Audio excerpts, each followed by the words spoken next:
And we're live. Right? What's going on, guys? Hey, Duddie. Welcome to tonight's live event where we celebrate Duddie and panhandle for subscriptions. We got guests, our special guest with John Wilburn. How do I do this right here? John Wilburn from John Wilburn. Santa Claus, who's filling in for just Mopar Joe. Uh-huh. And how do you do this, Duddie? You're so good at it. And Duddie from Duddie's Adventure. Mm-hmm. So welcome, everybody. Appreciate y'all having me on. No problem. I'm wearing the wrong shirt. I'll be right back. Okay. Check out Iron Horse, too. Well, how do you do this, Duddie, the pointing? What's the point? You just point. It's not bad. So we got Jason Claus and Mopar Santa here with us today. Mm-hmm. Yep. So I might have to come on down with it, trying to be that trashy Santa that was on that's just like Home Alone. Bad Santa. Yeah. Mm-hmm. Oh, bad Santa. Wrong shirt. Sorry. Yeah. Now he looks at it. Yeah. My beard's a little warm. Let me. Yeah. Can y'all hear me? Oh yeah. Okay, just checking because I had a weird mic mute thing come up on my screen. So for you guys watching, wrong shirt. In case anything looks No, weird, it's great shirt, Blake.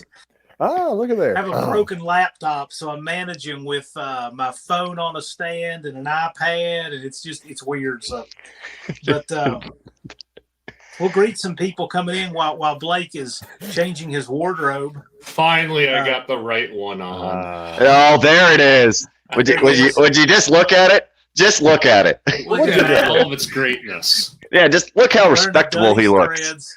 Yeah. I hear those could be available if people want them. They really get unlocked at 1,000 subscribers. Yeah. We want to say hi to Greg McDonald and Steezy. J-Bo's in the house. J-Bo / 79 Aspen. Jimmy Ford. Robert Magny. Mike Cantrell. Insane Illusions Fabrication.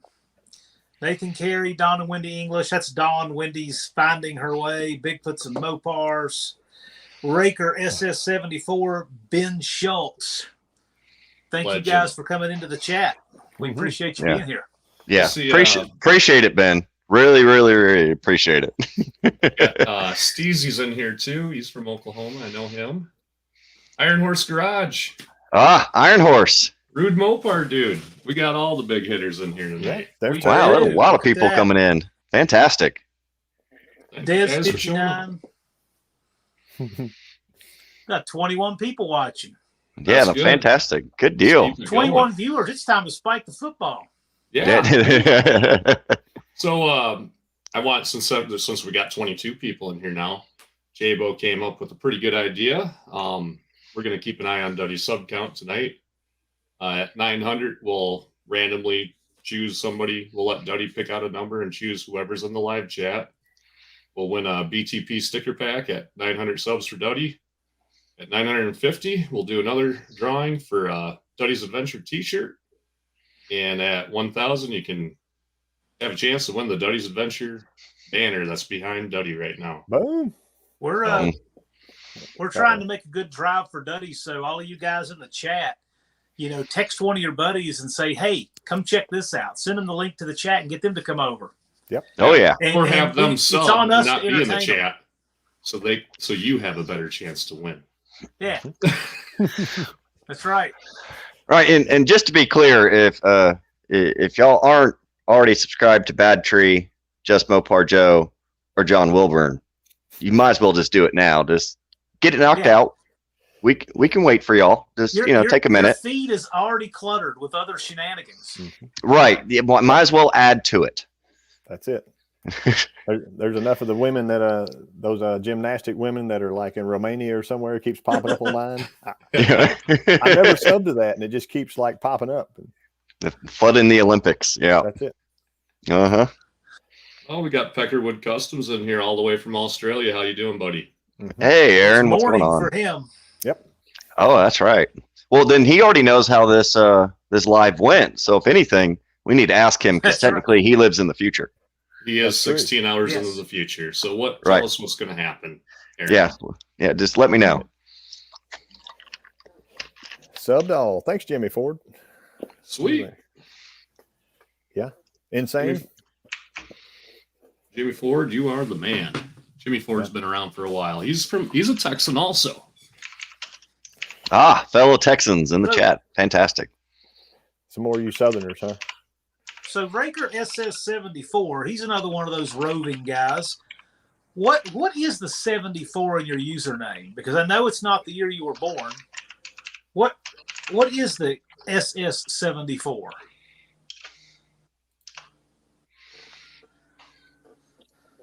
It shows those aren't real women. Those are Indian guys.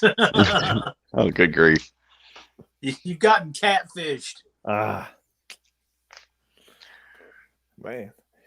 So I was gonna make a point about subs. I know I've talked to Blake about it, and maybe I probably talked to all y'all about it, but I'll talk to the rest of the world. Like right now, I looked today, and out of my last like 28 days, only 27% of my viewers are subbed to my channel. Yeah. So Yeah. 27, like a quarter, 1/4, 25% of my viewers are subbed. So Yeah. you might, if y'all haven't subbed to Duddie already, go ahead. Yep. I mean, Yeah. you don't have Yeah. to actually watch it; just sub to him, and then one day it'll pop up, and you will watch it, and then you'll go back and watch the other. Right, right. That's how, You that's know, how it say- works for me, really. Yeah, just save it for later. You know, I might make a video that suits your fancy. You or Blake, I did the math on it with. So if 25% of your viewers are subbed, Mhm. then we say that out of about 11,000 subscribers, about a quarter of those are subbed. That means the pool is the rest. And of the pool, only about 10 to 20% watch your stuff regularly. Right. So, but we did the math and figured out that if we were live a few hours, there's a potential of about 90 subs to be had statistically. Wow. About 90 Wow. subs per, yeah, if our network tunes out in regular volume. Mm-hmm. Sure. Yeah. Another And thing it- I'd like to share with people is as creators, you get emails from YouTube and they let you know that there's little bugs out there. So a lot of you, if you have your bell notification turned on for certain channels, it might have been turned off without you knowing about it. So on those channels that you just can't miss, make sure you still have the bell on, because YouTube had a glitch where I think only 30% of the people that have the bell on get the actual notification when you post. Right. Yeah, I saw that in my analytics because I've got pretty low notification numbers. It usually runs around in like the 15% range, and most of the people that watch my videos, I think it's around like 63% are unsubscribed. So Okay. yeah. But Another- that means, you got a higher volume of people followers, like that's higher Right. than mine because they just, I'm 25%. Yeah. crazy. I guess I get more one-off views in this, in the sense of people just kind of like driving by, they check it out for a second and then keep driving. So You got a cult following. yeah, it's a very, very clapped out cult. They're constantly hurting themselves too. I was Right. watching the premiere to watch the wheel spacers explode. Well, I was rooting for them. yeah, the fact that those wheel spacers to run those H1 aluminum or the Hummer wheels are still in one piece blows me away, because those are the cheap knockoff eBay specials. They're not any type of premium brand. And I did those in haste in order to fit those wheels and tires, and the fact that they're still holding strong is surprising to me. How do your axles not look like a sideways rocking chair from Bowen? I mean, Well- a lot of strings. Well, I run a Dana 60 front and a Dana 70 rear, and the thing about those Hummer wheels is they have 7 1/4 inches of back spacing, so they suck in like a dually wheel, and so I've got 3-inch spacers on there, but those spacers are dang near hub centric. So they're going over the hubs on the Dana 60 and the Dana 70. So it's pretty locked in there. And now having a clapped out non-intercooled Cummins bouncing on the top of that Dana 60, that does eventually wear things out. But that leads into why I put Chevy parts on it. So, Well, okay. So I used to know some guys that were in the off-road scene, and he had it was a 78 Dodge short bed pickup. And he used to tell me that, he would run the Dana in the front, but he wanted to find one with Chevy brakes. So when he would pull his Dana, he would get one from a Chevrolet because he liked the brakes better than the Ford. And he knew what all you could cross around and come up with good combinations. Sure. And see, that kind of goes into a video that I kind of made tongue in cheek because if you took a 1985 K30 Chevrolet Dana 60 front and you took a 1992 Dodge W350 Dana 60 front and you went on Rock Auto and looked up hubs and brakes for them, they're the exact same part number. Mm-hmm. They're identical because see, Chevrolet in the late 80s, early 90s, they actually transitioned into IFS front ends. So at least my theory is Dana Corp still had all these parts and they transitioned them over into Dodge because Dodge has always run the external style hubs and they ran 1.25 inch rotors where Chevy ran internal style hubs and 1.5 inch rotors. And the brakes are wider to accommodate that, but they're all Dana parts. But technically, I'm putting Chevy parts on a Dodge, even though the Dodge part numbers are the exact same as the Chevy part numbers. So it's all Dana Corp stuff. And when you get into the Ford realm, that's when it starts getting weird because then you get different spline counts, and they did things a little bit different. But if you Ford does everything weird. Right. So basically, if you took any 80s Chevrolet Dana 60 front, it's the same parts as a 91.5 to 93 Dodge W350. Greg McDonald. I'm sorry, Duddie. There's no problem. Daddy's trying to get to 1,000 subs. So. Oh, Daddy! That was pretty. It happens, man. One more thing, quick. Did you see the question? J Ray Racing's also in here, which is another new channel. Oh no, we I love that channel. So if you guys like drag racing and Plymouth Dusters or SHO Ford Tauruses, go check his that are always leaking or something. So go check them out too, guys. Yeah, their hot rod they got is cool, and I like seeing the stages of each time they're at the track, and you get to see the little bit of progress and stuff of minor changes they make. Me not being a drag racer, seeing that kind of stuff is really interesting to me. I bet your truck is quick though, because you run a ton of gear in it, right? Wait, whose truck? Are you talking about? Well, your Death Charger. All right. Let me make it clear. The Death Charger's maximum speed is 43 miles an hour. Right. When you have, I got a NP 435 out of a Ford 4-speed, and it goes through an MP 205 to the Dana 60, Dana 70 with 617 gears and very worn out 37-inch military tires. Well, the problem is that clapped out Cummins, you're revving out to about 2,500, $3,000 if you're really wanting to put it in skid steer mode. And if you put it in high range, the math works to about 43 to 45 miles an hour but it'll get there quick. No, not even that. You would think it would. And what are you trying to show there, Blake? Oh, one of the commenters says he's 10 away from 700 on his Instagram, so I'm following him. Insane right now. Illusions. Oh, 89 is what they're telling me. The motor in the Death Charger is actually a 1991 model non-intercooled Cummins, and aside from having the injector pump rebuilt, I threw a pin in it and a spring. You're still looking at about maybe 165 armadillos on a good day, and that's putting it to the floor. So, Okay. yeah, I mean, That's all you need to climb large rocks in a single bound. Correct. It basically, I built a tractor, and yeah, it's fun to I raced the Dodge Whisper quite a bit in his 1979 Power Wagon, but I have yet to win a race in that. So, did you see my idea, Duddie, that for Christmas y'all should do a tug of war, you and Dodge Whisper?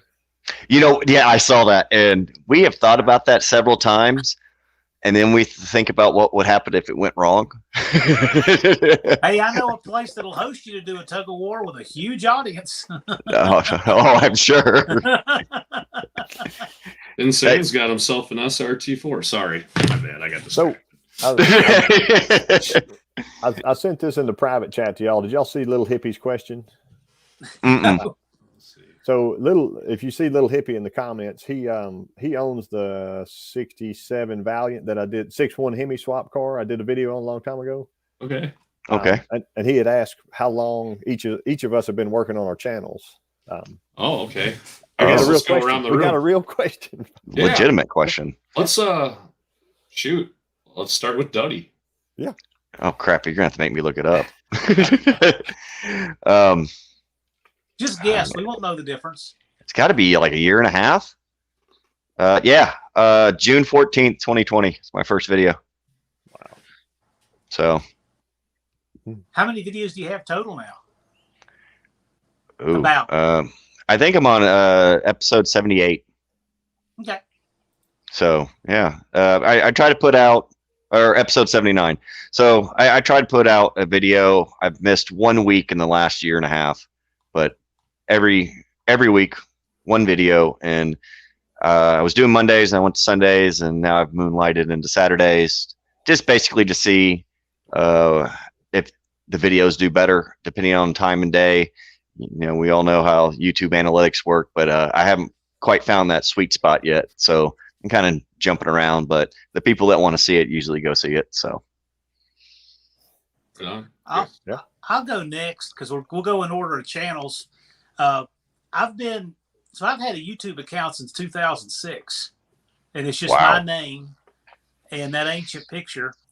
But when the pandemic thing started locking everything down and it was harder to do anything, I said, I'm just going to start filming the stuff I do anyway, and all my regular shenanigans and car stuff, and try to make the production quality more watchable, right? Sure. And so a year and a half change, spring of 2020, and I've probably got about 70, 80-ish videos up, something like that. Okay. What about Blake? 2 years. October was our anniversary. So congrats. Yeah, thank you, man. It's weird, isn't it, guys? I don't know. Yeah. Time flies, man. Well, hell, started because Annie bought me a GoPro to film drag racing. I wanted to put it underneath the car to see what tires are slipping or whatever. And I didn't have a computer that could handle the GoPro. And so a year after I got the GoPro is when we got a computer and took it to the drag strip, made a video. It took about 12 hours to make that damn thing. It was only a 15-minute video. It wasn't very good. That was the start. And we've been posting weekly 1 to 3 videos ever since, except for maybe 1 week since then. Yeah. Good job. Joe, what about you? I had like that same story. I got a GoPro. I actually got a knockoff GoPro for Christmas. It was like a Casio or something from Amazon. Yeah, a No Pro. Like December of 19, and then I think my first videos came out in January of 20. So yeah, coming up on 2 years. It's crazy. Oh, nice, nice. Yeah, the only reason I started doing it is the funny thing is the Dodge Whisperer, my buddy, he was the one who actually created a channel first, and this whole thing was his whole idea. He was going to start making videos because between me and him, I don't know, we've got to have like 30 Dodges, and we've been doing this since we were, in our late teens, early 20s, and when the show Roadkill came out, and they started doing, they'd always take the hood off and stuff like that. And we used to laugh because we'd go, well, that's what we used to do.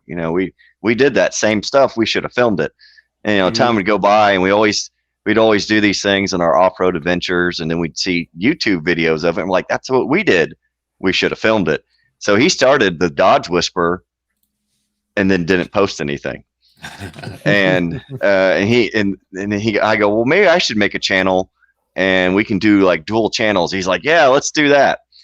And so I started making videos and he didn't. So, and I've just been pulling teeth to get him to make, I think he's got 2 videos out now, which if you haven't subscribed to the Dodge Whisperer, go check it out. He's got a really cool video on his 1979 Power Wagon, but go give him hell about not making enough videos, because he's got way cooler cars and trucks than I do. Right. Including a Camaro and a Nova. Hey, people, we're 10 Sport subscribers away from hitting 900, and that unlocks that BTP sticker pack that somebody can win in the chat. So. Oh, no kidding. Yeah. I see Devs59 subscribed to me. Thank you. But I see it took the endorsement of the other 3 of you to get him to take a chance. So what are all you other guys currently at right now?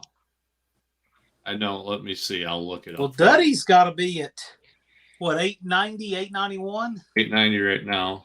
If should be about 1902. 1902. Let me see. Blake is like, you're really close to 3,000. I'm knocking on the door right now. Yep, we're 8 away. 2,992. That's awesome, man. You're almost about to hit 3. Good job. I'm kind of excited. Hey, You know what? If Blake hits 3,000 tonight, Joe's going to play us something on that piano back there. That's right. My beautiful piano in the background. Yeah. Oh, I just noticed you changed the background. Yeah. Me.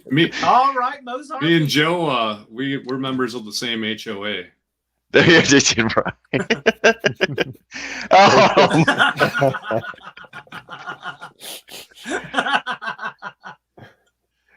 got any more questions over here? There was another question. Yeah. Where did it go? How hard is the channel I've seen? I think it's hilarious that you guys would choose that background, but that's another story. Hey, it was very classy. YouTube money bought me my ghost dad hand to play that piano back there. Yeah. I can't hug anybody anymore. There you go. Do you like the selection I chose? I chose the background with a monster truck crash. That's a real popular one. People download that one. Oh, there you go, Blake. Look at Blake. Joe, did you have a question? I just saw one a second ago. It was like, how much work is in the channels? Dude Mopar asked. Oh my! How much work is in the channel? So how much effort do you have to put forth each week to make a video, Duddie? Oh, okay. Well, like I was talking to John about this. The Wolf Cave videos. Spoiler alert. Even though I've got like 8 or 9 of those out, I actually filmed that over 3 days in October. And between me and my friends, we had so much footage, I've been able to break it up and been putting them out for the last, 2 months. Amount of time editing all those, hours and hours and hours. Because one, I'm not very computer savvy. I'm still learning the whole editing thing. And then, I get ambitious and try to make it all jazzed up and everything. And then as far as working on vehicles, like when I work on the Death Charger or the Prospector project, it really depends on what I'm doing. If it's going to be a pretty stale video, it might be a couple days of work in one video. If I end up, hurting myself several times, then that might be a quick video. That tends to get the reactions. But I typically, with my work schedule, I try to film an episode every weekend of me working on one of my projects or going wheeling and everything. So usually it's 2 days of filming and several days throughout the week editing. Nice. So, yeah. By the way, Don and Wendy England, Don's asked me a question if I found a motor for the Roach Runner. The answer is maybe. Don, I'll talk with you about that. The answer is maybe. If Joe will stay gone long enough, the answer is yes. Well, I mean, that looks like a pretty nice motor right there. Maybe Exactly, Joe will that's just what I'm send you saying. that one. If Joe will stay slid out of there just long enough. Is that that 408 that's that 408 that's in his Camaro. Yeah. Yeah. So one of the episodes of Chips that I cannot find online is the episode called High Flyer. And I can find the episode, but what I can't find is the little piece of the episode before the credits, the opening credits. Because in that episode, car thieves steal an engine out of a car on the side of the road while somebody's using a payphone. Oh, and I good just grief. thought that was the coolest thing. I've been looking for that clip. I'm going to find it eventually. Fantastic. Well, on that previous question, Joe, how much time do you spend making? Because you do way better instructional videos than I could even come close to, and you got a lot of tech videos or episodes. How long does it usually take you to make an episode? Man, I would think it depends on it. Like I try to keep my Tuesday videos a little shorter so that people can watch them while they're sitting on the toilet or something. Right. I mean, that's just, I've seen more people watch YouTube when they're sitting down, you know. Sure. Wait through the video. Wait, don't pinch that off yet. Do you have that survey on your community tab? I'll make that a playlist. Videos to watch on the toilet.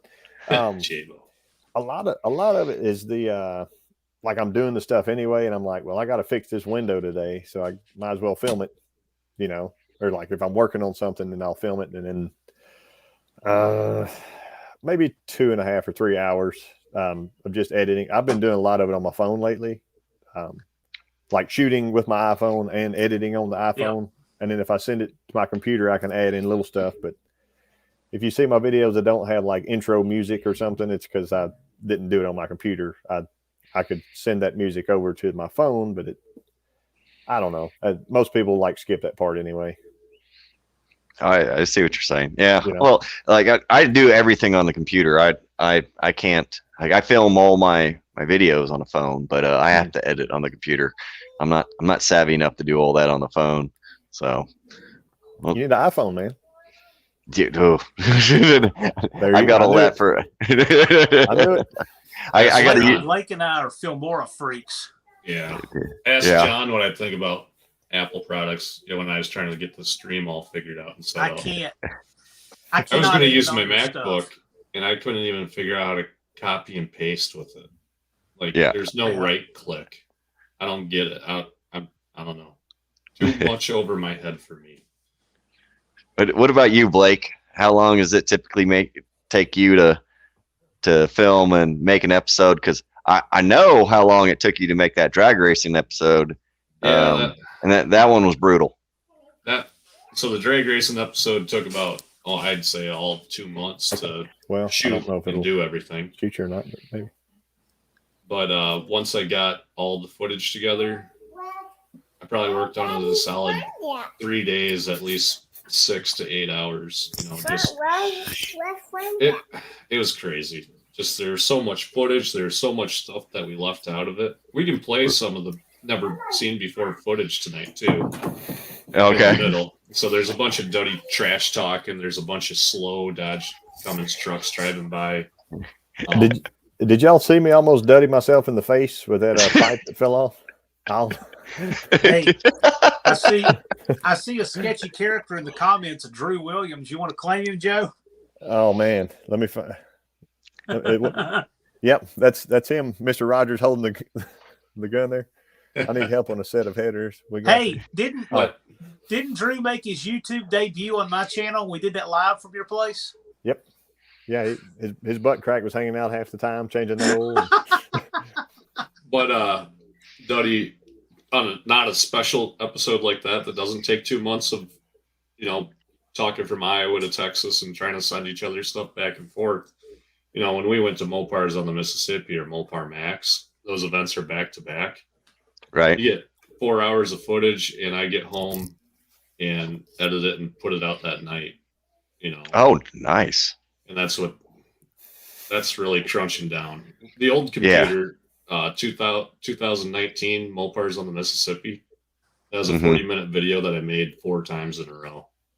Oh, and it didn't save anything. I just start fresh every time. So now that I'm 2 years into it, a 15-minute video I can make in 45 minutes with a little bit of music and shit. I'm not to that point yet. I'm talking days, days for the very low quality editing that I do. I'm still getting it figured out. Well, you sent me that screenshot. That was a lot. I mean, that's a video I'm working on that I think I'm going to release on was it Christmas Day is next Saturday, right? Mm-hmm. Yep. Yeah, it's I think I might release it then.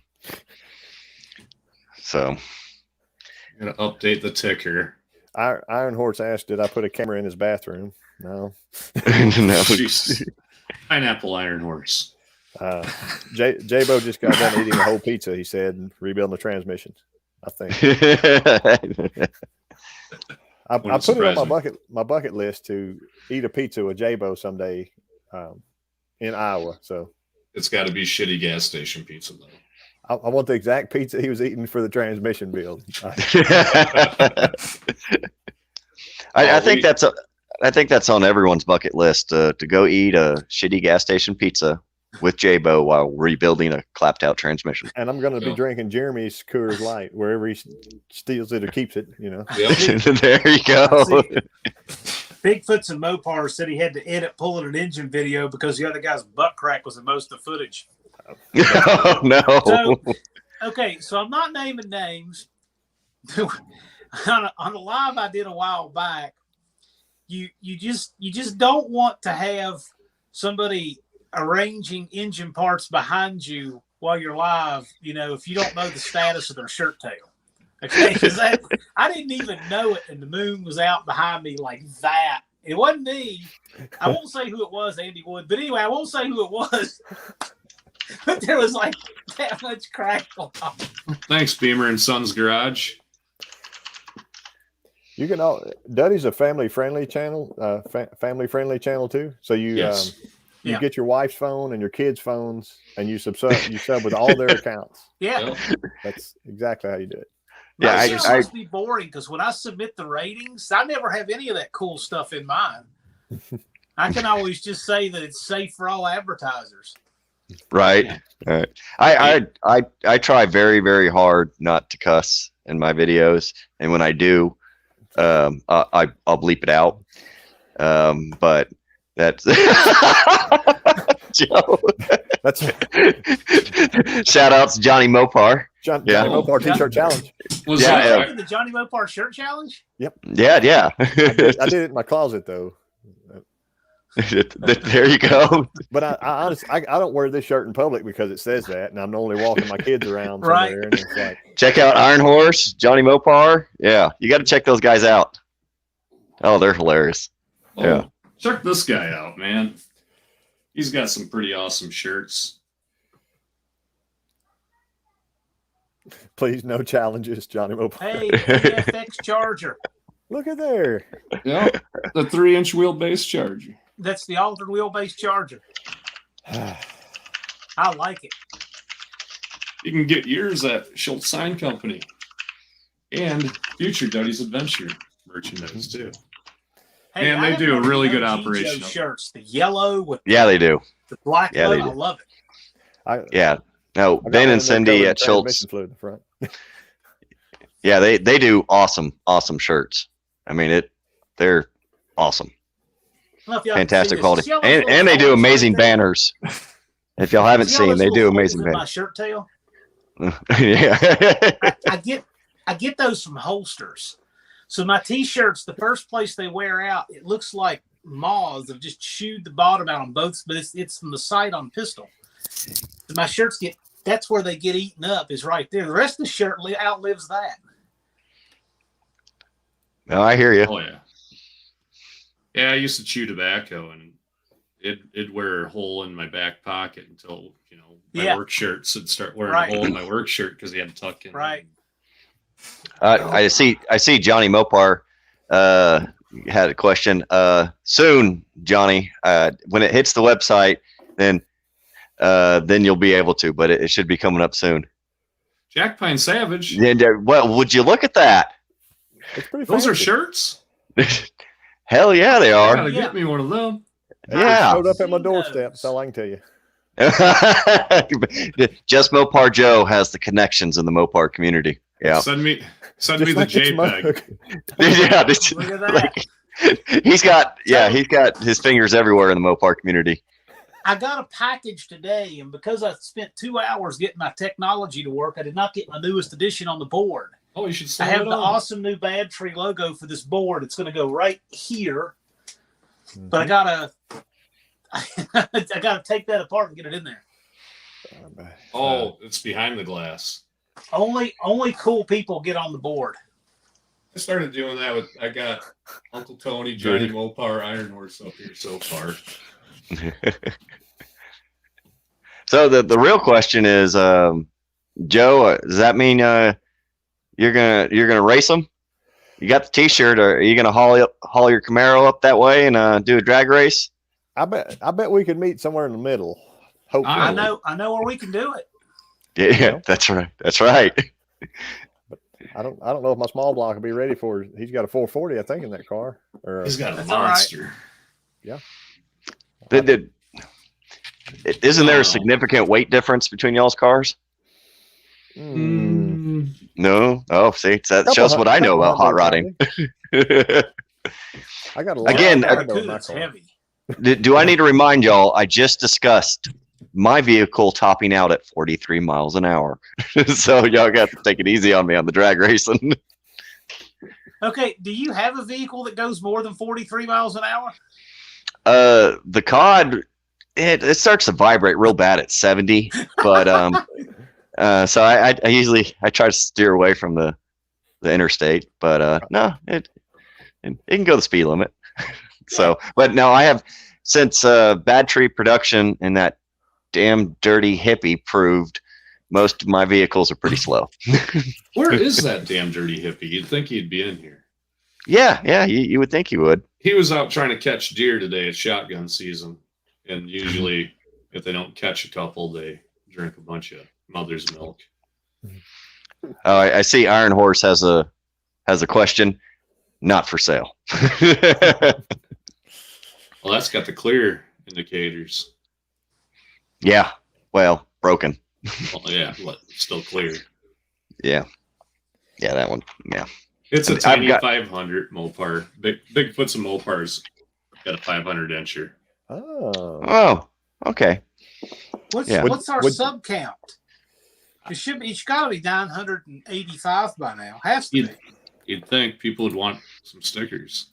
You know what? Right. If we hit 900, not only do you get a Bad Tree sticker pack, you get a Just Mopar Joe one too. Ooh. We got to go. Ooh, through there this you go. chat. There's If incentive. we find anybody who's not sub, we got to kick them out. It looked like we just lost a viewer, whatever you call him. What I was going to say on the whoever wins the 1,000, Blake, let me know, and I'll send them one of those old direct connection stickers I found in that transmission pan. I thought that Oh, was cool. super cool. Like, Oh yeah. Oh, that was really cool. you know, Because that was what a vintage set of yes, stickers that came with a transmission pan. that was Oh, in Michigan parts, and I was like, "What is it?" Yes, if I got two, I'll give Damn. one away. So That's yeah. awesome. That's awesome. That's real No. cool. I don't even know if it'll stick to anything, but they could take a piece of clear tape and put over it and stick it on something, or Exactly. put it in a frame behind. All right. Why wouldn't you? Like what Wilburn does. Yeah. They could be behind Mhm. the glass. Yeah. The Dirt Whispers here. Oh, I think that damn dirty hippie made it in here. What's the matter, Duddie? 892. Yep, that dirty hippie made it in here.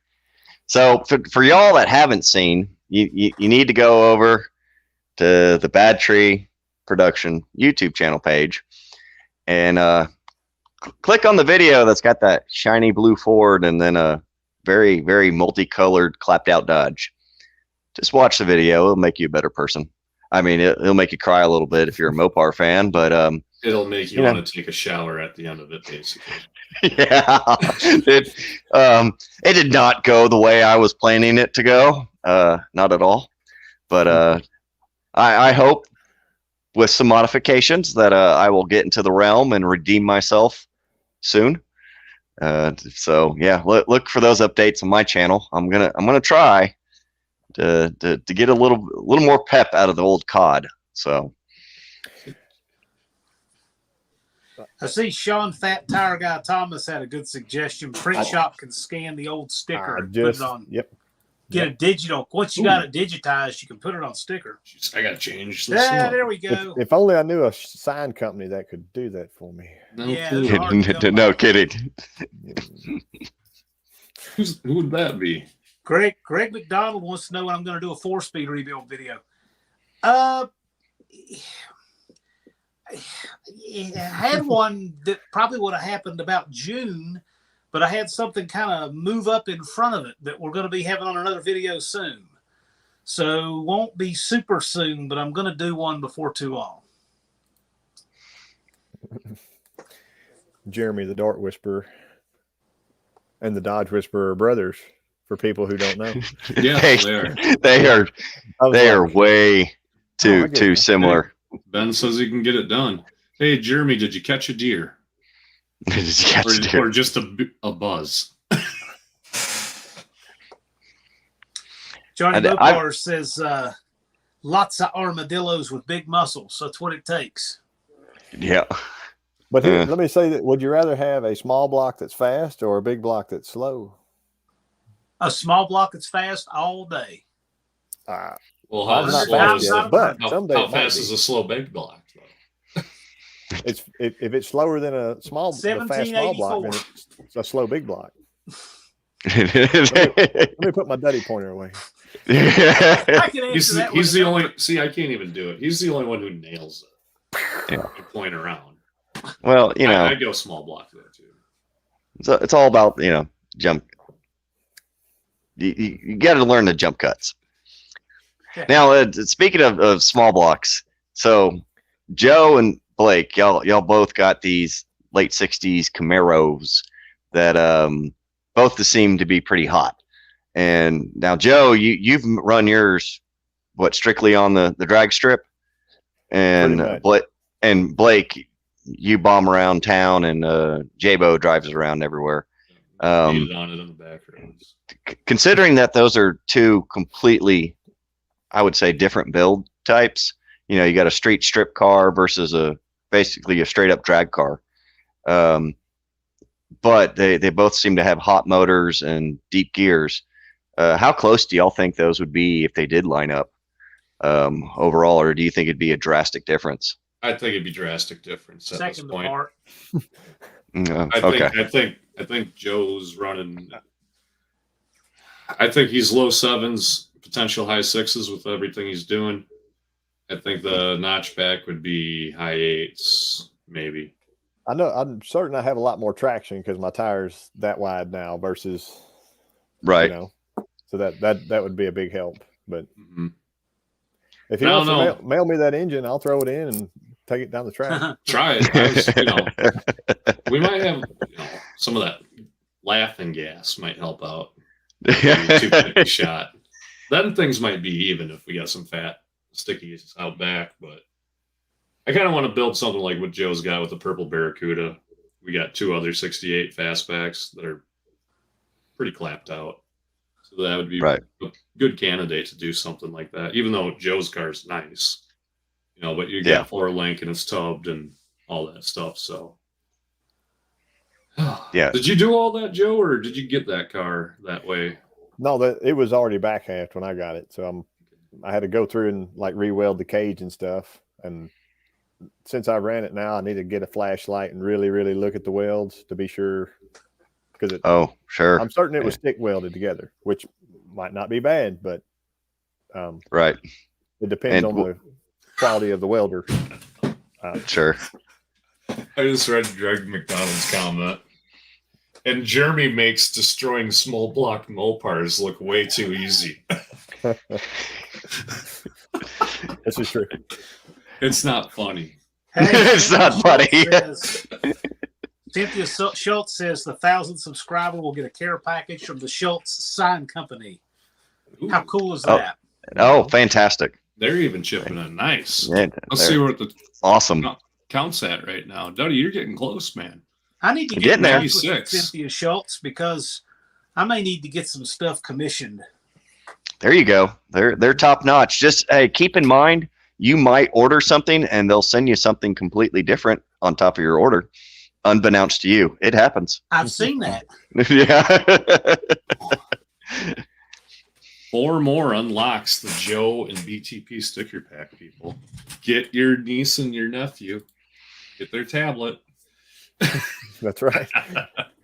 I'll tell you, when I was trying to hit the 1,000, I told my wife, and she told the guy she works with, he's got like a large family. And he said, I made all of them go and do it. And I looked, and I was like, I picked up like 15 in a day. And I'm certain like these like Indian kids don't watch my channel, but they weren't Amish. I mean, that's the other large family I can think of. So you know it wasn't that. Right. There you go. South Asians. And there you go. Jeremy wants to come and swap the Ford Peckerwood. Uh-oh, then you'd be slow Nelson like that. Just hit the button. Yeah. If you want it to go slow, let's go. Give me a call. I've got a platform for you. 2 away, guys.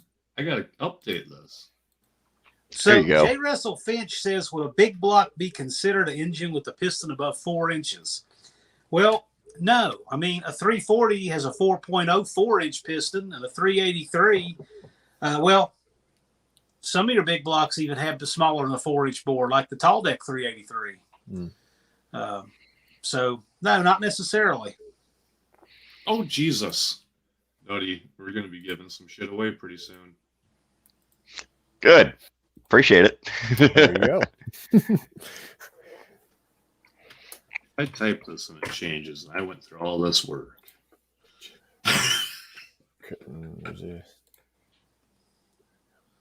Duddie's at $8.98, $8.99. There you go. It's getting close. Appreciate it, guys. Thank you, everyone, for turning out and helping us. Or helping Duddie. We greatly appreciate it. It's We've got an excellent 41 channel, guys. world-class people watching. You're not going to be disappointed. And if you do feel disappointed, go watch Duddie's channel, and you'll feel like better about yourself. Yeah, basically. Yeah. Honestly, if you watch my content, it's going to make you feel better about your life and your life decisions. Adventures, regrets, and tacos. Yeah. Always tacos. Yeah, because remember, regrets never come after tacos. Never. Donnie was asking me, have I ever played Santa? No, I have not. This is as close as I get. I just like to wear my highly excited Santa hat. Jeremy's saying we could do a glacier race. Yeah. Jesus. Well, maybe the Death Charger would win that. Deck height. I even disagree with that. I mean, your pro stocks are about an 8 3/4 inch deck height, and a small block Mopar is not over 9.5. It's just they're arbitrary numbers. I think the most definitive big and small block are the closest to bore spacing. I'd say when you get around 4.5 inches of bore spacing, it's this big block territory. Girth. There's Santa. Look at that. Okay, well, since we've touched on motors and classic hot rods and stuff, since all 3 of y'all are hot rodders, me not being included in this, but I'm pretty sure y'all have different answers for this. What is y'all's opinion about putting modern motors in classic cars for either street strip or for the drag racing? So if you've got a 60s Mopar, what is your opinion about slapping a new modern motor that you can plug a laptop in and make it go fast? That's a good Joe question. Right. Yeah, because I know Joe's got both. So it's interesting. It's appealing. Somehow. Yeah, well, that's the question there, is because I've got a whole bunch of clapped out first gen Cummins that I can slap into anything from a 72 to 93 Dodge with no problems. And they're efficient. They're great. Get good fuel mileage, but they take a lot of work to get a lot of power out of if you don't want them rolling coal down the road. So for y'all being hot rodders, especially in the day and age now where you've got a lot of Hemis in junkyards, is it worth the effort to do these 5.7, 6.1, 6.2s, or are you a purist and want to stick with that small block 318, 360 build? I mean, what's best? Do y'all think? Destroyer 1320. Thank you. We appreciate it. Thank you so much. Oh, and Merry appreciate Christmas it. to you, Merry too. Christmas. Merry Let's say Mopar you, Christmas. Joe. So You're the late model Challenger guy. Yeah, he's got both. I have to leave it in there because Jed Scott hates it, but he tells me all the time, I can't stand people swapping these new motors in old cars. I wouldn't do it again. Like the cost, I probably could have built a like 500 plus horse 440 for the cost that I have in everything of putting that Gen 3 Hemi in. It's like $1,200 for the MSD. I don't know. I look goofy now. I have to take this off. Like, you can't take anybody serious that look that goofy.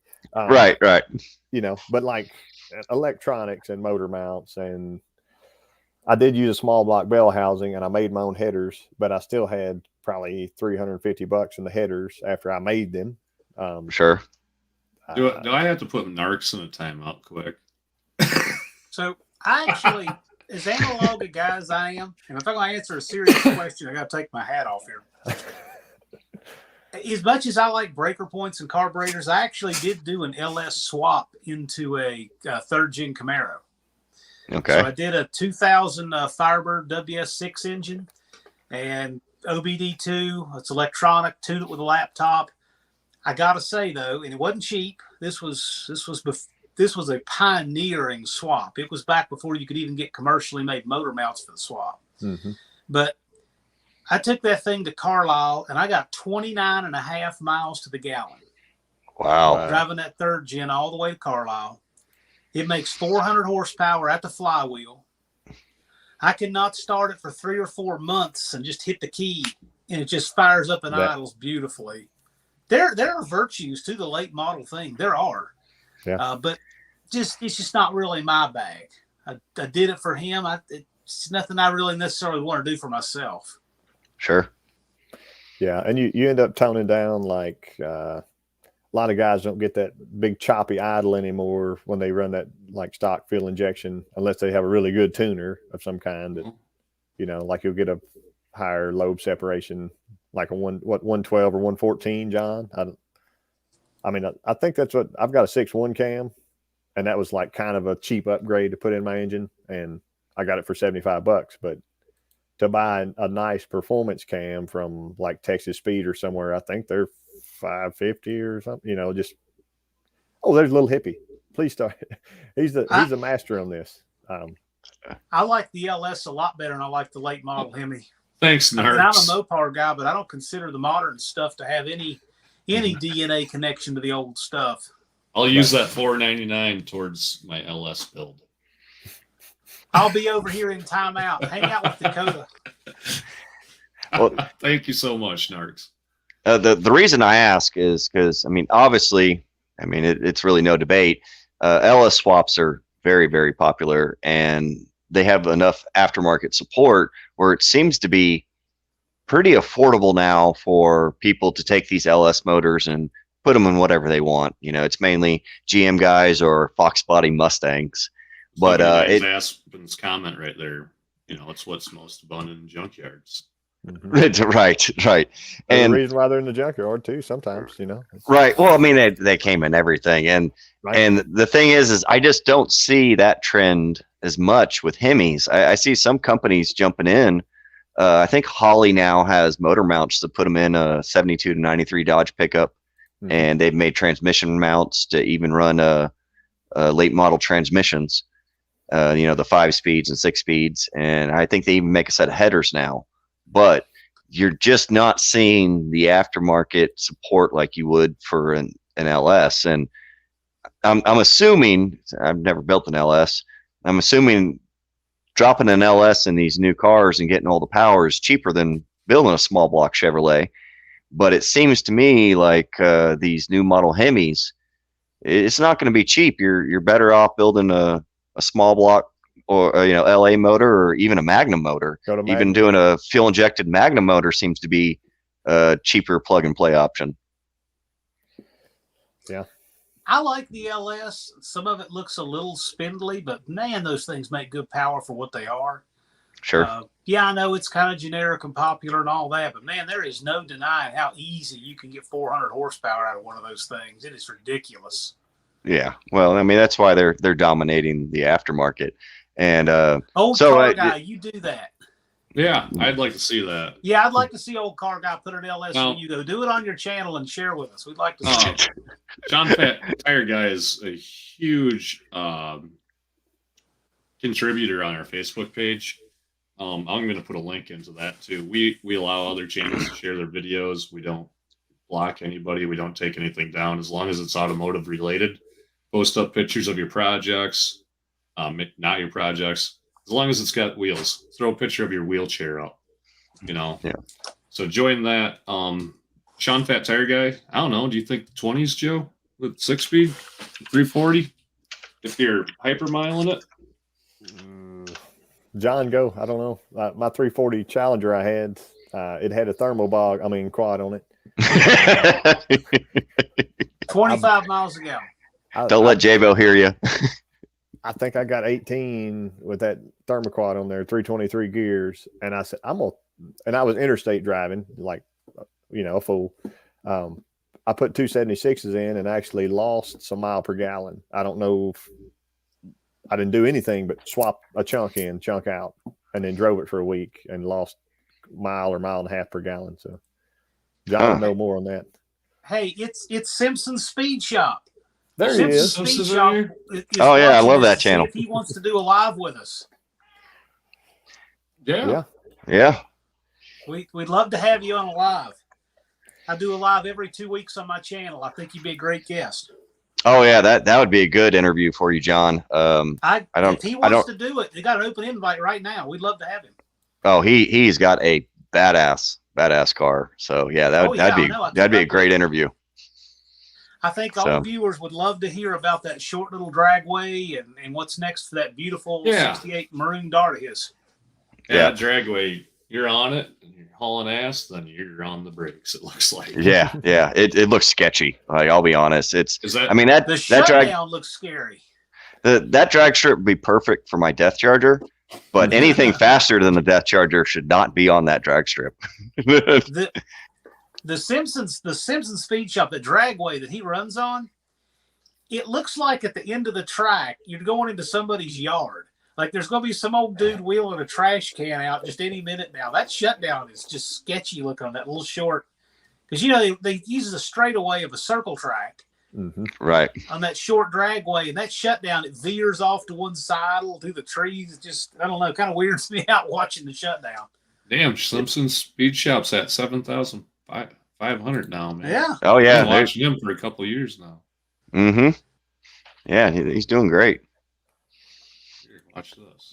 Oh, I forgot to say, go back to the previous conversation about the LS, and Blake, you had joked about having that guy LS swap, on his channel, and if it was a Mopar. I highly recommend you don't do that. I did an episode over a year ago on my channel on how to convert a Chevy into a Dodge. Yeah. And the amount of hate I got online for it, and they didn't even watch it.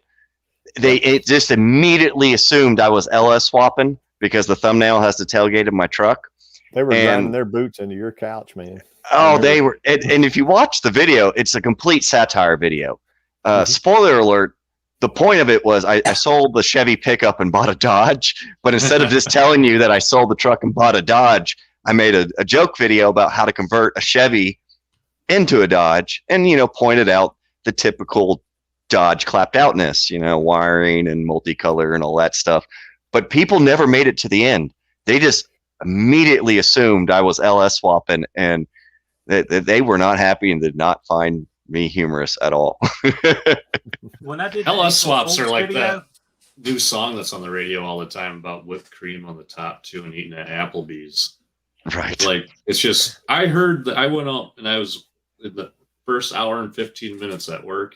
That song played 3 times. I wanted to bash my head into the wall. Yeah, and I hear you. When I did the April Fool's video, you could read the comments, and every single comment you could tell who watched the video to the end and who didn't. Oh, the 4-7 video. Oh, that one was gold. That was gold because I was watching that and I was like, I don't know John that well, and I ain't into cars, but I know that motor's a piece of crap. I better watch this. He's got to know something. Maybe he knows how to fix a motor that couldn't be fixed by the manufacturer. There's no way that this guy is putting that 4.7 in there. Yeah. But yeah. Well, it sounds good on paper. You can make a 4.7 sound spectacular on paper, right? Right. I mean, on paper, they look great. They have a lot of compression. They really do make good power. They're just not durable at all. I've never seen one that didn't blow head gaskets and had cracked heads. Manifold crap. I had one spin a rod bearing. They just don't last. My buddy, the Dodge Whisperer, he runs a shop, and his dad used to have one of those 4.7s and a Dodge Ram. And that thing was pulling just a little travel trailer and everything. It overheated once. That was the end of it. And he's had so many of those come into his shop where he's to the point now. He just tells them that, you're better off buying a different motor or different truck. Yeah. Because selling head jobs, it's too expensive. Well, you know what I mean. Bucks. Yeah. Anyway, so that's the 6.0 no that he's always dealing with. The what now? The 6.0 no Ford diesel. Yeah. Oh yeah, no. Yeah. He turns them around too. So basically, he won't work on 6 liters or 4.7s. Yeah. I mean, he just turns them away because that it's to the point now. It's just taking candy from a baby because both of them were clapped out. The only thing that really would hold me back on doing a 4.7 swap is that most of those came with that 545 RFE transmission. Mm-hmm. And it takes some doing to convert one of those to like a 46, 47, 48 RE. If it was just as simple as plug and play on the engine and doing that conversion, that'd be a lot more palatable. But right. They should have just kept the LA engine. They should have just kept evolving that. When they got to the roller lifters in 85, then they got to the Magnum heads in 92. They should have just kept going with that instead of starting over with a clean sheet of paper and something that wasn't proven. Okay, well that brings up a good question. And I'm gonna be honest with y'all. Even though y'all are trying to get me subs, I'm just gonna use this time to pick y'all's brain about hot rodding since I know nothing about it. Hey, and I got three of the best Mopar hot rodders here. So, if y'all were gonna start from scratch. And you wanted, because Blake and I have talked about this several times, and we've had the phone call or the keyboard warrior talks about you're starting fresh, got a hot rod. Where do you start? If you can get a Magnum motor, do you start with that, or do you go with an LA motor? What are we doing? Building a eighth-mile, quarter-mile car. What's the purpose of the car? Quarter-mile car or just eighth-mile, whatever. Track, period. Yeah. Okay. If first, let's call it an eighth of a mile car. Yeah, you want to learn to drag race. You're building a car. What do you start with? Does it have to drive on the street? Does it have to have any street manners? No. How What's much your budget? maintenance are you willing to put in? That's the best question right there. How much money budget? are you willing to sink, and what's your timeline? You want this done in a year? You're going to build it over 5 or something? Let's say 6 months to a year, beginner's budget, entry level into drag racing. Not a specific time into it. So say you already got the V8 car, right? Theoretically. Sure. Hypothetically. So you already got a V8 car. What I would do is take it to the track first and baseline it. Get into drag racing that way. Mm-hmm. And then you'll feel that addiction come on strong that you want to go a little bit faster.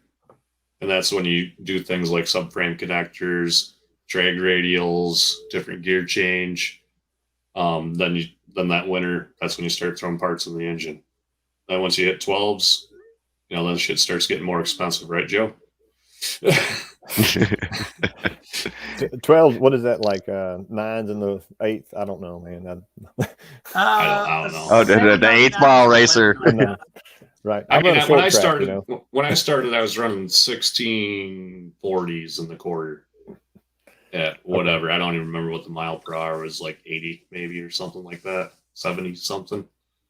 And we made a big swing over the winter. We were building a 79 Plymouth Arrow with 360 30 over Keith Black Hypertactics, Eddie aluminum heads, M1 intake, manual valve body.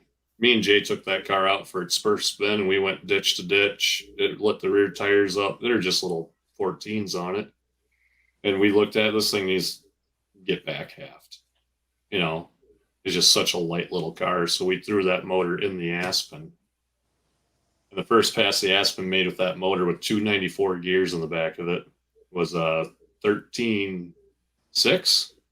And after the motor broke in, its best time was a 12.68 or 12.72, somewhere in there. Nice. And we would drive to the track because I had highway gears with the BFG drag radials on the back. Go to the track, pay our entry fee, beat up on the competition, make them drag their shit home on the trailer, and we drive home with the trophy. Oh, fantastic! So that was a lot of fun. I mean, it didn't always happen that way, but a couple times it did. So. Well, sure. Going at it from a different angle. So yeah, you should baseline what you have. You should see what you have, see where you want to improve. Probably if we're doing a Dodge, the best bang for your buck right now is a 360 Magnum. Okay. And I like LA engines. I really do. But that 360 Magnum there's nothing else you can go to a junkyard for $300 that's going to run that quick. That's a cheap date. You're right. That's the running prices I'm seeing and everything. And I might be incorrect on this, but as far as a factory head motor, the Magnum heads are pretty much better than everything. And then except maybe late 60s J heads. What were the TA heads, Joe? Okay. TA heads are J heads. Well, they just had more room to port if you wanted to open up the push rod pinch. Okay. I was about to say maybe a Gen 3 Hemi head is better than a Magnum head, but then you've got a Gen 3 Hemi now. Yeah. That's right. My Gen 3 Hemi heads. Right. Yeah. You'll pay more for the intake than you pay for the engine. I got my Joe O'Cone intake on sale. He sold me one pretty cheap, I think, for like $575, and it was like a blemish one that he had to fix or do something, and wasn't comfortable just selling to any random person on the street. And I was like, I'll take it. Send me the junk. I mean, but it was still perfect. Right. Duddie too. If you wanted good gas mileage, you could be like Insane Illusions Fabrication. He's got SRT4 out of the box. Those things came from the factory running 13s. That's the neon, right? Yeah. Yeah. The only faster car Chrysler produced that year in 2003 was a Dodge Viper. Oh, wow. And then you had the little Viper Egg, the neon. Okay. But they're a fun car, but you break a lot of shit in them.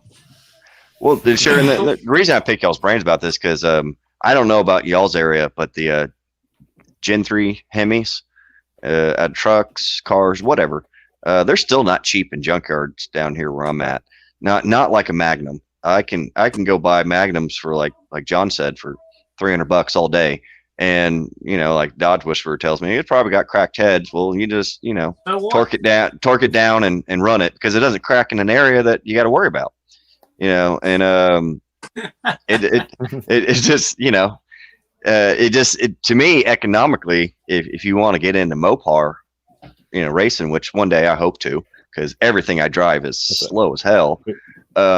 It seems to me that the 318, yeah. No, I love his drag truck. The drag truck, that is the coolest thing. Hey, yeah. I want to make an announcement, right? We're one subscriber away from 900 for Duddie people. Oh, fantastic. And once we hit 900, we'll do the random drawing in the chat and send out a sticker pack to Bad Tree and just Mopar Joe. Mm-hmm. At 950, awesome. You get a Duddie's Adventure t-shirt, and at 1,000 you get that same banner that's behind them. Adventure Regrets Tacos. And That's right. Just Mopar Joe's going to give a vintage Never Stuck Direct Connection sticker too. Yeah. Joe and I were talking about the cracked heads on the 302, the Magnum, those type of cracks between the valve seats. Mm-hmm. And we were trying to figure out whether or not it's prudent to run them. So I sent a text message to Uncle Tony and to Andy Wood, two people who know a lot of stuff, but they think real differently, right? Like two completely different personalities. And they both replied just about verbatim, just send it. No, never worry about it. Oh. So I'm like, if those two guys completely agree on it as different as they are, it's probably fine. Yeah. Oh, guys, I got to do something here. Hold on. Uh-oh, where are we? Where's the sub count? Are you ready, Duddie? Oh, Simpson's going. Oh, I'm ready. Been ready. Oh, it's 900. Fantastic. Oh, Thank y'all. It was Simpson. It was Joe Simpson. Hell yeah. He put you over the top. Hey, All I right. appreciate it. But if you go check out my channel, I'm going to guarantee you your car is faster than everything on my channel. I still might challenge you to a race. Apparently, I do things like that. So, Yeah. So, John, how are we going to give this away? It was your idea on the. Well, I'll tell you what. Let's scroll all the way back as far as you can see and count up individual commenters. There's 40 in the chat, but there's not that many who have counted. So I'm just talking about unique ones. I can tell you how many, and just pick a number. Let Duddie do that. So 79 Aspen is not eligible. But we have Iron Horse, Simpson Speed Shop, Johnny Mopar. I'll tell you what I'll do. How about this? How about I count back a bunch of posts from you.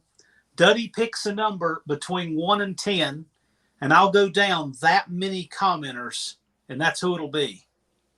Okay. Sounds good. How's that? Sounds good. Sounds good.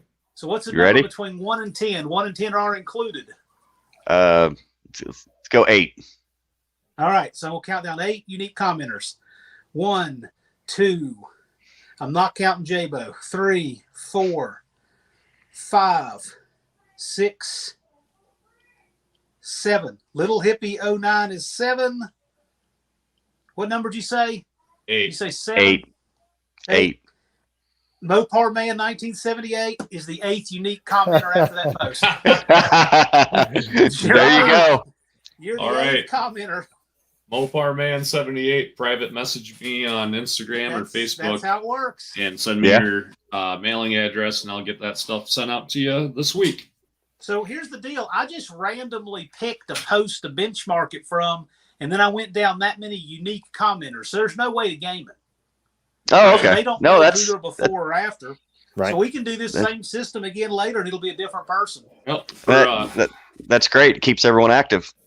so we're giving away. Where'd it go? That's right, Jeremy. You can't tune out because you have no way to game this. I see Jeremy, that damn dirty hippie, is working hard in the chat. So I appreciate it, Jeremy. Even though your Ford's slow. Was really close. Right here. There you go.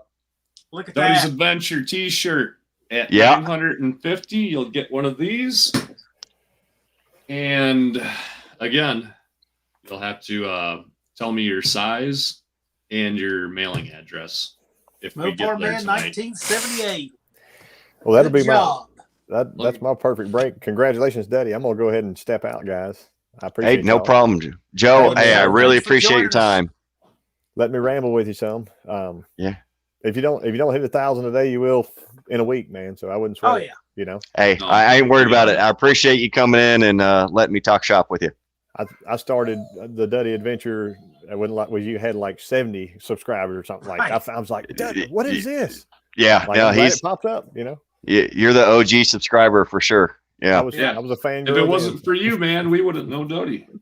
yeah. There you go. So There you go. good Well, deal, I'll catch man. y'all- Hey, I appreciate it, Joe. Okay, I'll see y'all out there. Later, Yep. Joe. Thank you. See you, Okay. man. Mhm. See you, John. Yeah, for the people that don't know, if you go back and look at Joe's older videos. He went and picked up, I think, 2 demons or a demon and a duster, like a year ago. And you'll see my face pop up in that video. Well, prior to that, Joe had become a fan of my channel, and we had chatted back and forth, and he asked me, hey man, send me a video. I'll promote your stuff. And so, I mean, he's been promoting me before I even hit 100 subscribers. And he was the channel. Yeah, and he was the one that sent me.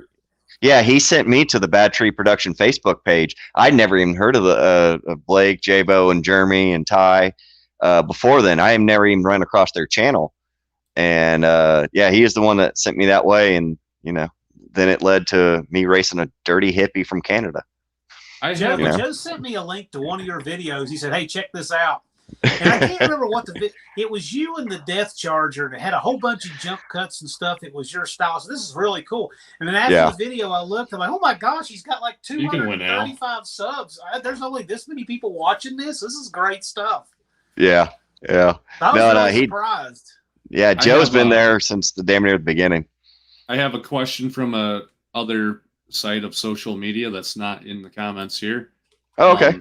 We posted on Facebook. Ask a question for Duddie tonight. If we like it, we'll use it. This is one that I feel that we need to ask. Duddie, ready? Yep. How many floors does Duddie have to mop at McDonald's before he can afford a new set of tires for the Death Charger? Well, a lot of floors. So the tires I run, for those that don't know, is I run 37 by 1250 on a 16.5 double beadlock rim, and they're Goodyear tires that they ran on the Humvees in the military. And it used to be, not too long ago, people would buy big stockpiles and pallets of these things at auction, and they'd resell them. I bought my first set of Hummer tires for $35 a piece. Yeah. And they're dirt cheap. And then by the time I got the tires for the Death Charger, they were $100 a piece with rim. So I got a double beadlock rim and a 37-inch tire. Now people think that they're worth $200-$300 a piece, and they're 10, 20-year-old tires. I mean, because the military, they don't just replace due to wear; they replace on time. So if they bolted on a set of tires on a Humvee, and that Humvee never sat for 5 years, the military's taking those tires off and they're replacing them, and then they get sold at auction.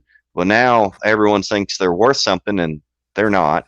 Especially the ones I run. Mine are, I think, the second pattern that was made. Originally, they had the 36-inch Goodyear Wrangler, which just looked like wavy tread down the middle.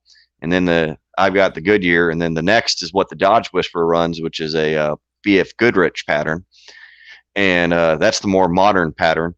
And, well, they're expensive. And since I run a 16.5 rim, their tires are not common for that rim, and off-roaders don't like them because they don't seat the bead very well. If you air them down, you can pop a bead on a tire. So that's why a lot of these guys run these Hummer double beadlocks like me.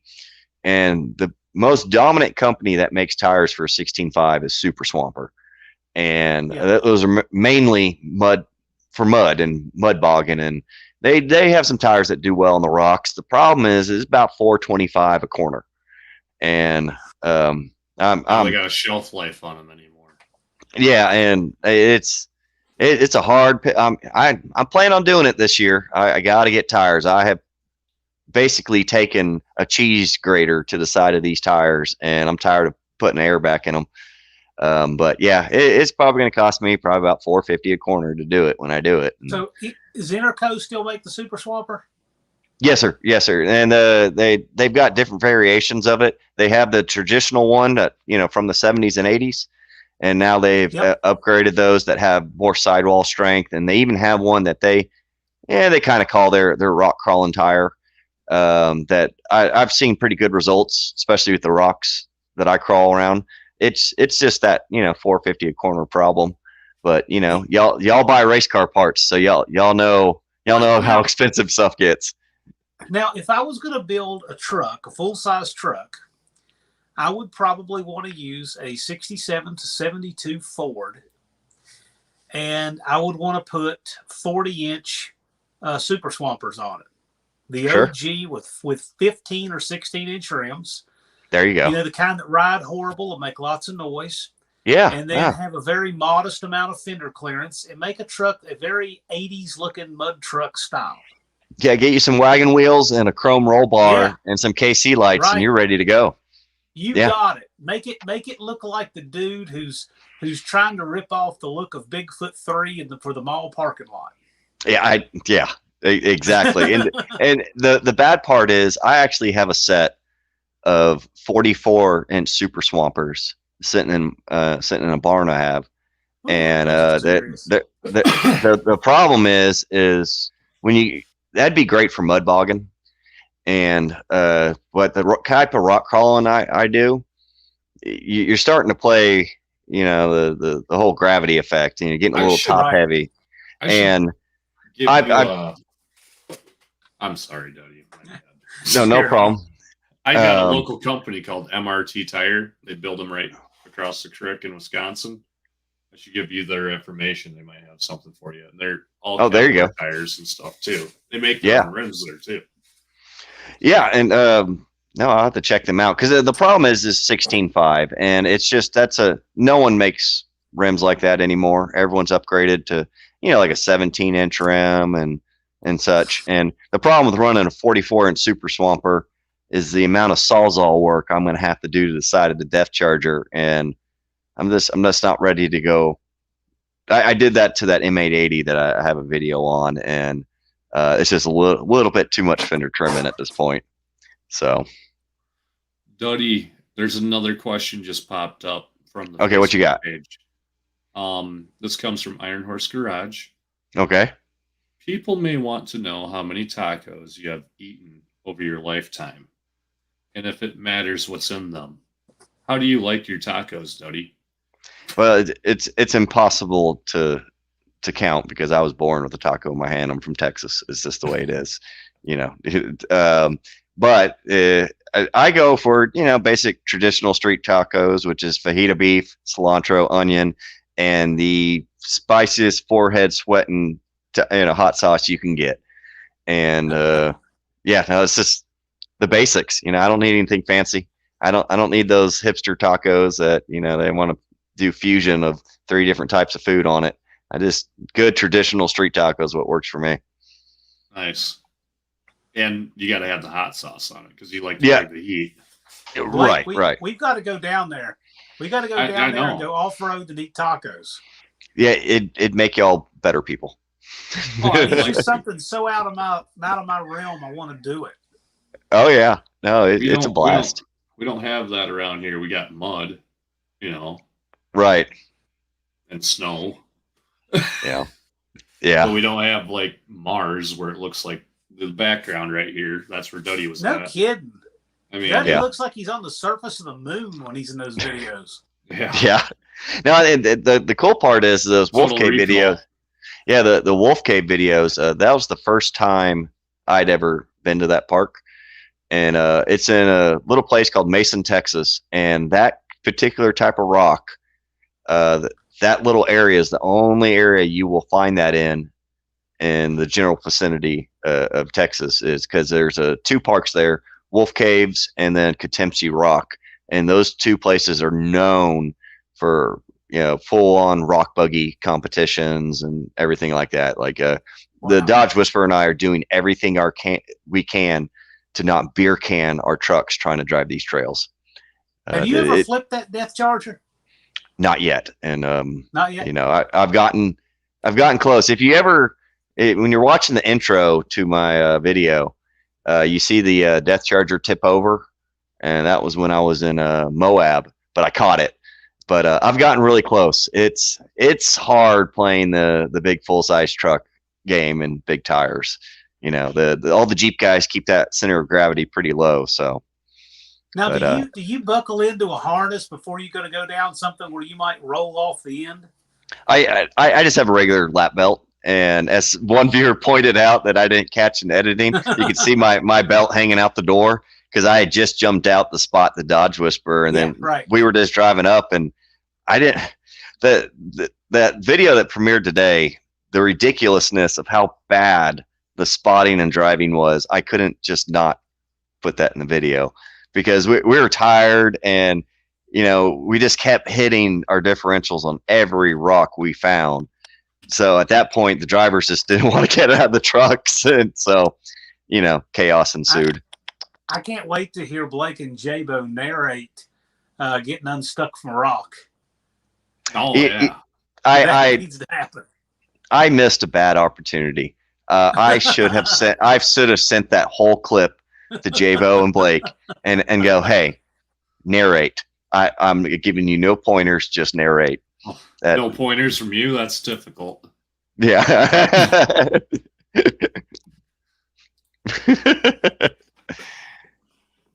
Oh yeah. Hey guys, I gotta step away for a second. So John, no problem. You know how to interview. Super hot tacos would be cool to see John sweat bullets and drink beer. Blake drink a case of beer in 30 minutes. Yeah, maybe. Well, that's what we should do. He's bolted on us. We got free reign over his stream. Let's do something terrible to it. Well, John, I think that's what we should do. If we ever meet up one day, if I can ever get you down here to North Mexico, we can sit down and I'll let you do an interview with me. But we're gonna sit down at one of my taco trailers, and I'll give you the forehead sweat and hot sauce, and we'll see how far we can get through it. All for it.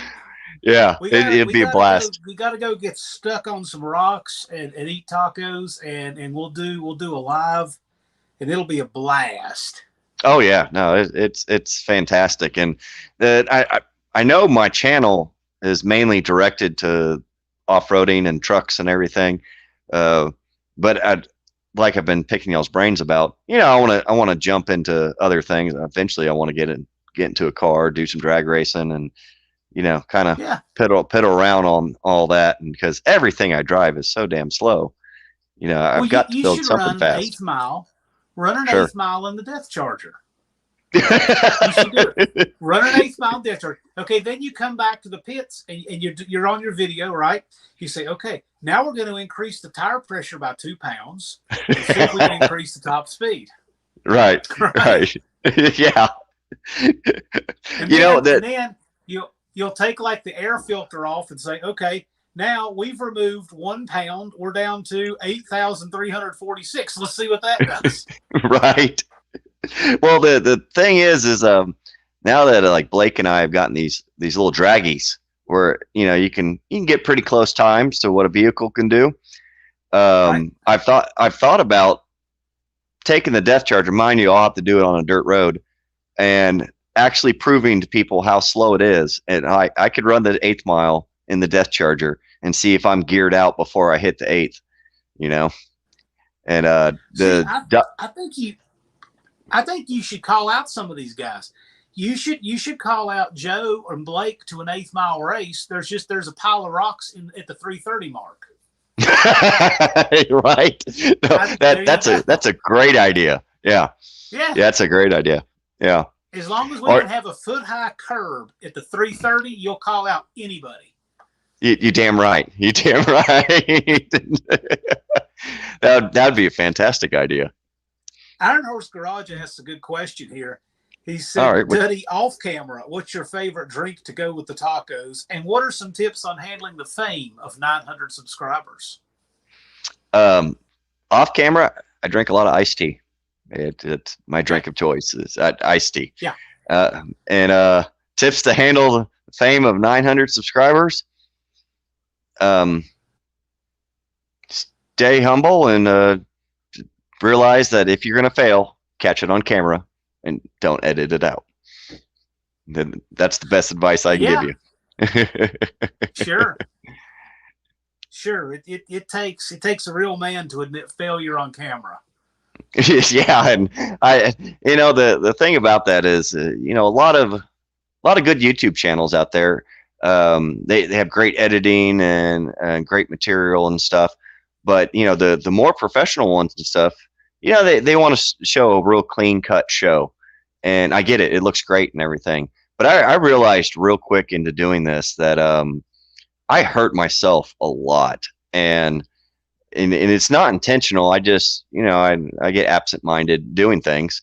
And so I started leaving it in there, and people started commenting a lot. So, rather than editing out me failing doing simple tasks and everything, I just leave it in there.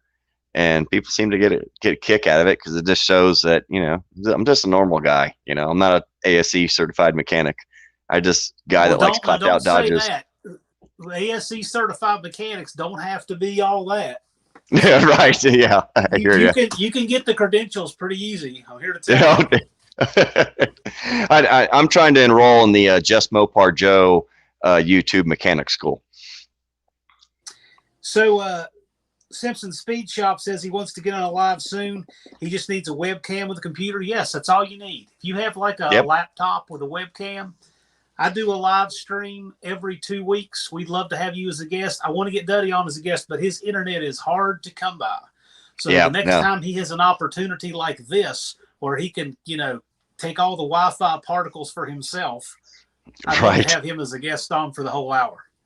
Yeah, no, that'd be great. But yeah, like John said, my internet is, far and in between. I'm siphoning it at this moment right now. So this worked great. And that'd be awesome if you get Simpson Speed Shop out there. That's a great channel.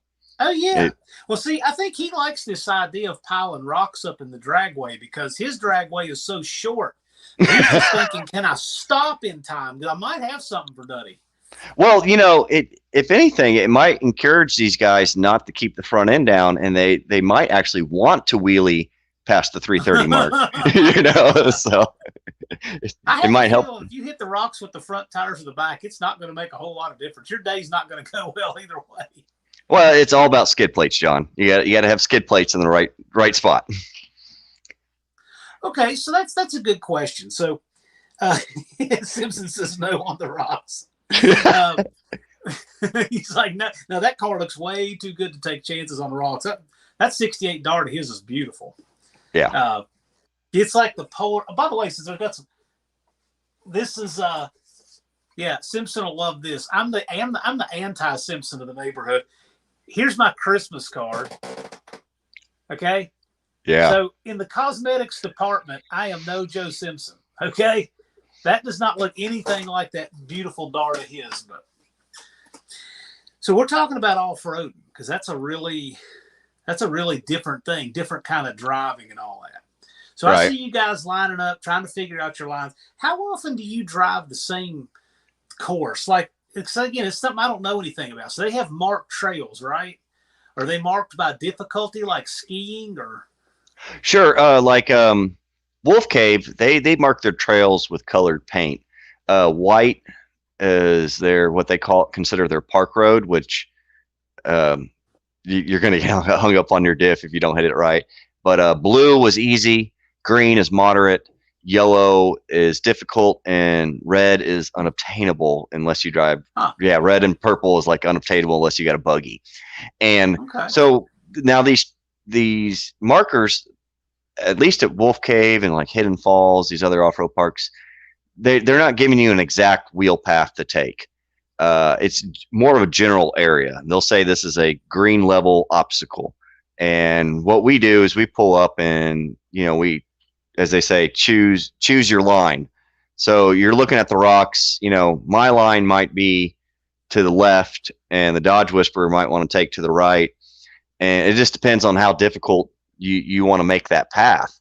And they also have bypasses where if you have a big obstacle, there's a bypass to go around. So the great thing about rock crawling and off-roading is you're not, pigeonholed into one thing. You can drive the same obstacle 3 different ways. I know what this is. This is the proof. Joe Simpson is out. Good to see you. Thanks for stopping by. Yeah, that's my drag race, John. So where is that? Oh, that's out in Texas. That's the COD going past at lightning speed. Yeah, that is full race mode. in my clapped out Dodge. I want to show a bunch of the unused clips from that Duddie versus Jeremy video. I think people. Oh, there you go. Out of it. Yeah, and if y'all haven't seen it, go check it out. It's hilarious. I mean, it's disappointing.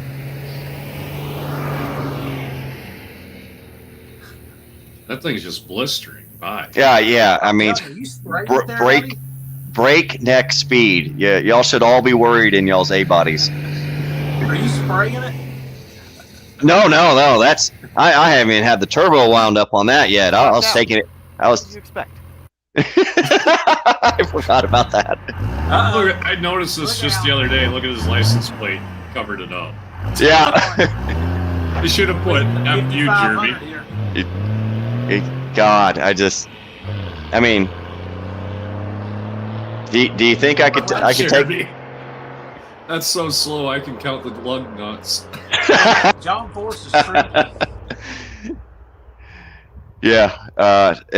Oh, here we go. There's a stark difference between Jeremy and I's truck. Yeah. We were hoping it was going to be closer. It was not. This is a good question. Blake, did you and Jeremy piss off the neighbors when you did the burnout with the garage door open? We did the zip ties and bias plies burnout challenge last year to say later 2020. Little did we know 2021 was going to suck also, but right. The neighbor couldn't see anything. I doubt he could get to his phone to call the cops even. But after about what, Jeremy? He's in the comments. 15 minutes, he came out. He wasn't mad. But the cops did drive by. I'll be right back. I'll be right back. 10-4, John.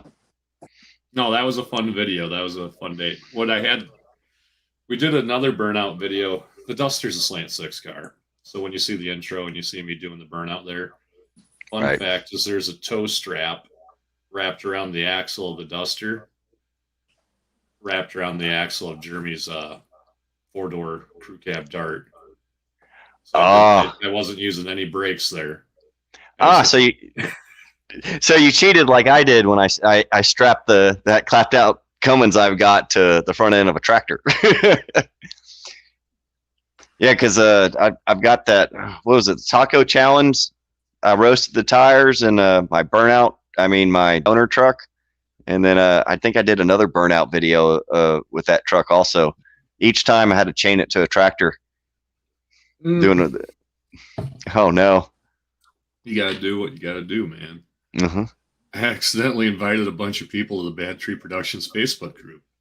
Hopefully that's a good thing, but I feel like you don't understand the magnitude of this power.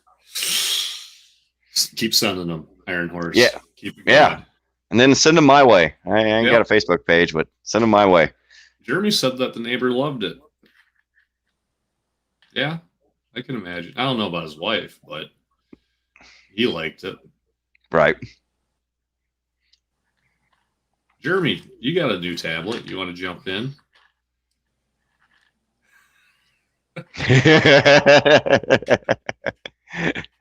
You just stand by the fridge. So, I had a question I wanted to ask you, Duddie. What do you got? And let me see here. Let me go on the internet. I want to play a game with you quick. Let me see here.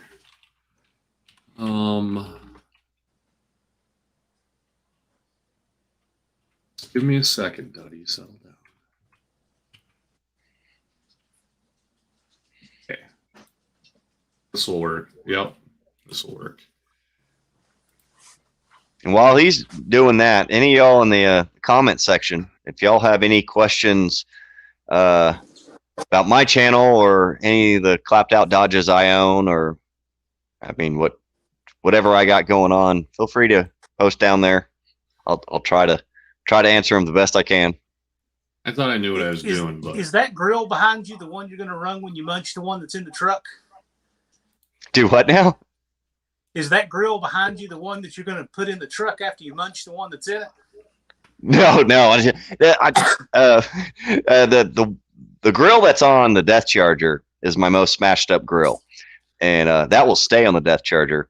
because it's just going to turn into a crushed beer can way before long. But every time I find one of these within reason, I try to pick it up. That's my favorite style is the 77, 78 Dodge front end.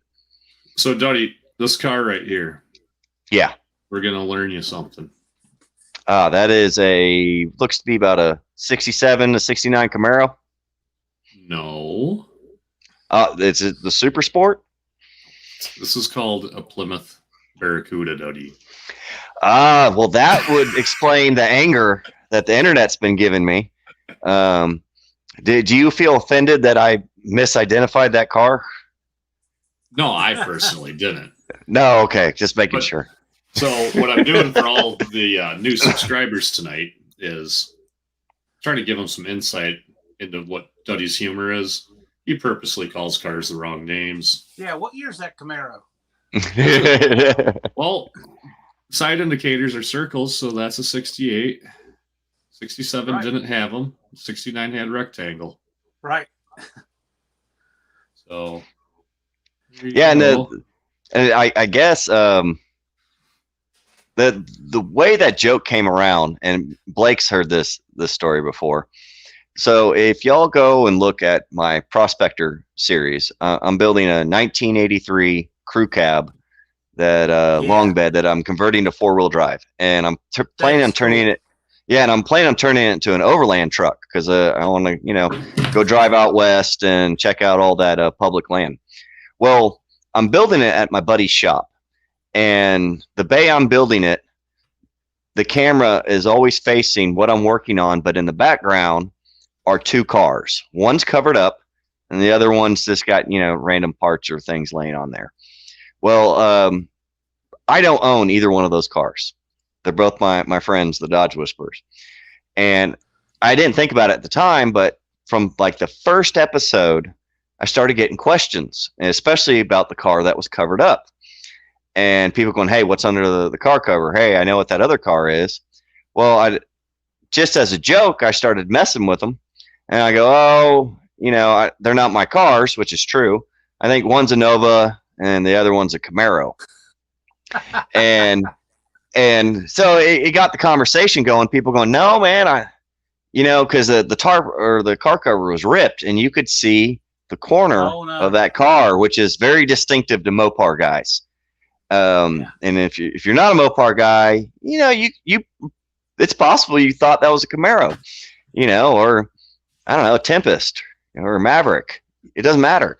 And so the guys kept guessing. I was like, no, I'm pretty sure it's a Camaro.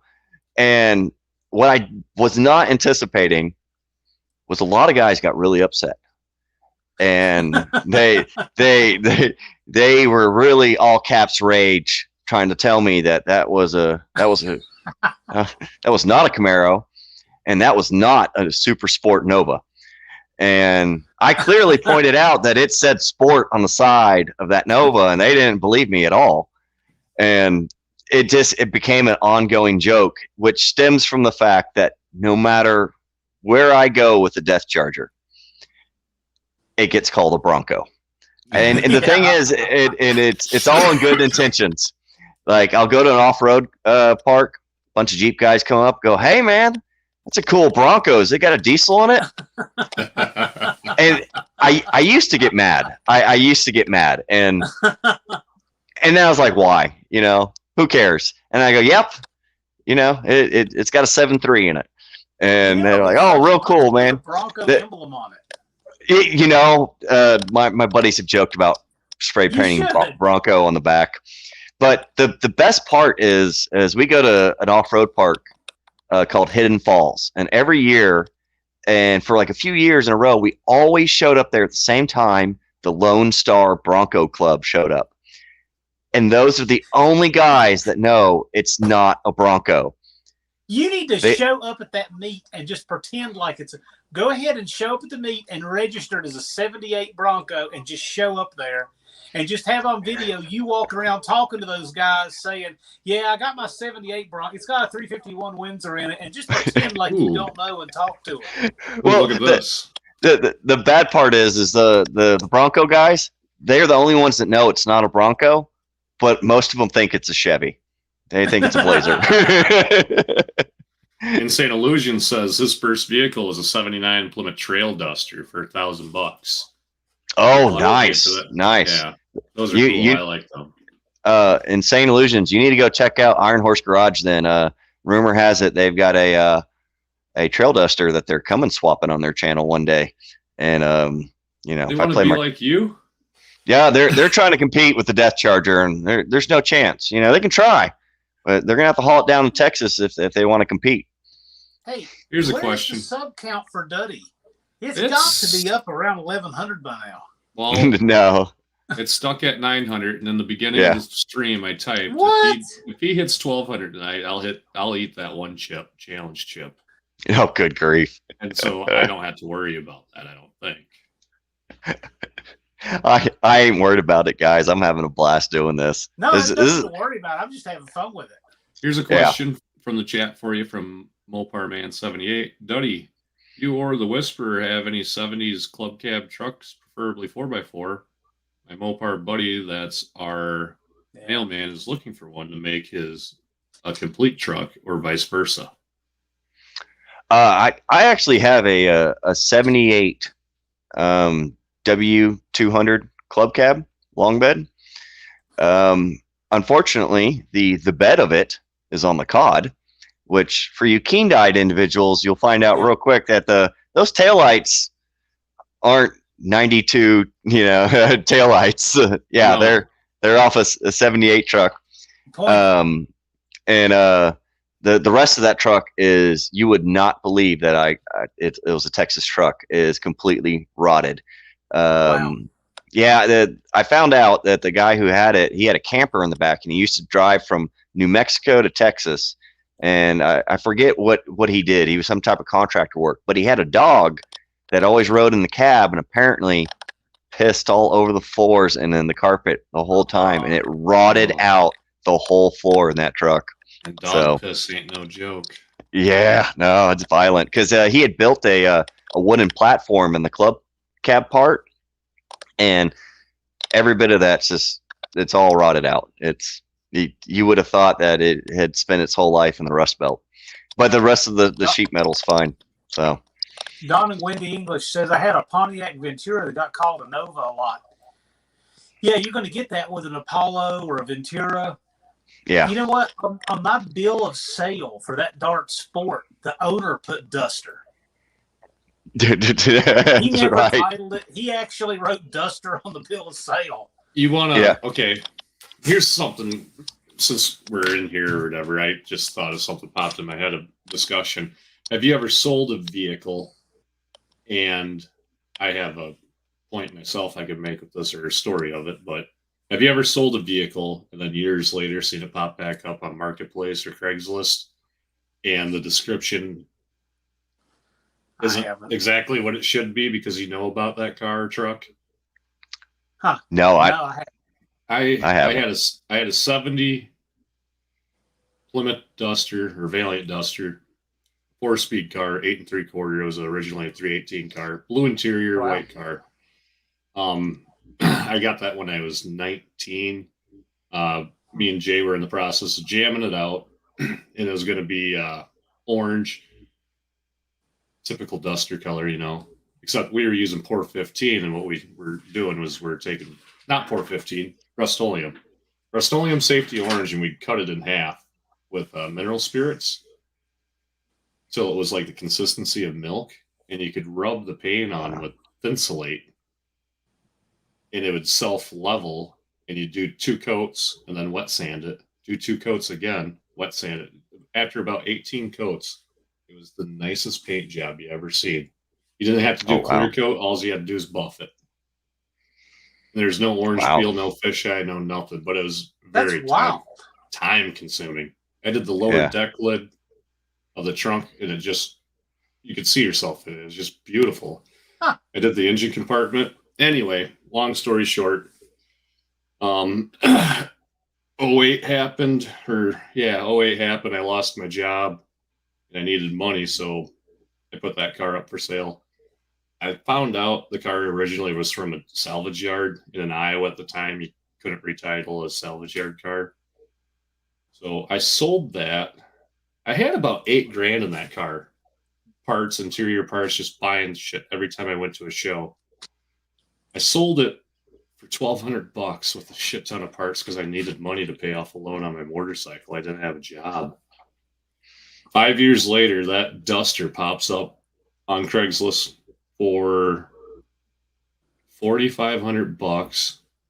It was about 2 hours away, and it said 73 Dodge Dart Sport, but converted to Duster with tail pan.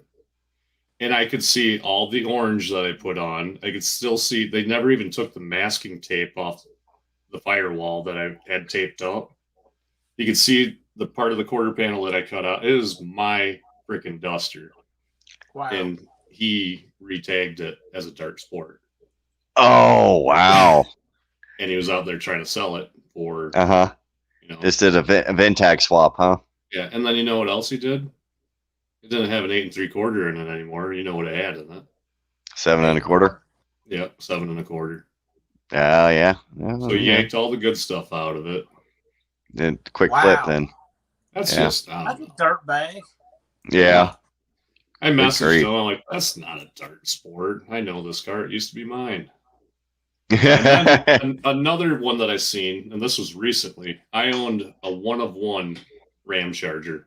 It was the only 1989 Dodge Ram Charger that came with a 360. It was a promotional deal for Cabela's. Right. And Chrysler made it for Dick Cabela. And their idea was they're going to brand them as Cabela's Ram Chargers, fishing rod holders. Center console had a handgun safe in it. It had Mopar Performance floodlights for backing up to your trailer at night, brush guard, and it had turbine wheels on it. Their body color. Really cool. Yeah, it was really cool. That thing was rusted to shit. I mean, it was Flintstones. But it went everywhere. The thing that broke the straw on the camel's back with that car's brake lines popped because they're so rusty. And I just was over it. I sold it, or I traded it for a 4-wheeler. And just recently it popped up online. It says all original. No rust. No kidding. Yeah. The mileage is like 250,000. It's got 60,000 miles on it. Yeah. It's missing the fishing rod holders. They got rid of all the cool Cabela stuff on it, except for on the dash, it said concept vehicle. That stayed right there.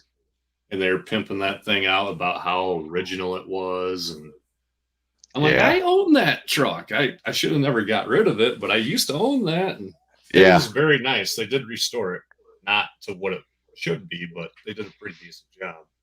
That kind of pissed me off, lying about the mileage. Lying about being all the same original steel. Right. I should have kept that thing knowing what I know now, but it probably could have made in Mother Earth though. Hey, we could have made it into a rock crawler. Hell, we got a rot charger down here that old halfway house garage has got that I keep trying to get him to bring that thing rock crawling with us, and he's afraid it will fall apart on the trail. It's so rotted out. Yeah, because he pulled it off the coast, and it's so rotted the motor is rotted.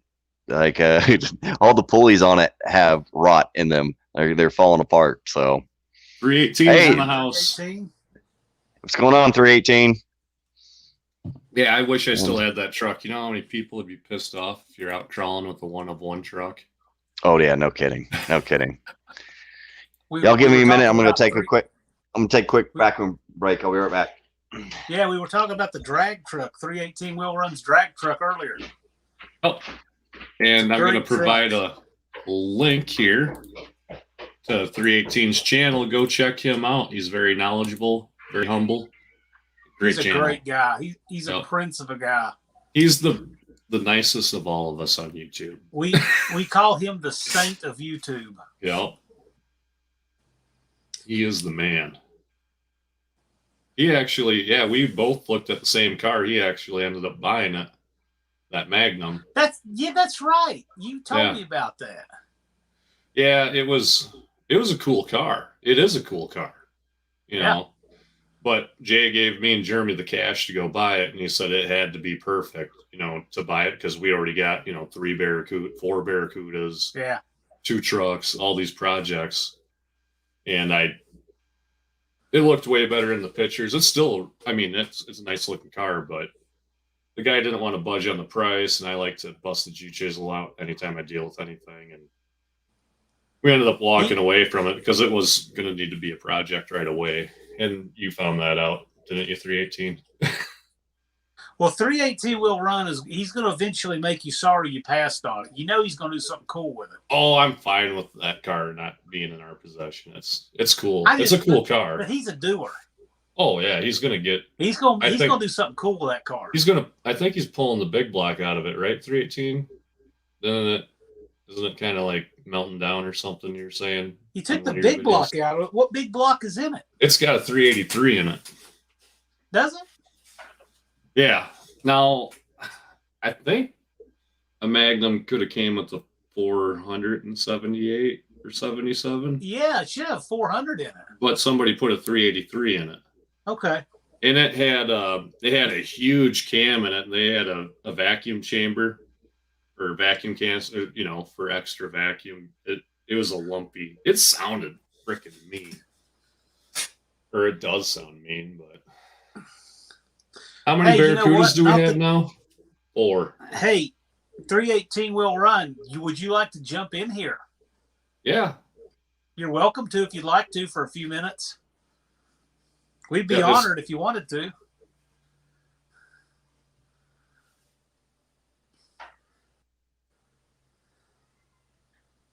I just remember when he cranked it up and the Holly fuel pump was dumping gas on the ground, and I'm like, I don't think I'm going to be able to drive this home. I really dig that 75 Duster of his.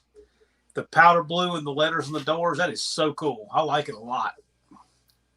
318, are you on Facebook, buddy?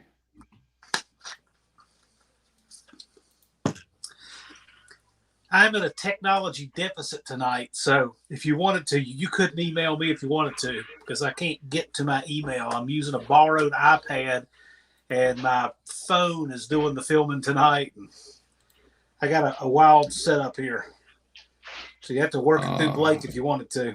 Here, I'm gonna send you an email, 318, with the link. Yeah, just email the StreamYard link. Okay, Duddie, we brokered a deal while you were out. Yeah. Oh no! What did y'all do now? 318 Will Run's going to join us for a few. He's going to help in this this effort. Oh heck yeah! Marathon. Good. I can pick his brain about the drag truck. I love that thing. Yeah, that truck is so cool. I love that truck. Oh, that thing's awesome. I mean, what he's done with it it makes me want to build one now. I keep debating between building a car and a truck, and I know trucks better than I know cars, and that truck there is an inspiration for me. Because that's something There you go. Yeah. 318, I just fired you email. It looks completely stock, and it embarrasses cars to drag away. Oh yeah, and that thing rips. It rips, and I love the motor, the bomb sickle. It's the 360. Hell yeah! Yes, the way he painted it, the name. I mean, that thing rips, and I think what was it? One episode when he threw that 750 double pumper on it, and it made it huge. Oh yeah, it was 6/10. To make a clapped out truck like that go that fast is awesome.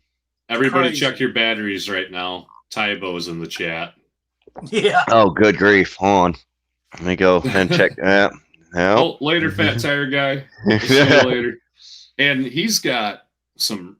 Sean Fat Tire Guy Thomas has. Have you seen Pink Panther? It's that viral video on Instagram of a pink street van doing donuts in a parking lot. Oh yeah, that is him. That's an awesome van. That's what Van Muerte aspires to be one day. Oh yeah, that is. Hey, what's going on, 318? That's what Van Muerte aspires to be. You might have to mute your YouTube play in the background. Use your YouTube browser there. Hey, what's going on, 318? Hey guys, how's it going? It's going good, but you need to mute your the YouTube tab playing because there's a lot of feedback. Hold on. I'm trying to close out. I got like all these windows open from everything I'm doing. Figure out which one is I'm giving There me the you go. feedback. I think I got it. Well, Did I hey, get thanks it? for joining us. Yeah, appreciate you being here. This is You awesome. got it. Thanks for joining, man. Now I'm watching myself. There's a huge delay. Is this? It's not. Just watch StreamYard. It'll get to YouTube when it gets there. Yeah, right. Yeah, I've got to watch mine on my phone because the actual YouTube browser is frozen on mine. So I was getting all confused. I was watching it on YouTube and I say it, nothing happens. Then my lips start moving. I went back to the stream. There you go. It's a 7-second delay because we all know just how foul and blue streakish 318 wheel run can be. Oh yeah.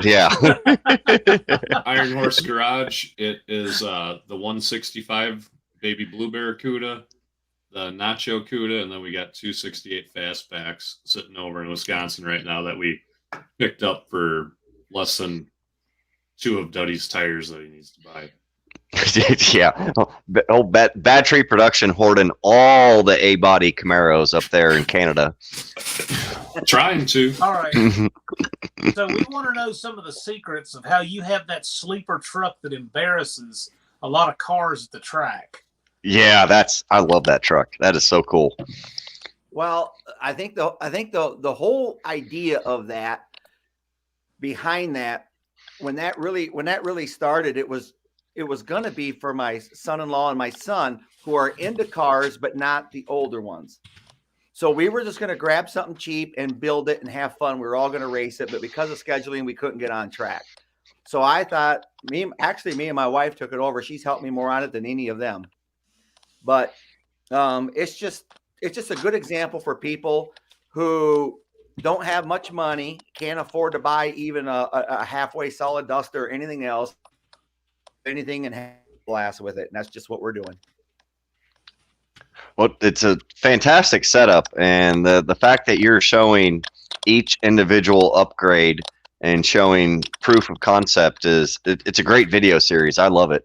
That and the fact that you painted the motor, the bombsicle, I get a kick out of that every time. Mm-hmm. Oh yeah, because it could explode on any time. I never heard the thing run. We bought the motor for $150 off of Craigslist, and we got our money back it came complete with the wiring harness and everything. So we sold the harness, we sold the exhaust manifolds, and we basically got our money back on it. So it was a free long block.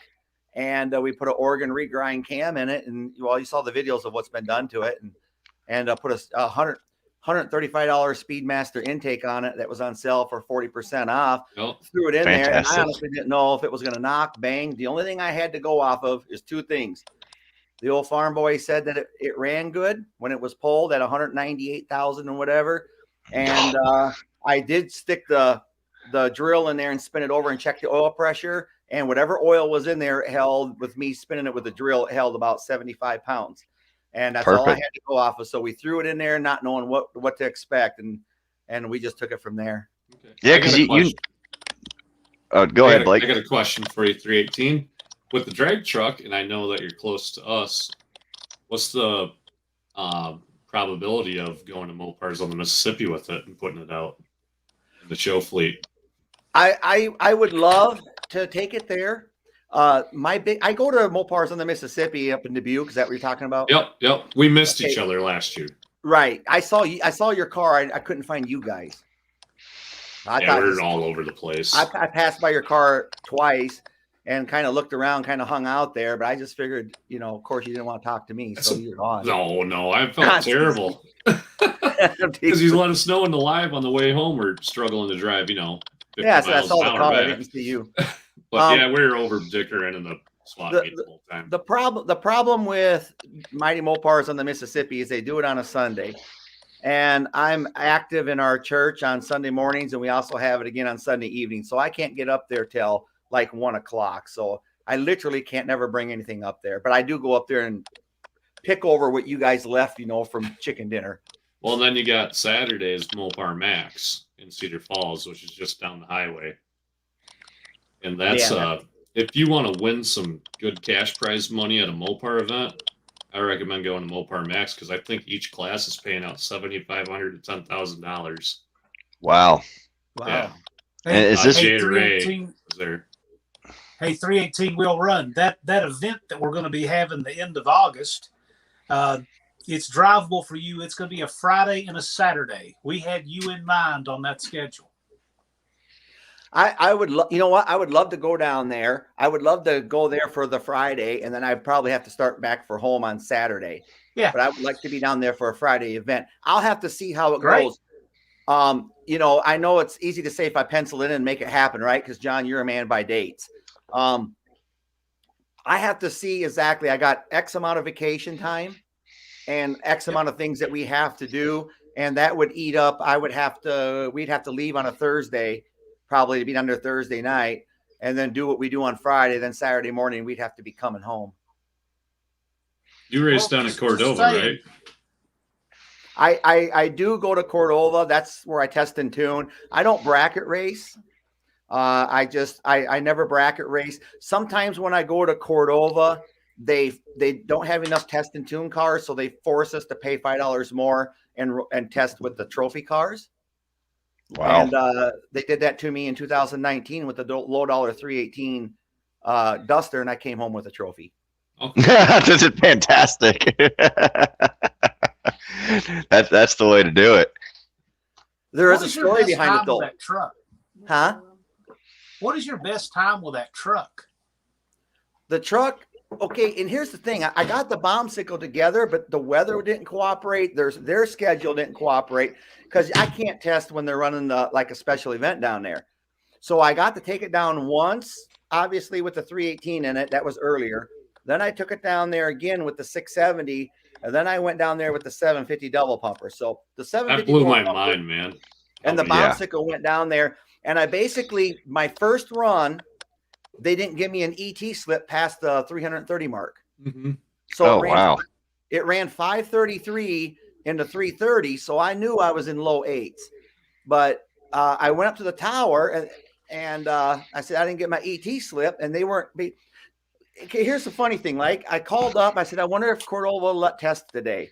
I called up. They said, yes, we're allowing test and tune, but we're on track now. Well, I got an hour drive. I couldn't load it up on the trailer. So I fired the truck up in my yard. I didn't touch anything. I never even had a chance to tune on the double pumper. You guys aren't going to believe this. I fired it up. I drove it down there, and my first time cracking it open was on the track. Wow. Yeah. So it's only going to get faster. So I went an hour down, and on my first pass, I could tell it was violently faster out of the hole. So I cut out 180, mid 180s, 186, I think, 60 foot. And then I hit a 533, and then no more ET slip. So I went to the tower because they said, oh, that's all the run you get. You got to run with trophy now. I said, I can't dial nothing. You know, all I cared about was another test run. So they said, all right, get in the back of the line with Pro Mod, and we'll let you run by yourself when they go. So I got in back of the line with Pro Mod. You should have seen all the Pro Mod guys when I was in line with them, going up with them. They're like, seriously, what's this guy going to run? 480s with this truck or something? Yeah. How much nitrous you got? Yeah, right. So that run there, I got my full run in, and it ran at 827. Dude, those are the best runs when you have no practice at all and you get out there. They throw you right in the competition. It's like what I was just thrilled about was those old pad slapper bars that you had that you re-engineered to make basically like the poor man's version of a cow track setup, and how great they did that. I mean, that truck looks like it hooks, which is crazy for a long bed. Duddie, I am so glad you mentioned that because, because the truck now. I'm going to tell you something. I built a big block short bed truck I was working on, and I sold it before it was finished. But I actually, had it going. And I can tell you that a short bed hooks so much better than a long bed. It's unreal. Oh, really? And I'm glad you brought that up, Duddie, because as much controversy as there was around those traction bars, I was cutting 1/8. Yeah.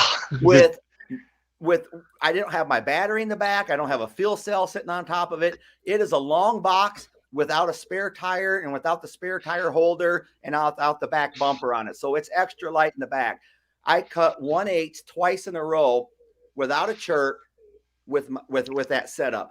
And so many people were thrilled that what it ran, but nobody come back and talked about what you just mentioned, that you know. Right. I got another trick though that's coming up here for this next coming spring for traction, because we're going to go faster with it, obviously. Well, I mean, You're going to have that trick in the sevens, and it does not look it. Yeah, and I don't think anyone wants to talk about your homebrewed Caltrack setup, because there were so many people that didn't think it would work, and it does, and it works well, because a long box Dodge, you're not going to get hooked up unless you take that spare tire out and hang a whole bunch of 100-pound weights underneath that thing, and then maybe it will. And when you set that thing up originally, I looked at that and I was like, how is this going to work? And that first few launches you did on the track, I was like, oh, well, that makes sense. That's poor man's Caltrax right there. You can't get weight transfer with a long bed. There's no Right. weight transfer. But I got a man who's not on YouTube, but he watches me. But he's in a different state, and he's building a 67 Dodge truck right now. He's putting, I think, a 416 or something small block in it. It's going to be wildly fast. But anyways, him and I talk a lot. And my project's further ahead than his, but he's just giving me some tips and tricks that he's trying to get his to hook up. He will be. His isn't on the road yet. But he's chasing the traction thing right now. And I got a thing or two to try with this in the spring when I add more power. It hooks at 1/8. Will it hook at 1/7? Well, we don't know. I'm excited to see, because again, that whole series you're doing with the drag truck, it's not like just one giant build. You're doing it in stages, because are you running what, a 430 gear in that? I can't remember. Yeah. And each step you're doing it and then showing results, which that's what people want to see. A lot of these big series channels, they build everything at once, and then you don't get to see the results after each thing. So it's really cool to see. And as far as the 430s go, to be real truthful with you, I think the truck right now would probably go just as fast with 355s in it. I had a Dart years ago that had 430s in it, and I dropped that Dart down to 391s, and the mile per hour and ET stayed exactly the same. So right now, I think it's probably a little over geared, because my cam is still on the smaller side. I think my duration, I forget already, is at 218 on the intake at 50 and 224 on the exhaust. It's not a big cam. Oh, okay. All right. Well, I mean, it rips. I'm can't wait to see what you do with this thing in the spring, because I know all y'all up north, as soon as winter hits, y'all are putting everything in shops and shutting it down. So I get it. Another thing is, it's so heavy at the start. With me in it, we're right at about 3,800 pounds at the start line. Sure. No, it makes sense. Blake, is that I can't read what that says down there that you got pulled up. Mopar Man 78's gonna have to give them stickers back, because you lost 3 subs since you hit 900, so I had to change it to 897. That's because when you get them, that's the story of my life. Take all that away. That good feeling you hit 900, you'll have to feel it again. On my end, it tells me I've got 894. Welcome to my life. When you get a bunch at once, it just dropped down to 894. Yeah. No, this is the game I play. Like I'll go to bed and wake up next morning and I've lost 12.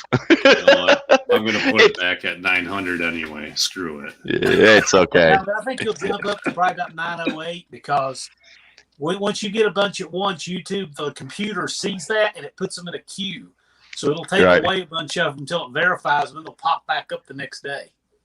Well, I mean, honestly, we should just probably rename this live stream to Duddie talks to real drag racers and learns about drag racing. Well, I think Blake and John might be your real drag racers. I'm just a test and tuner. No. I don't race. I don't bracket race. So, well, you've been down the strip. I have not. So you were too. It just wasn't. It was different. I watched it. I haven't done anything since 3 years ago. Right. Yeah. We had an idea. Duddie's going to call people out to race down the 8th mile. Yeah. He's going to put a foot-high curb at the 330. Right. So however they want to negotiate, it's fine. Yeah, and I'll take the Death Charger down the strip, and even though it maxes out at 43 miles an hour, it can make it over that curve at the 330 mark. Yeah. The rest of you guys, I hope y'all solve that wheelie problem, because that's the only way you're getting over the curve. All right, just so people can see what Duddie was talking about, I kind of just found this here. Oh yeah, that homemade ness that 318's got going on that helps them hook. yeah. No, that is such a cool setup. I mean, it and to show how it works it's awesome. It looks like in that picture there that it's hooked up like a regular traction bar, but it is not. No, it's not at all. Cal custom stuff for that. Yeah. No, I got the same helmet. To me, what I loved is, I saw him installing it and everything and explaining what he was, the intention of it. And, a lot of people, the haters or whatever, but I was just intrigued on the setup and then showing, basically, project to completion of how well it worked. And it hooks. Yeah, there's the bombsicle. Yeah. Now that motor there, if the exhaust is not loud, that motor paint is. That motor paint is loud. I like it. Yeah. Here's the main editor right here of Battery Productions. Yeah. Oh, the He's hound 12 dog. years old. He can hardly walk anymore. We don't play ball much. John, Yes. your video with the Trans Am and Mustang was just awesome. I thought that was a lot of fun. Those cars were a tenth apart. They were both very slow, but they were a tenth apart. You know what? I have had better and more excitable and more fun racing cars that were so slow. I remember my brother had a 78 Dodge Aspen station wagon with a Super 6 in it. And I had a 63 Fairlane with a 173 on the tree. And we went out and raced them in a quarter. And because I'd rev it up and I'd dump my clutch, I would get his front bumper back by my back tire, and I'd hold the gears out and shift it.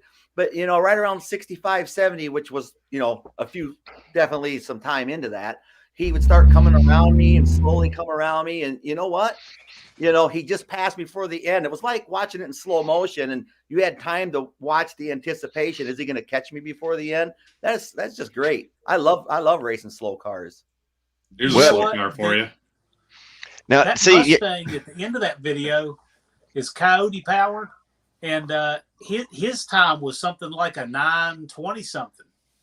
So that Coyote powered Mustang, even though it had me in there, your truck is a second faster than that in the eighth.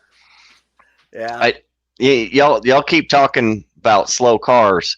Anything that runs under a 20 is fast for me, because the COD cannot break a 21.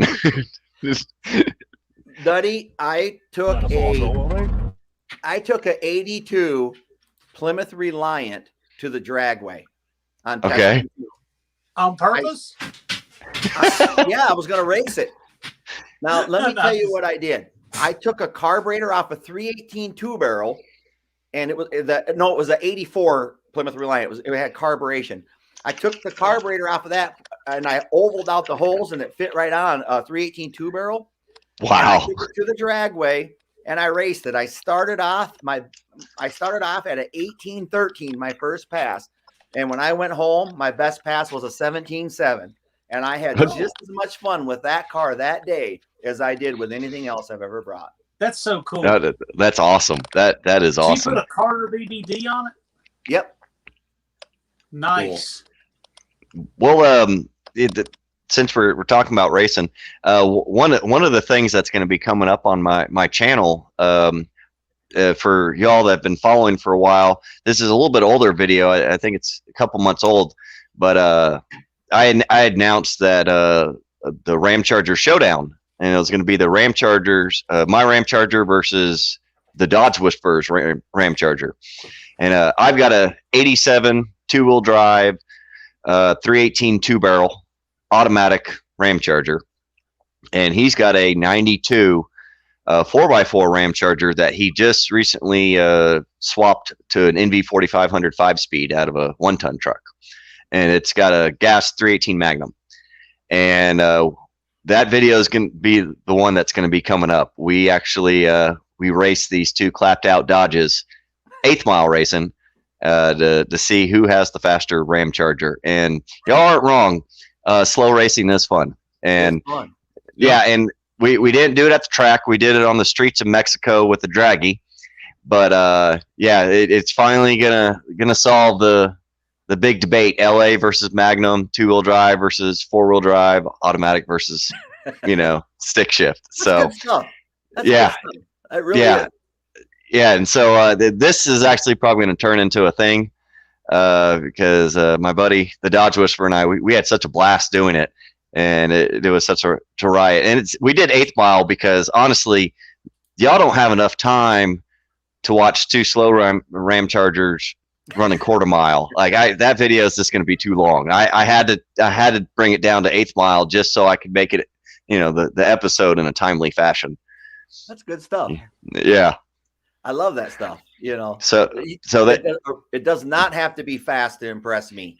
Honest to goodness. I would, all the Bad Tree guys went down to Earlville and they brought all that stuff down there. Yeah. And out of everything they brought, I tell you what, I was much more glued to the ETs of your Slant 6 Duster than I was the 4-door Dart. Oh yeah.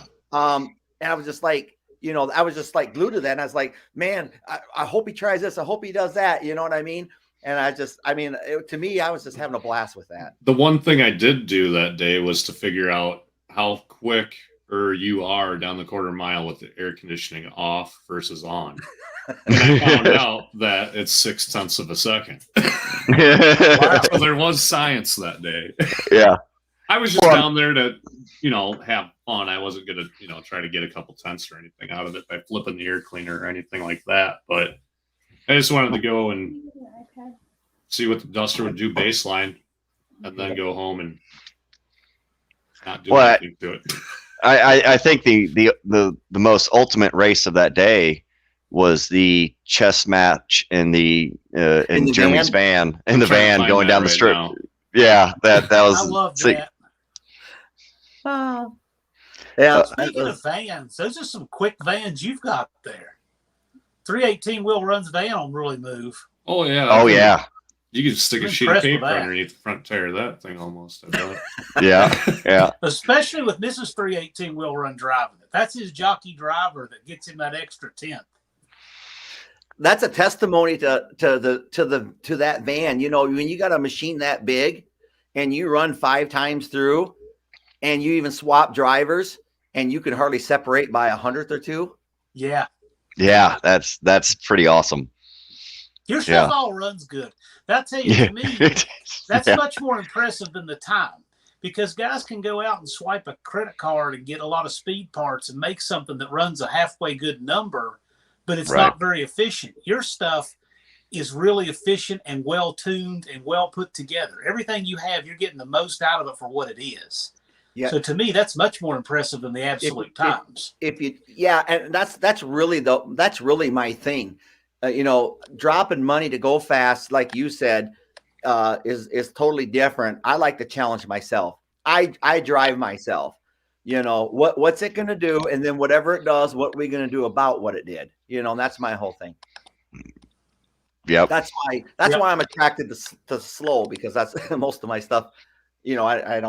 I'm not, you're probably not going to see me in a 850 Fox body that's turbocharged. That's just not going to be my thing.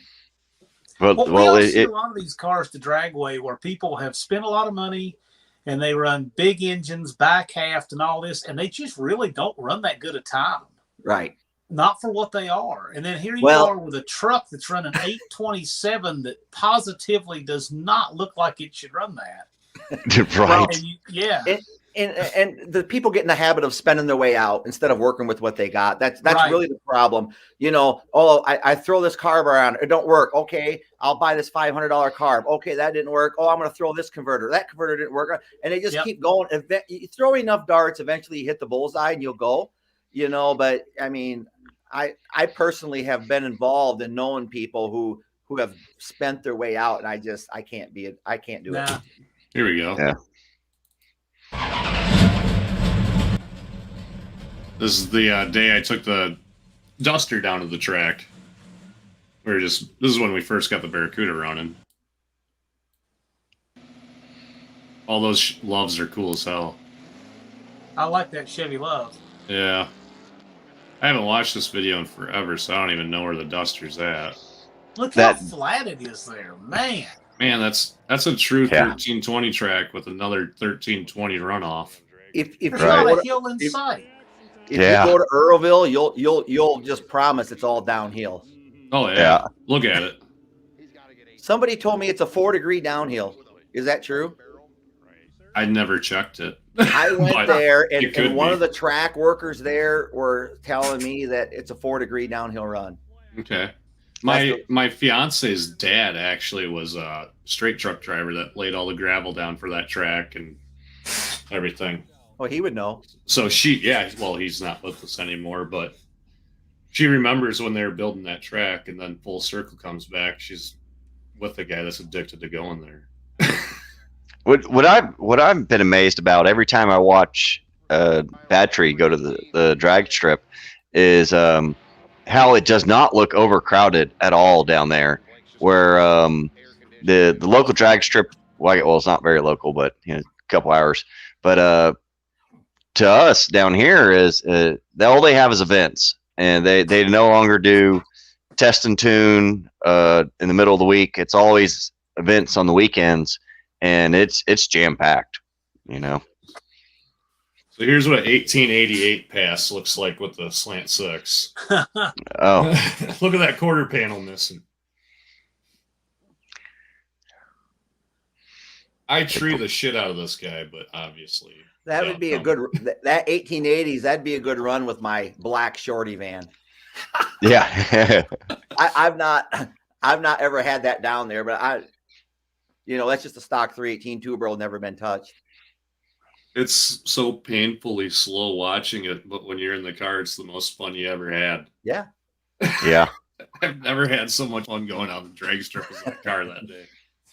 Well, the Dodge Whisperer and I, we've talked several times about taking our Ram Chargers down to the drag strip when they do test and tune, just so we can get official times and, just to see what they do, because they're slow and but they're ready to go.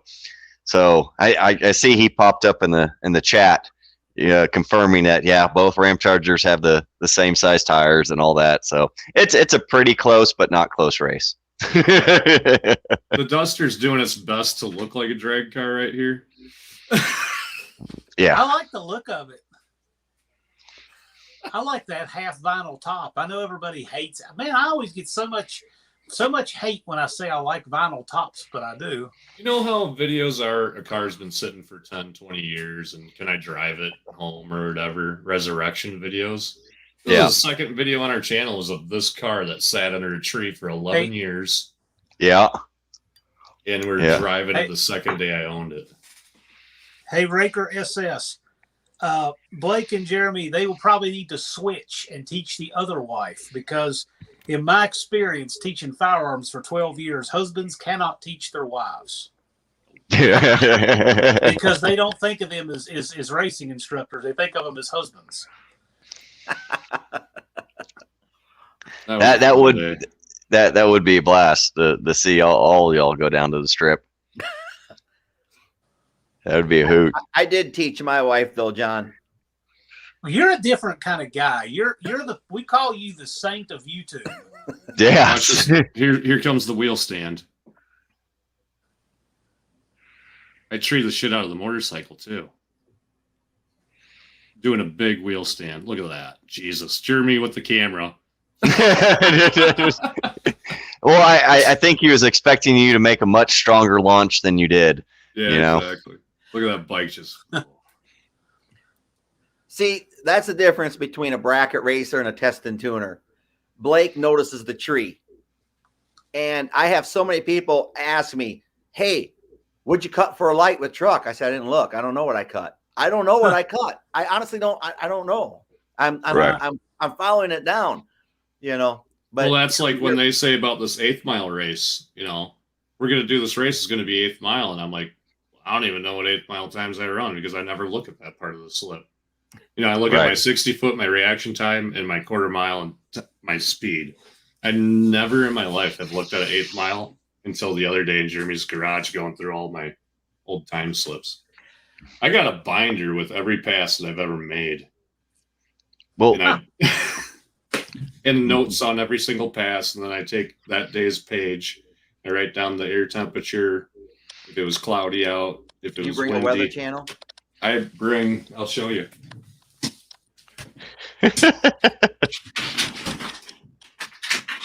You're gonna laugh your ass off.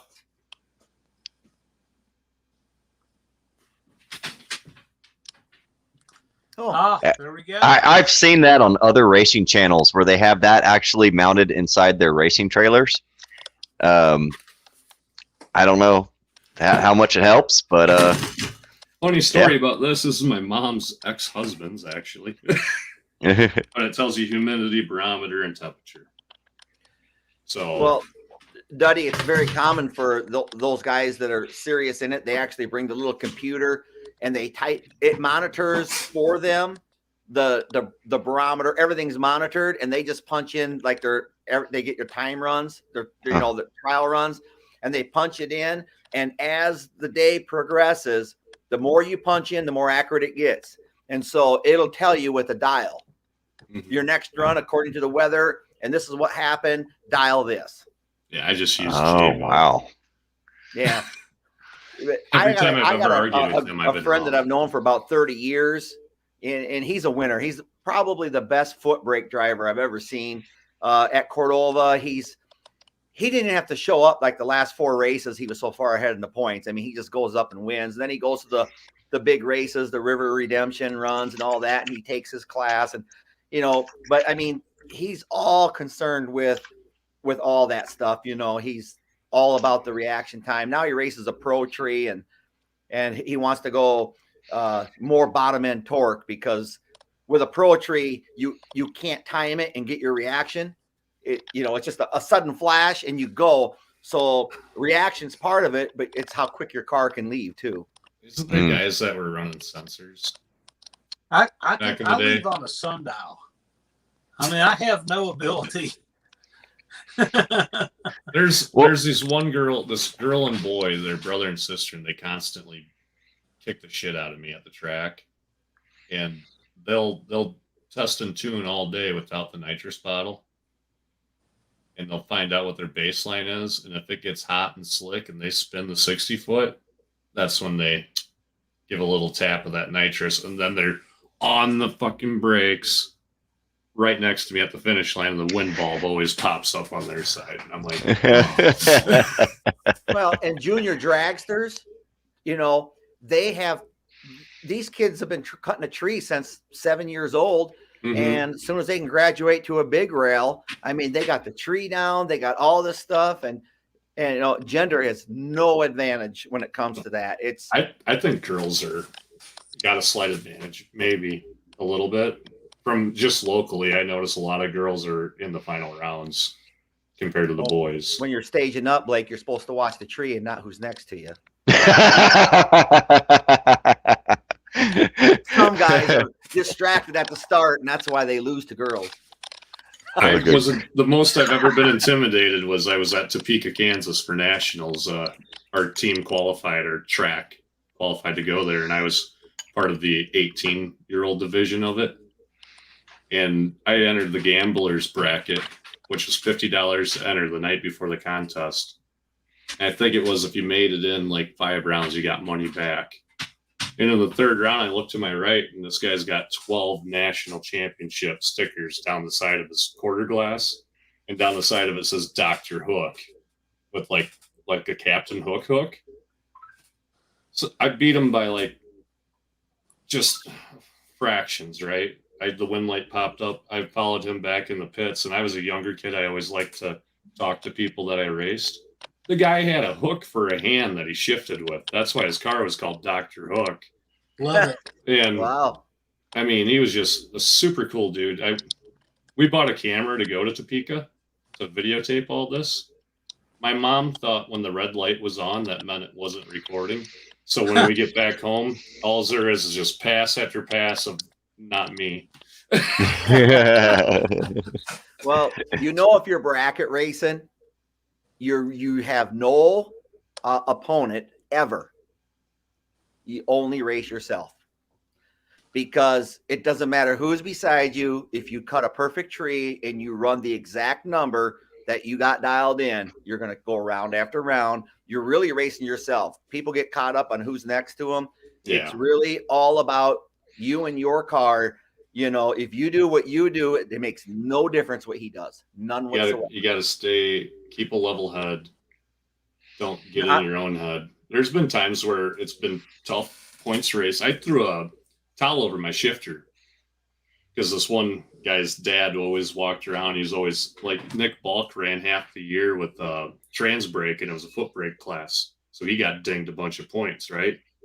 So we were wondering who the hell's narking, right? And it's this guy we called Malibu Stacy. And he raced a 98 Chevy Malibu. That was the most consistent fucking car at the track, right? It does the same thing every time down the track.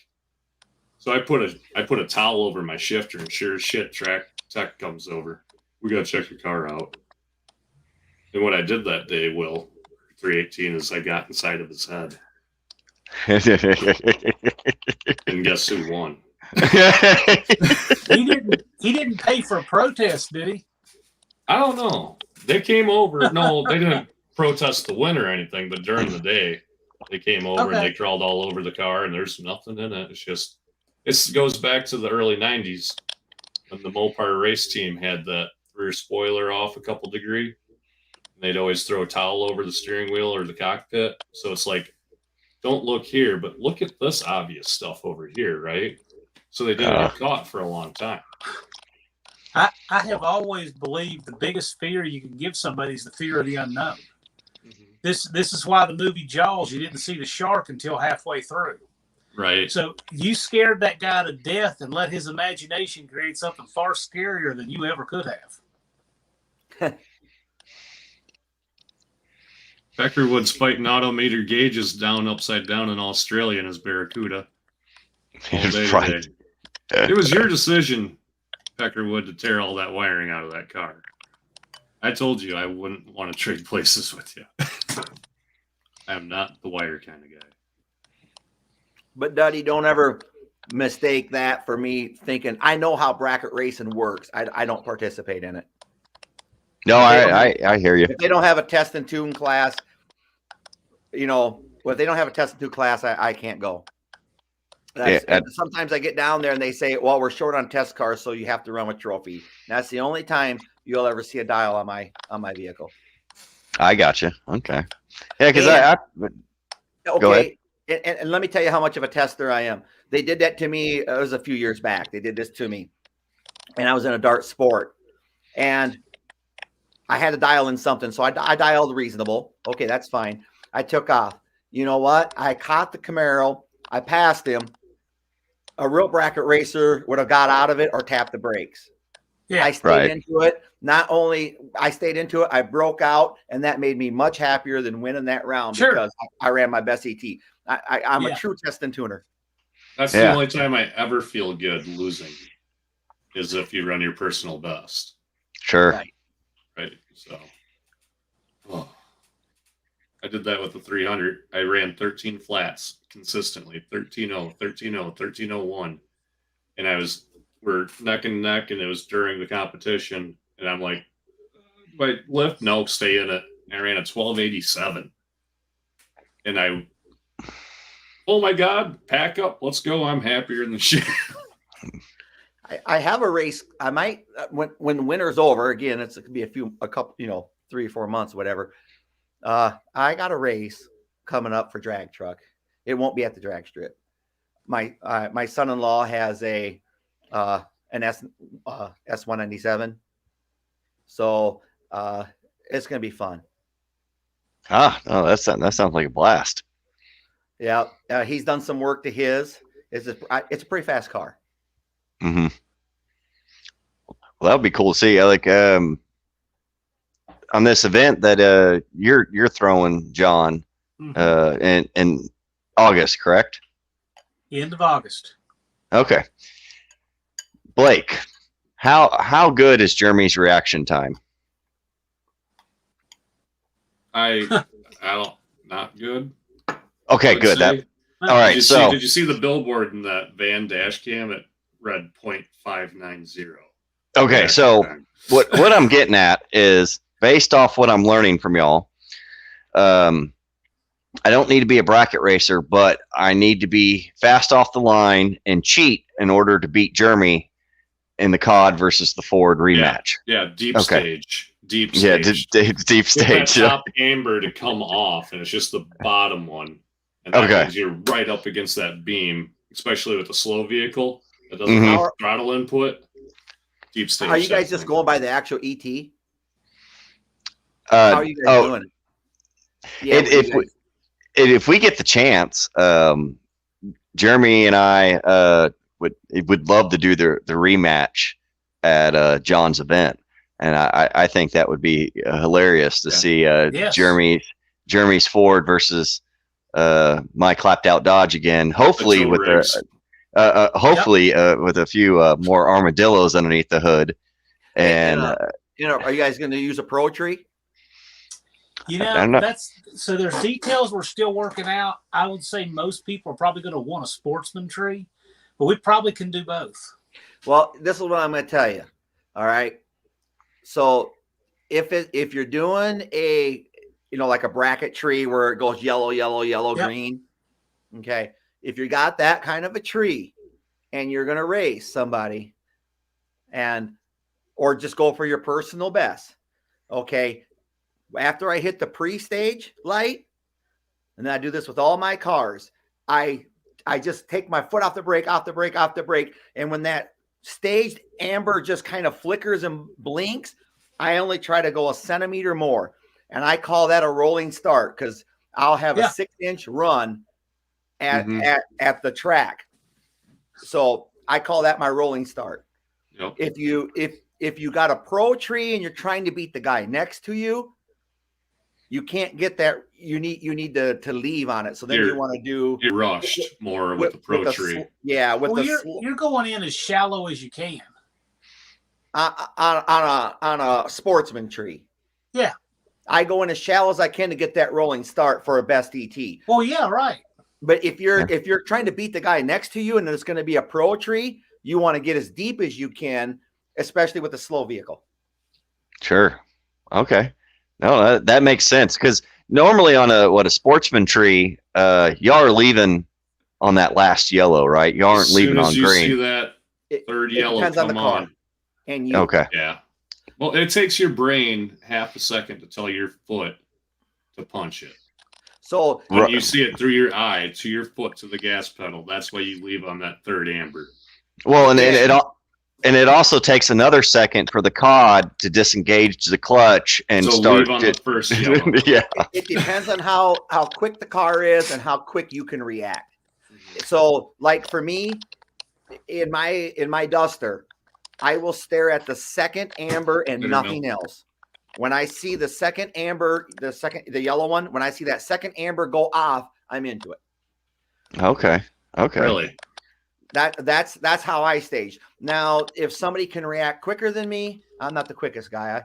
And if you got a car that's going to cut a 1.4 instead of a 1.8, then you're probably going to leave on the last amber, or even when it goes out. It just depends on how quick the car is going to react. Mm-hmm. Sure.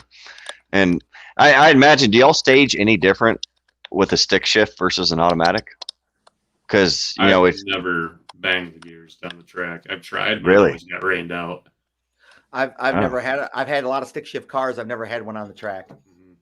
I see. I noticed like majority of drag racers run automatics, and the Jeremy's truck and my truck are obviously stick shifts, and they are not racing transmissions. Obviously, they got the big long throw, shifts and everything.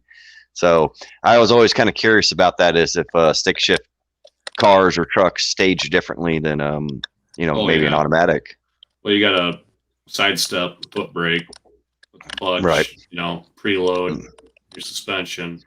Try not to Depends red on what light. track you're at too. The one that Uncle Tony was at, he pushed in his clutch, the car rolled backwards. Yeah. Yeah. They roll back out of the lights there. But if you had like a line lock set up where you could release the button, so you don't have to do that side step where you both feet can, one foot's on the clutch, one's on the gas pedal. Get a little bit of that bite from the clutch, holding the button. As soon as you see that third light drop, release, dump the clutch down with the gas. Yeah, because I think what Jeremy's best time, what was it, 18.7 something? Let me see here. You want to see the one where he did a quarter mile with the trailer behind his truck? Oh God, don't show the fact that his truck's still faster than mine with a damn trailer behind it is really depressing. I don't have that, Duddie. Don't worry, I won't show it. Oh, good. I will show this. You killed my brother. You cowardly son of a bitch. I'm calling you out. I put Jeremy's face on that guy. Here's Duddie's face on the cowboy. Jeremy's missing a finger. Hard to trigger with them other fingers, but.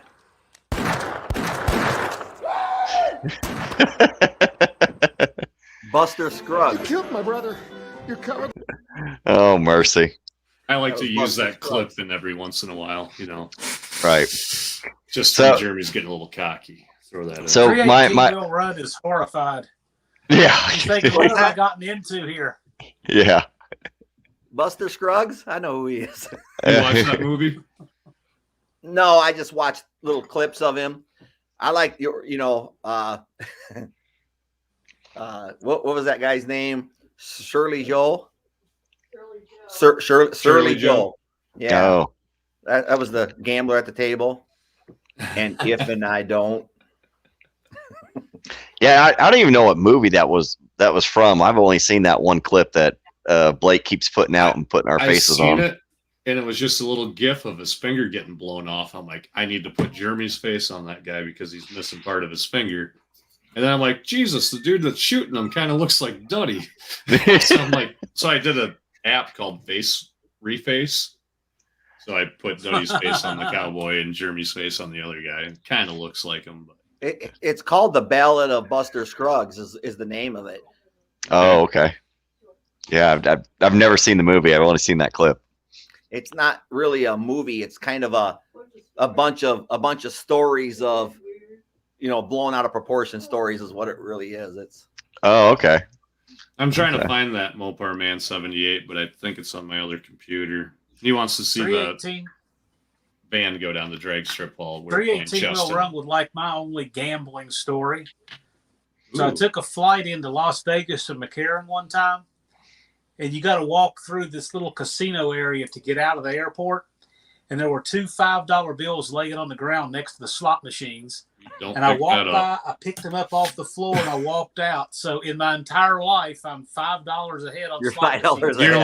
You're lucky. But I found $10 GCI guys didn't tackle you on the way out, because that's like the big no-no. If you see money on the ground in the casino, you don't touch that.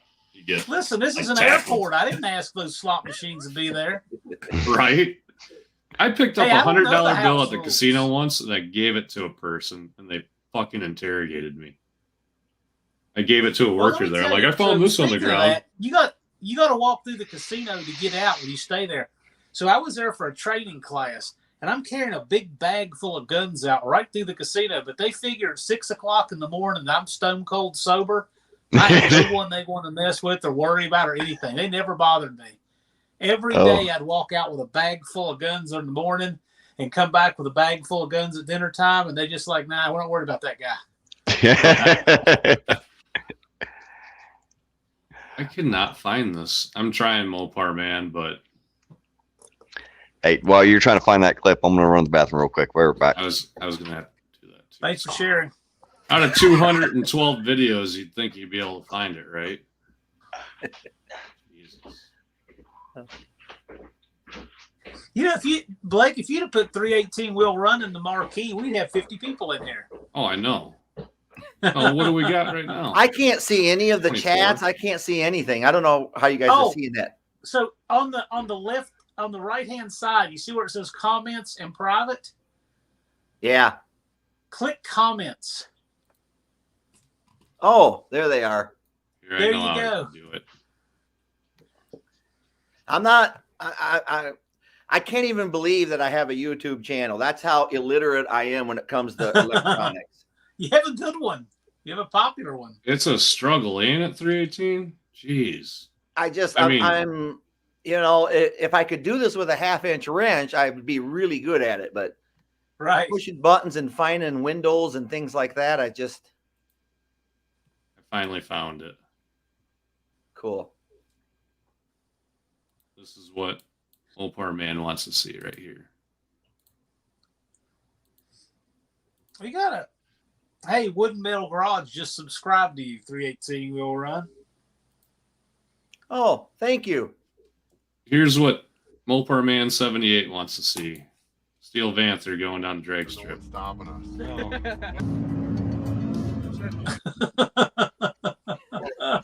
Jeremy. Hey, watch real closely the chess pieces there. Holy up in smoke. She blew the tires right off. Holy crap. Woo. Look, there's that 530. Hey, if you watch the board closely, Jeremy's or I think it was Jabo won with a legal move. Literally, when he left the line, we better look. The queen took out the king with a legal move. We better look at Actually, it again, legitimately won that game when the fan left the line. Let me see that. I want to see that, John. No one's stopping us. Nobody. It's so Oh, cool. yeah, he took him out, didn't he? Yeah, for real. Yeah. I never noticed that. It was a legit move there if you watch it. Now Blake is this happens occasionally. Blake bolts on us like this. He'll be He's back. the host, isn't he? He can't leave. No, he can, and he comes right back. I There was he on is. the wrong tab and I X'd myself out of the stream. Like, He's kicked himself out of this live 3 or 4 times. yeah, I'm really good at it. So I always worry about to keep things. How do I want to say this? I don't want to attract the wrong attention. Does that make sense? That's the best way I'll say it. I don't want to attract the wrong attention. But what I would like to do is I would like to post my son-in-law's GT Mustang and drag truck. And I would like to have people, vote on who's going to win. But I don't want to attract wrong attention because it's you know what I mean? Well, we did that with Duddie's Cummins versus Jeremy's Ford and Ye with Mopar Faith. They all voted blind faith and they all voted for the Cummins. Hey, I voted for the Ford.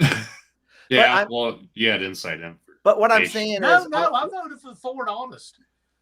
I don't know, if I don't know how many local people would know him, his car, me, and I don't want to announce, and attract, you know what I'm saying, without calling out going to Mexico. You know what I'm saying? Right. Yeah. You see what I'm saying? I don't want the wrong. Well, I don't know. We've done some stupid back road stuff and we haven't gotten any I don't mind. it. I do it out of town. You all see what I do, but to announce it's going to happen, I just want to be careful. Yeah, I kind of had that feeling in my head when we did that draggy race back and forth with Duddie. So there was a part where I covered the speed up because Jeremy stayed in it longer than a quarter mile and he was doing like 88, 89 miles an hour. I'm like, well, then you're 20 over. The cop, local PDs seeing this, you know, can they use that as video evidence against you? I don't know. But we're out in the middle of nowhere. We're not hurting anybody. Right. I don't think anybody really gives a hoot, I don't think they really care. And the other thing is, you know, I thought about too going to a different state. I can cross, you know, I can cross and get into a different state and let's do all of our illegal activities in Wisconsin. Yeah, your state's about the worst state to do anything questionable. Right. And I do what I do, and I don't really care if they want to get me for laying a black mark or the stuff I do out of town or whatever, you know, but announcing this, you know, I don't want, like I said, I would like to do it. Maybe I don't announce it. Maybe we just go do it and then it's done and it's done where it was done. There's this comment right here.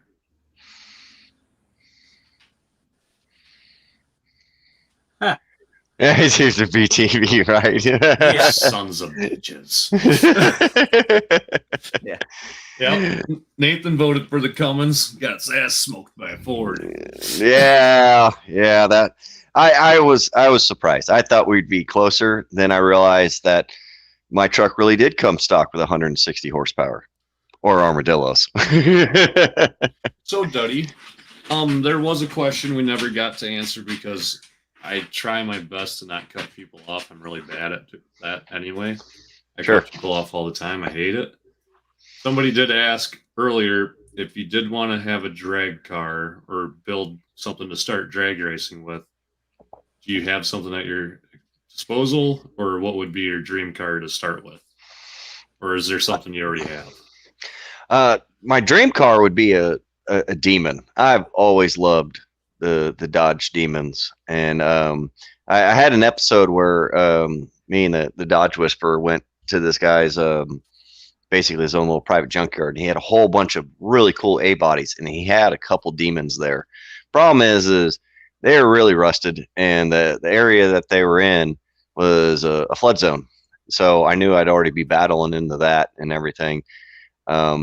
I contemplated hard getting one of those cars and doing the whole my car shop approach, where, you know, patching it at one piece at a time. And I always keep an eye out for, you know, those Demons. That's probably my favorite car that I'd love ultimately to build a dragster out of. But at this point, I'll probably just take whatever I can get at my disposal. Yeah, there you go. Yeah. He had a lot of cool cars. He told people you will not bring them parts out of. Yeah, right. And that was really cool. That Demon right there. Look that Rusty. It was an original 4-speed Demon. God dang it. And he had all the parts for it, and he was offering a package deal for that and another Demon. He wanted $5,000 for the whole kit and caboodle, and that wasn't something I could swing. But he had a lot of cool cars there. I would have. And that car would be considered rust free. Yeah, 318 are looking at it. Look at that rocker panel, dude. What the hell? Yeah. Look at the frame rail. There's two of them. I was looking at it, and I was seeing like holes around the taillight area.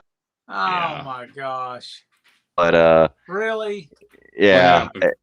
You call that Rusty? Look at that. Like Lunar Outlaw wouldn't know what to do with himself, the stuff he builds. You've seen my quarter panel in my Duster. I off to here. This is all better than my Duster. All of this right here. I guess the bad part is, you know, everyone talks about rust-free Texas cars and trucks, and we still get rot and stuff, especially stuff from the Gulf Coast. Oh, there you go. What are you talking about? What am I looking at? Really nice, actually. Oh, yeah. You see the rust holes and everything around every. This is Texas rusted out right here, folks.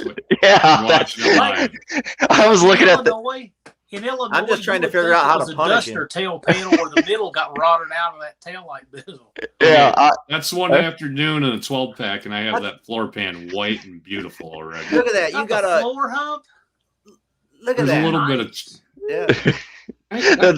The bad part is I'm about to start my crew cab project, and the floors are way worse than this car, and I'm about to have to do all that. But Yeah, there were some Now, really that cool one cars I would there. say, Duddie. Now this I could understand. Like, oh, you know, Right.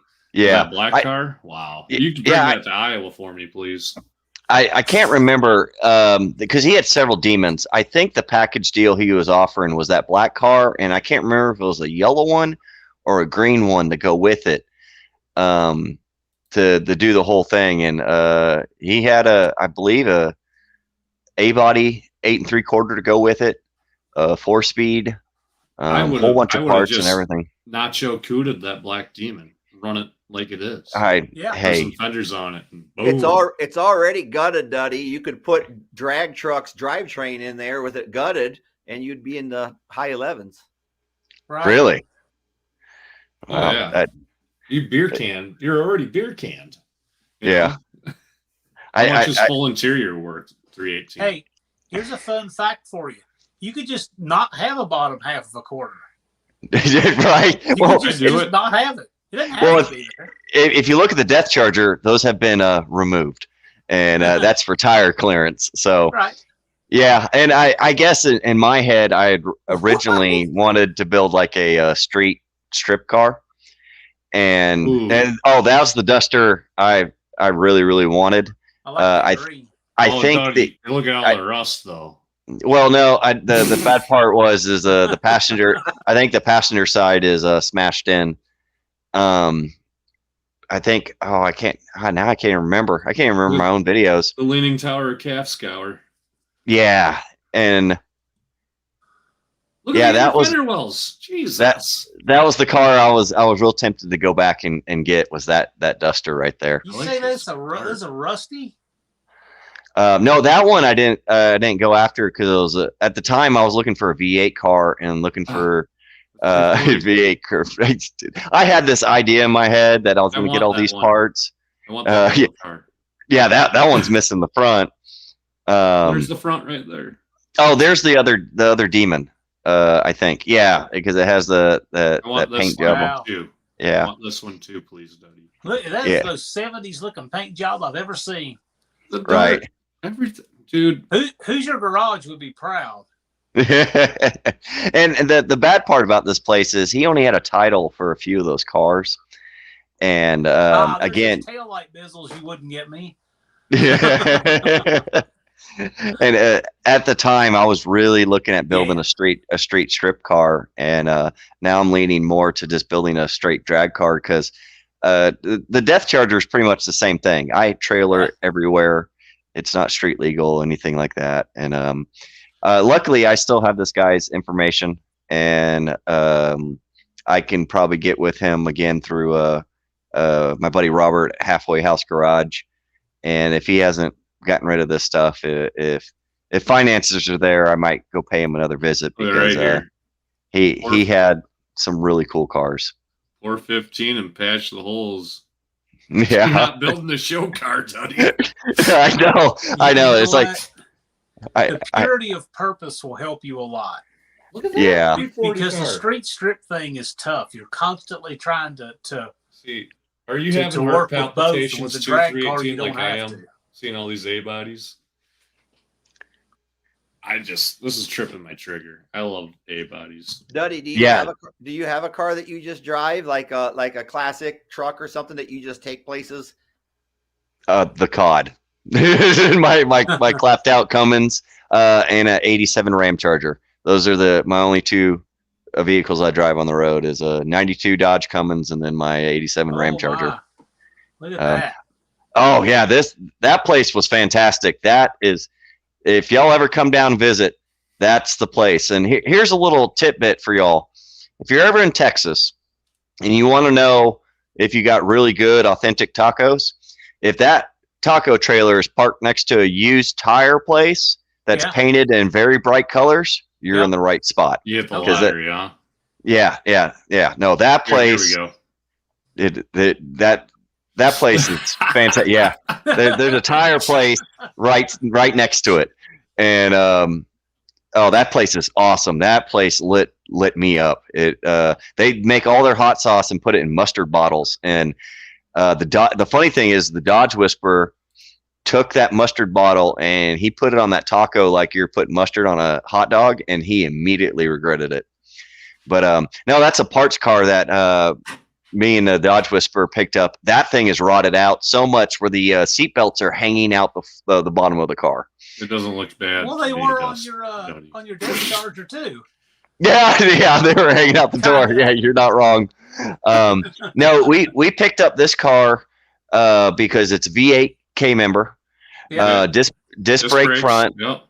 Which Blake instantly called me out on this because I had originally thought it was an 8 1/4 when I got the car. And the bad part is I'm the one who hooked the strap up to the axle to tow it on the trailer. And for some reason in my head, not knowing cars very well, I always thought if it was a big bolt pattern, it was immediately meant it was an 8 1/4. No, it's a big bolt pattern 7 1/4. Yeah. But no, I went there with the intention of buying a car and ended up buying parts for a future car. Because the front clip out of this thing, Duddie. Hey, man, we still got the car if you need parts off that thing. Because isn't that the same vintage of as your Duster? Any A body from 67 up, it'd work with. So. Okay. Well, yeah. The floors are gone in it, but it's got a really nice grill on it, and it smells like death and regrets inside. But it's not a buildable car for what I want to do with it. It's pretty rotted out. The leaf springs in the back. This is the funny thing is, so we went to sit on the car and we noticed the driver's side sank more. I don't think I caught it on camera, but the rear driver leaf spring is welded together. And when we started digging into it, and it's really, really rotted because that back glass is completely gone.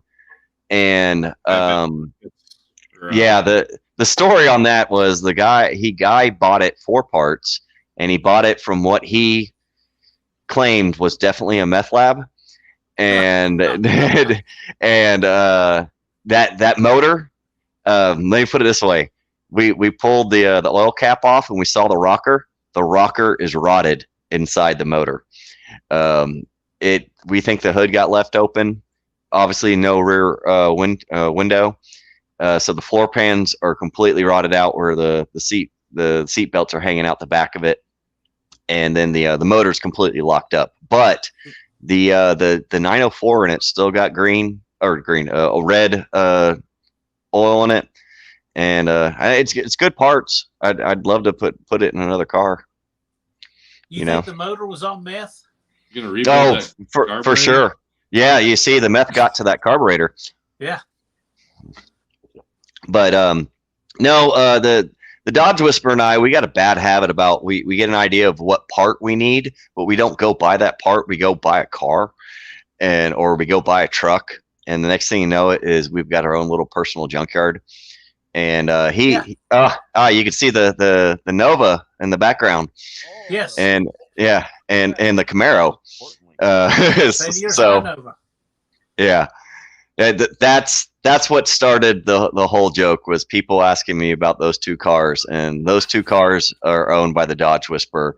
And I just want to see some more hole drilling videos, to be honest. Oh God, please no. that was a very painful series that I almost cut all that out because it was to the point where it was just plain embarrassing of how many times I hurt myself trying to work on that frame.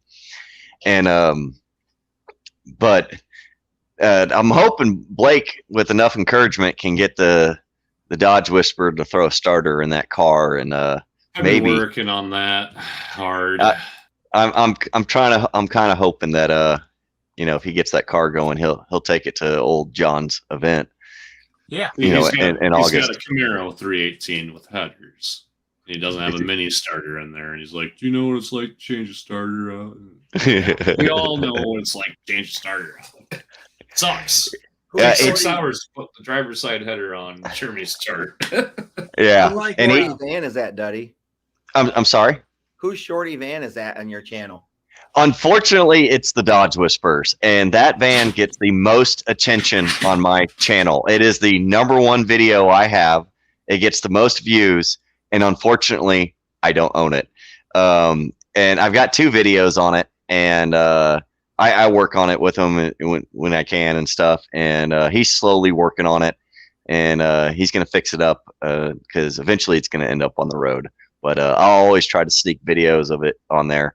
But yeah, that's his pet project. It actually was a junkyard van. It was in a junkyard. A guy bought it as a project, and his wife immediately told him no. And they lived in a nice neighborhood, and the Dodge Whisperer went in there and scooped it up. And this guy had done nothing to it.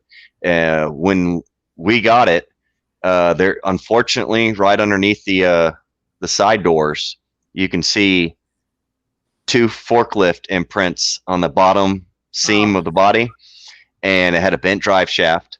It had no oil in the transmission, no oil in the motor, and typical, junkyard procedures. Drain the motor, train that, bend the drive shaft with a forklift, and so he got it, and that thing is rust free, and it's completely gutted. But he slapped a carb on that. We threw a couple quarts of mystery oil just to see if the motor was any good, and that thing rips. It runs great. We actually think it was a low mileage motor, and we've been driving around his property, and we're hoping one day to get it on. I believe it's a 77. That's what ours is. Yeah, 77, little 2-barrel 318. Yep. And and we made some funny videos about it, and the whole exhaust system had been smashed by the forklift and pancaked the crossover tubes into the transmission. And since he hasn't figured out exactly how he's going to approach this project, he didn't want to spend any money. So we cut all that, and I have basically a freeway's worth of 2-inch exhaust pipe that I pulled off my crew cab frame, and it had dual side pipes on it.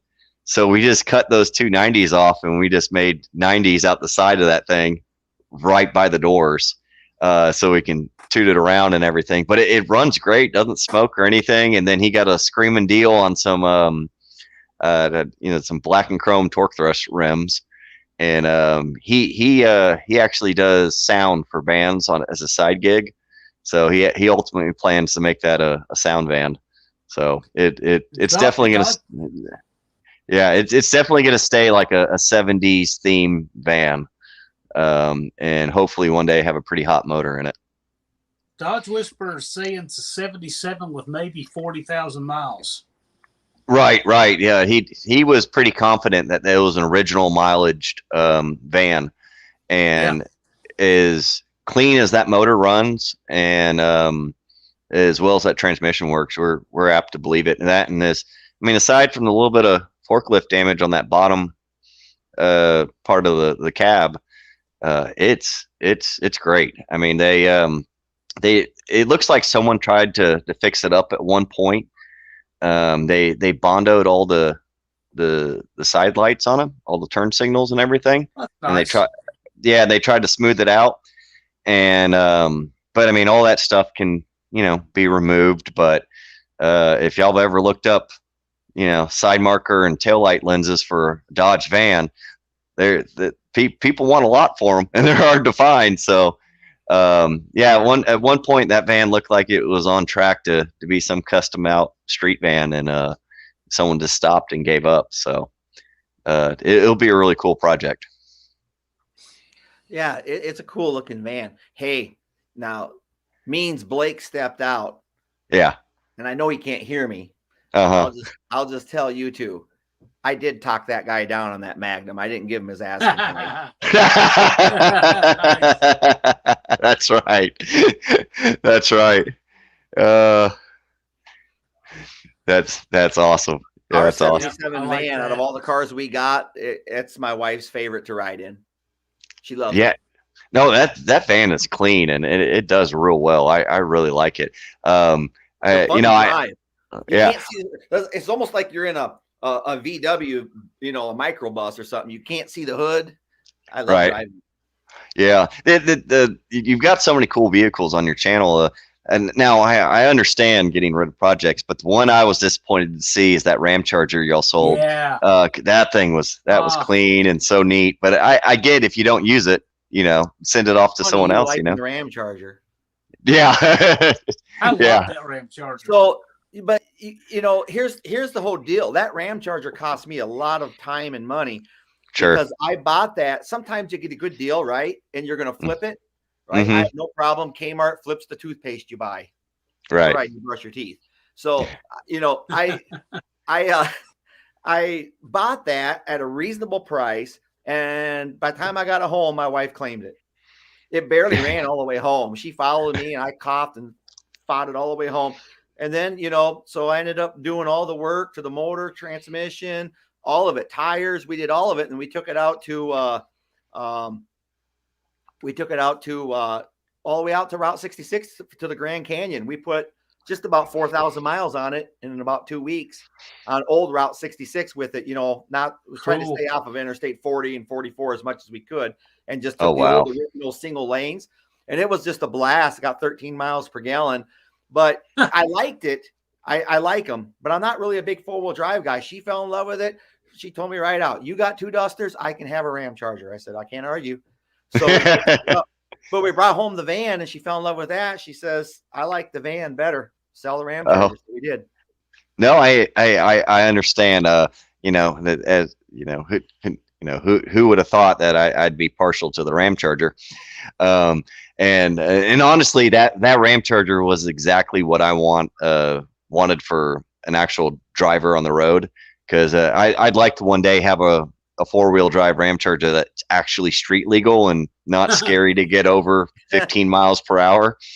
Because my Ram Charger, I've driven once on asphalt, and that's when I was in Moab, Utah, and up there they've got all that public land you can go wheeling on, and we were in one of their state parks, and we got to drive that. Joe, I read his go ahead. I'm sorry.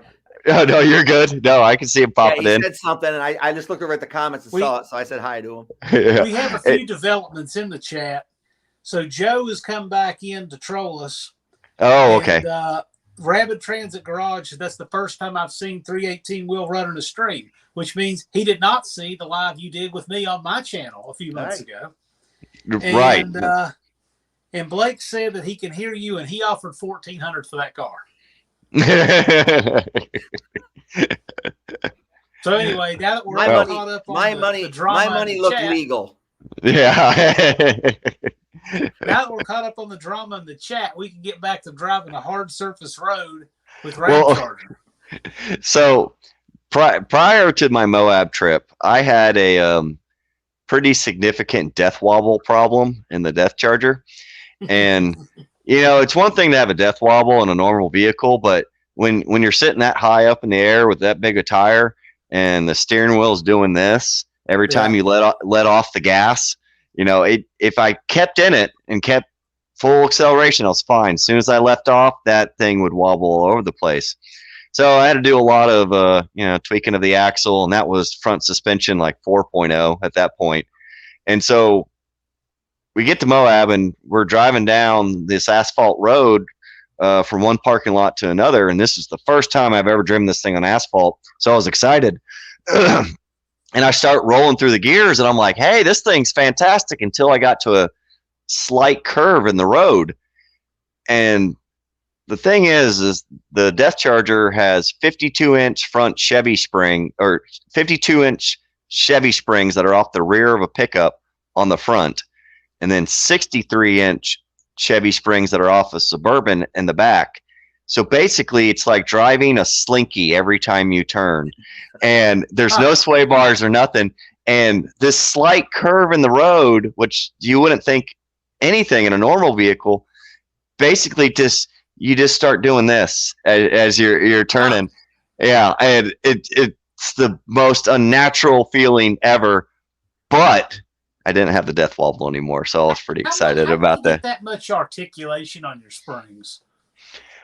Well, okay, so the thing is that the suspension I actually run is actually an old school, like if for y'all being dragsters, it would be the old school way of building a rock crawler.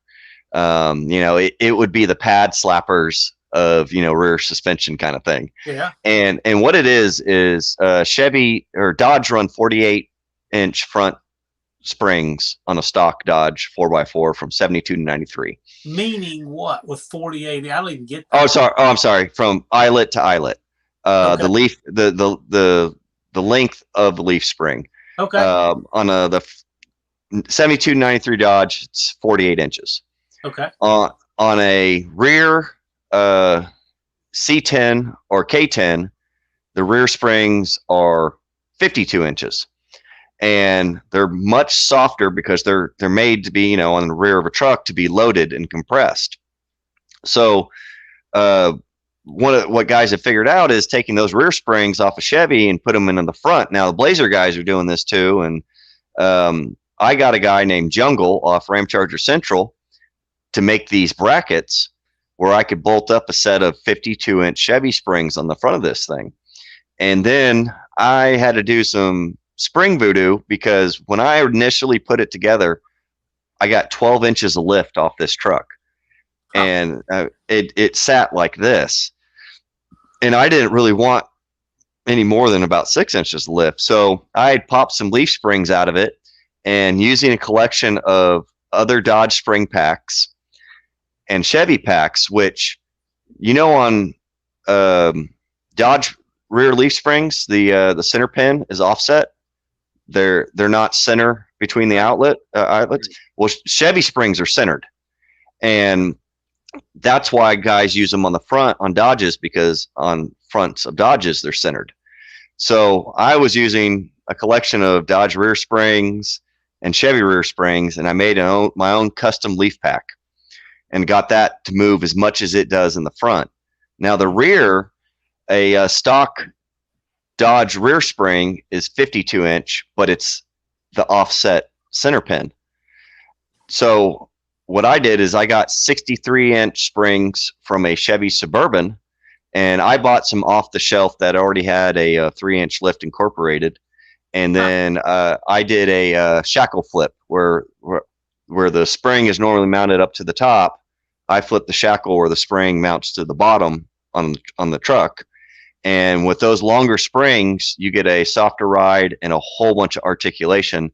And then after that, it's just about making shocks work, which goes into the Ford parts on a Dodge, because technically I ordered based off length of shock, but that just happens to match an F-250. That's so wild. Yeah, so it's similar in the sense of hot rodding, where y'all are trying different suspension configurations to get the rear end of a truck like 318 to hook. He's trying things outside of the box to get that thing to hook in. And what I'm trying to do is make that suspension move as much as possible, where I can take a 37-inch tall tire and I can shove it right up to the top of a inner fender well on the driver's side and do the same thing on the passenger side on the rear. So basically, as y'all saw in the videos, the Death Charger can sit there and do this through the trail, and the cab is just sitting like this the whole time. Huh. And it makes for a great ride off-road. And that's the one thing that's pretty common in our group is the Death Charger ride's great. It's just slow. So while I was away, you didn't think I could hear you, huh? What'd you chisel him down to? I offered 14. I didn't get it for 14. He wanted, what was it? It was I think 22? 2. Yeah, 20. What was it? I forget. I think it was 2, and then when I was messaging him, he said I won't let it go for any less than 1,800. Oh no, we got Iron Horse Garage in here now. And then when I got there, I hit him kind of low with the 14. He's like, "Nah, I can part it out for way more than that." And I'm like, "See ya." Yeah. Yeah. Hello, probably not going to have a hard time probably one of the best parts on it is I think the 383 is a high performance. I think honestly, it's probably the motor for John Wilburn's Roadrunner because, well, I pulled the valve cover off. It's got 906 heads on it. It's the right color, and it's got the Magnum manifold. So I'm thinking somebody pulled that out of a car that was already set up. I'm not sure on the year of it, but it wouldn't surprise me if it's a 69. And if it is, it's what John needs for his Roadrunner. Maybe. We got Iron Horse Garage in the stream. How's it going, William? How's it going? Can you hear me? Yeah, loud and clear. Cool. I'm doing finer than frogs here, sir. Yeah. Good deal.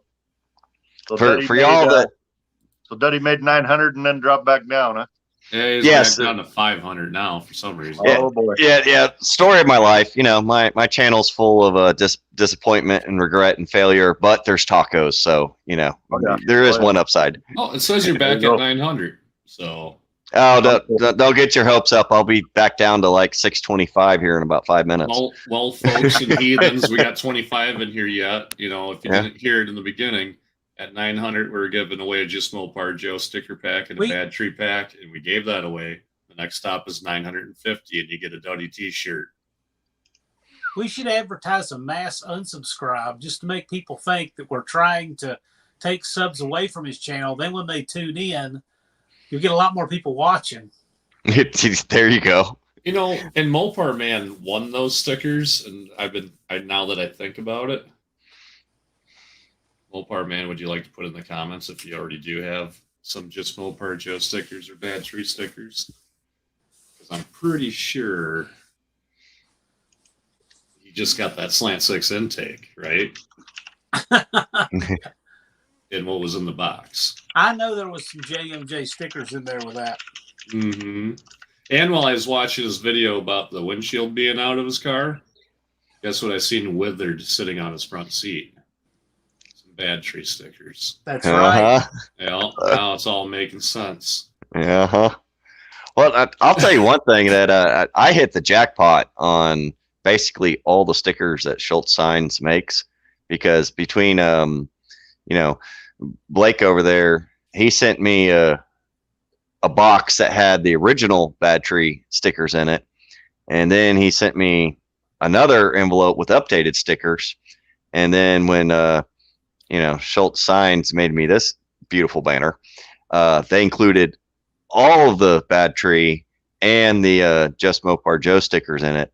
So I'm pretty confident that rather than working on any of my vehicles, if I just put all these stickers on the back of it, I'll get about 1,000 horsepower easy, and I don't even need to worry about maintenance or anything.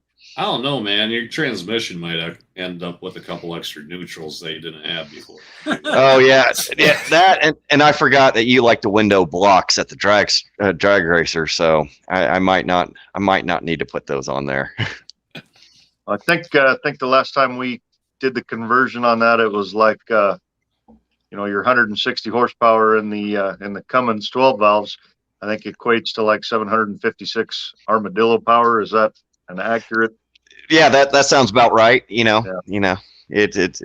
That's about right on par. Did you read the armadillo article of armadillos in Iowa? Oh God, I don't even remember now. There's reports of armadillos hitchhiking on like semis or some shit, and they end up in Iowa. Yeah, in the summer, and they're walking around not knowing what to do, and then they die when the winter gets here. Yeah, the DNR is always keeping up on them, but those poor armadillos. They're just trying to get out there and spread the good word, Yeah, they're trying to get the word out. They're probably just sniffing out some tacos, just roaming around in circles out there. Mm-hmm. Oh yeah, because there's only like 2 taco trailers in the whole state of Canada that you're in, Blake. Because I'm pretty sure you've only shown me like 2. Okay, we're not quite Canada. Minnesota. We're famous for the walking taco, where you take a individual Doritos chip bag, you rip that open, you throw your taco meat in there, your cheese, your lettuce and sour cream and tomato, mix it up, get a plastic spoon, boom, walking taco. Here's the bad part about the walking taco. I had never heard about it until Blake told me about it. And then what was this, like a couple weeks ago? I walk in a gas station, and I'm just grabbing some things, for a quick lunch. And I go over, and there's 3 bags of Doritos, like nacho and then Cool Ranch and then a Frito bag, and on the side of it says walking tacos. And I was like, what in the Canadian crap is this? So I had to send him a picture of it because I never heard about it in my life. And now they apparently are in Texas now. Yep. There's So, yeah. I never tried one, but maybe I should try it out one of these days. Just Mopar Joe says I should put a 318 wheel run sticker on, and the transmission probably should work fine. Yeah. The Barracuda's There got we park. go. See, 318 will run represented on the board. Bad Productions will be represented on the next board. The I got his Nacho stickers Cuda in today. currently has park, neutral, neutral.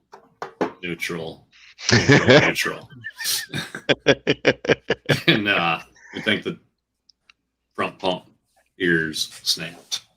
Oh no. So we're gonna If you put the differential in an air-cooled Volkswagen's transaxle on the wrong side, you'll have 4 reverses and 1 forward. Oh, good grief. I know that firsthand. Oh, that sounds. We that did sounds that. We did that in the College Auto shop. We put the differential. You got to plate the differential, and you take out one side with it. The other side comes off without it.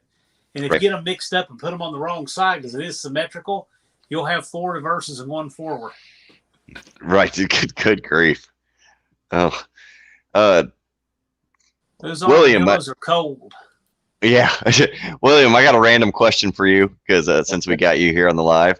Right. For y'all that don't know that are watching this, y'all should really go, check out Iron Horse Garage.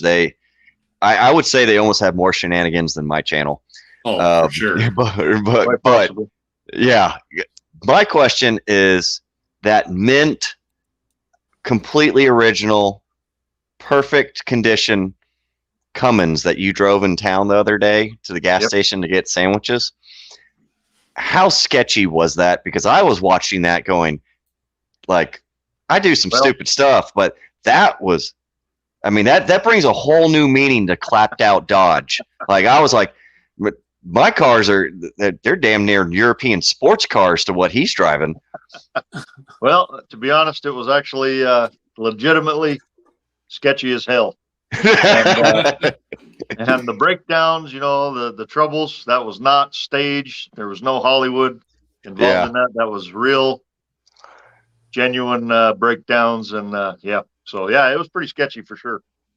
Yep. So for y'all that haven't seen this, I don't know if y'all three have watched this. So what is it, about a 91 and 93 Dodge 91. Cummins? 91. Yep. And it's got no fenders, it's got no bed, and it's got no roof, no doors. I'm pretty confident you were using the hood to hold the core support in place, not to cover the. Okay, yeah, I didn't think that was there to cover the motor. I was pretty sure that was there to keep the radiator out of the fan of the motor. Yep. Get a lot less flex when you got a hood attached to the core support, obviously. That way your fan doesn't eat your radiator. But trouble was it wasn't bolted to the hinges either. But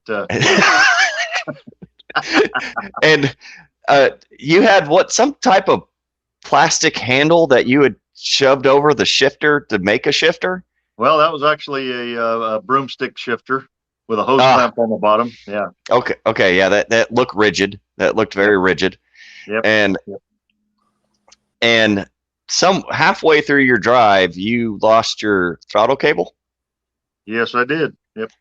Okay. So I just ripped up a piece of the wiring harness and tied that sucker to the fuel pump there. And anyway, I did order that part, that little plastic clip. I actually ordered one off of eBay the other day, so I just got to reinstall that bad boy, and we'll be back in business for gas pedal.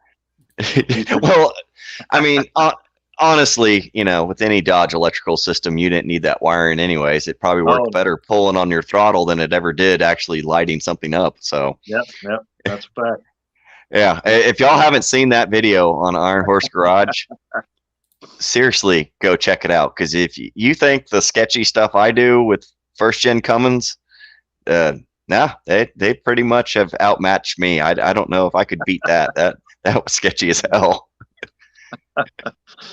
It yeah, it was something. I didn't know if we were actually going to pull that video off, but we did. So, yep. Yeah. It's now, I always keep alluding to it, but there's always only that one video y'all have on this trail duster. Is that gonna start up anytime soon, or is that down the pipeline? It should be, I keep saying it shouldn't be too long, but the plan is we have this 81 Chevy truck that we're painting for a guy that we're working on now. And so after that Chevy truck is done, then we'll get that 79 trail duster in there and finish that thing up, or start it, get it started. But yeah, it is coming. It'll be hopefully soon. So, and is that going to be a full restoration project, or are y'all just going to clean it up and get it going? No, it'll be a full custom build by the time we're done. And so actually we're going to probably put a full tilt front end, fiberglass front end and everything on it. Oh, wow. Yeah. And it actually has the Allison transmission in there, 4-speed Allison transmission. And so, yeah, it'll be pretty cool. I mean, full custom build. So, and you're going to be running a P pump Cummins, and I guess the Allison 4-speed is that the ones that came out of the Bluebird school buses? Yep, that's the one. Same thing. I think it's a 96. Second gen 12 valve, which would be your P pump. Yep. So, Allison. I think it's a 545 is what those are. Yeah. So. No. That's going to be a cool project. We're talking about right here, fellas. Oh yes. No. That if y'all are looking at, if y'all have not seen this, this is again. I only thought what I did was stupid on my channel. No, I just hurt myself a lot unintentionally. Iron Horse takes it to the next level and does some sketchy stuff with some clapped out dodges. I honestly aspire to be like them when I grow up. And if any kids are watching, don't do that at home. No. That was completely staged and done on the streets of Mexico. These are done by professionals. Yes, professionals. Yes, they are under constant professional supervision. So, Iron Horse, I don't want to steal any thunder, but how did you guys go about starting your channel? We kind of all went around the room earlier. How long have you had it, and what was your idea when you thought about starting it? Well, I've always wanted to. I mean, we've always messed around with cars and everything. Ever since we were kids and stuff like that, Jason and I, and so I don't know. We didn't really set out necessarily to do a YouTube channel, but we were trying to get the name, our name and our brand out there more as far as our shop and everything else. And so, the social media part of it just kind of helped, I guess, bring that into play. And so, and then it turned into started watching your videos and you're like, wow, I'm probably not going to take my truck there. Yeah. They're just jacking off in the garage all day. No, I'm just kidding. So just kind of a byproduct, basically of where we wanted to go. And then we met a bunch of you guys, and here we are. It's a fun ride, ain't it? Yeah. Here we go. I got to get to the action. Yeah, that's stuff. The Bondo hood video, that was priceless, and y'all did such a really good job on that VW Bug. Y'all got a series on doing the paint and body. Is that primarily what you do in your shop, is paint and body, or y'all do everything? Pretty much everything. Mechanical, engine swaps like on that trail duster or whatever, just pretty much anything. A master of none, but a jack of all trades. There you go. Yep. Right. Yep. So eventually we'll be getting into just, full builds from the ground up is what, where we're headed, where I want to be. You're not wearing your seatbelt, William. We actually are. I'm not wearing a cab.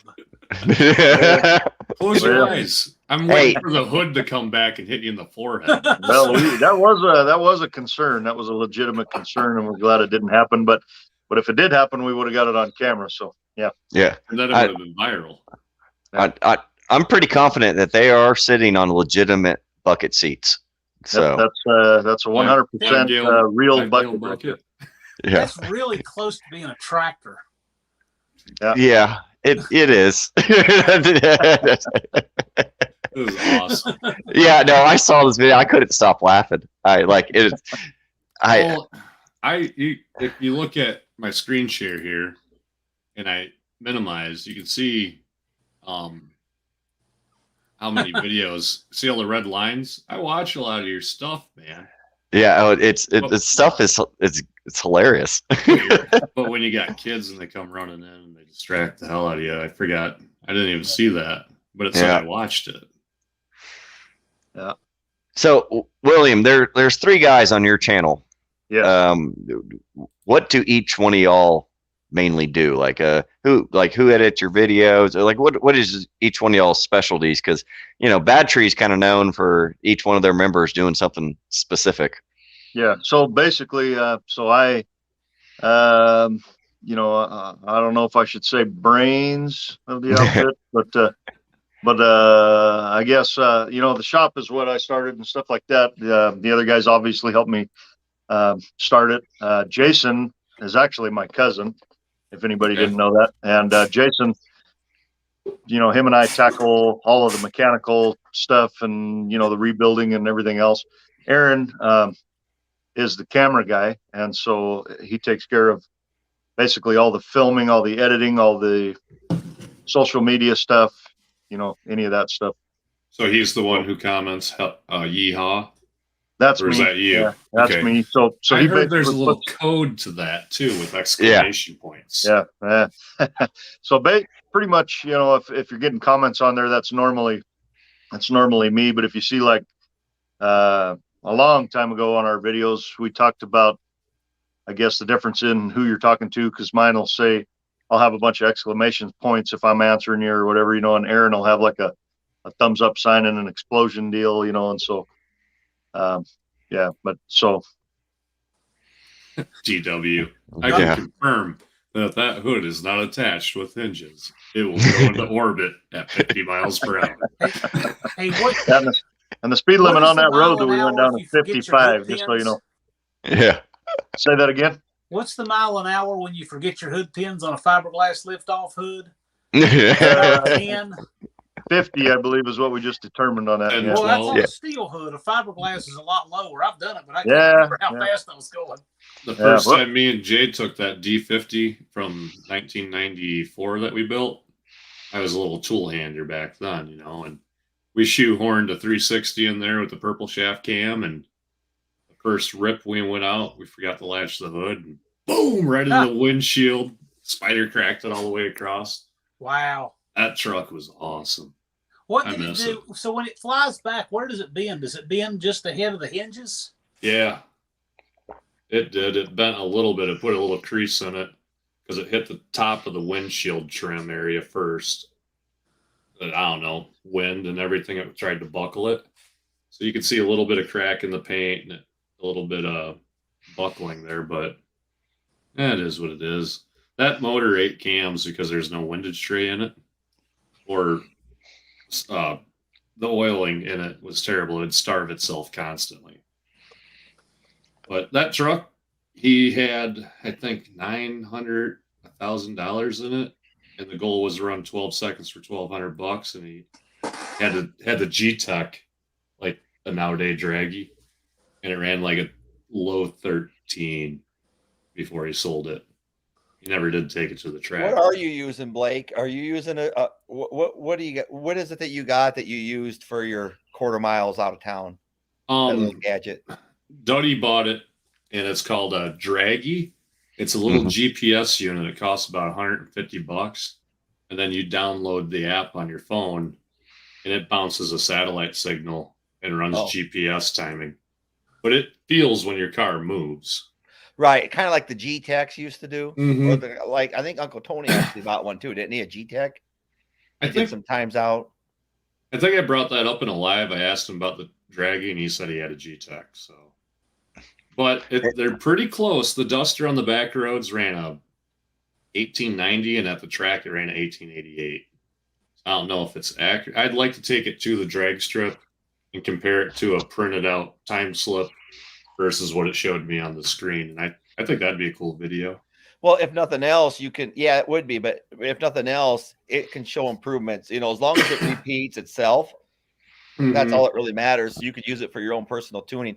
I'd like to have like a G-Tech just so I could, you know, as long as it repeated consistently with itself, even if it was 0.3 off from the dragway, it would help tune. Because for me to get to the dragway, you know, you're talking 2 hours of road time round trip. Yep. You're talking $75 for entry fee plus gas, and I'm going to have chili cheese fries when I'm there. And, you know, so the money and the time and all that takes place, you know, it's just money and time. It's a whole entire Saturday for me. And just to find out, you know, if a jet change made a difference. I've already determined that the draggy will be used with stuff that's slow for full quarter mile pulls. Because when I was going out testing with the Nacho Barracuda on back roads, you know, my quarter mile at the end, Nacho was running 109.5. Yes, in Mexico. Yeah, in the back roads of Mexico by the cornfields.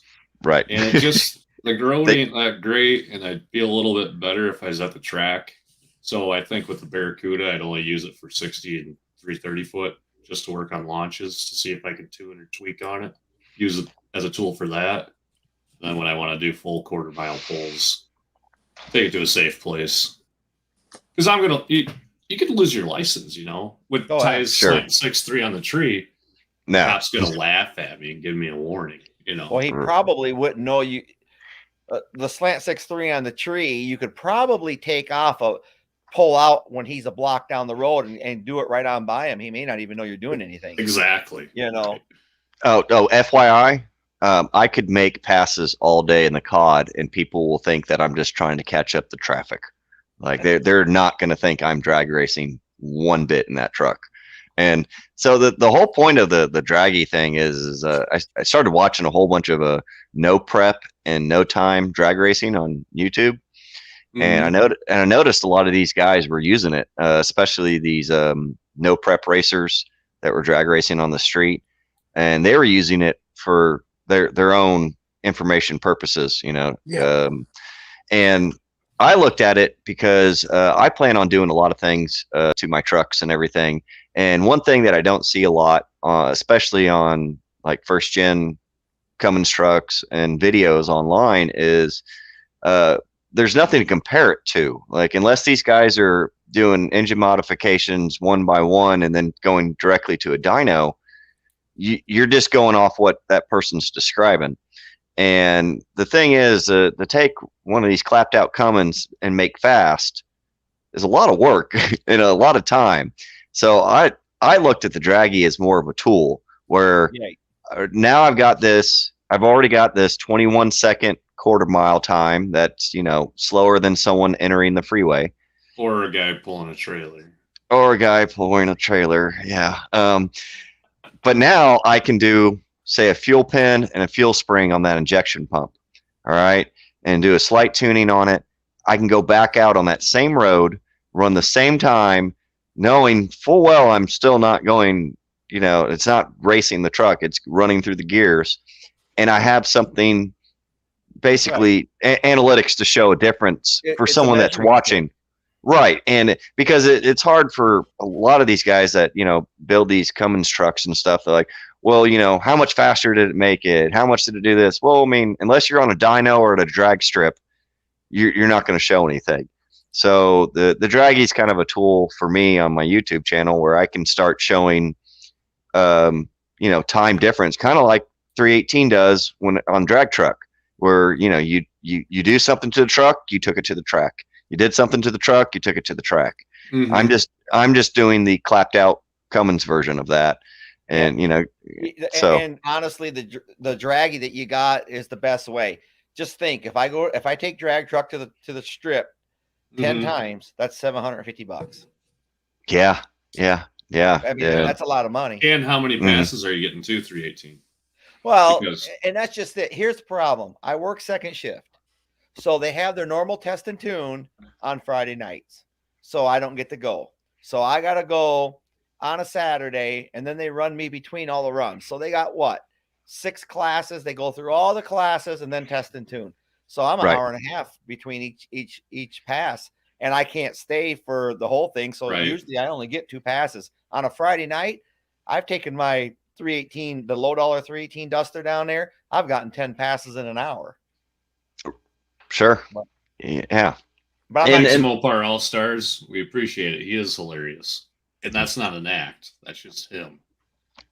And another thing that Blake and I kind of devised when we originally, like when we started talking about these draggies, and I got a good deal on a pair, so I sent him one. Is a way for YouTube channels to interact in a in a kind of fun and for us a humorous way, where the ridiculousness of racing an F350 versus a Cummins, both pretty much stock, and making it seem like it's this big epic race, which it is. It made for good content, and it made for a channel that's in Texas be able to interact with a channel in Iowa.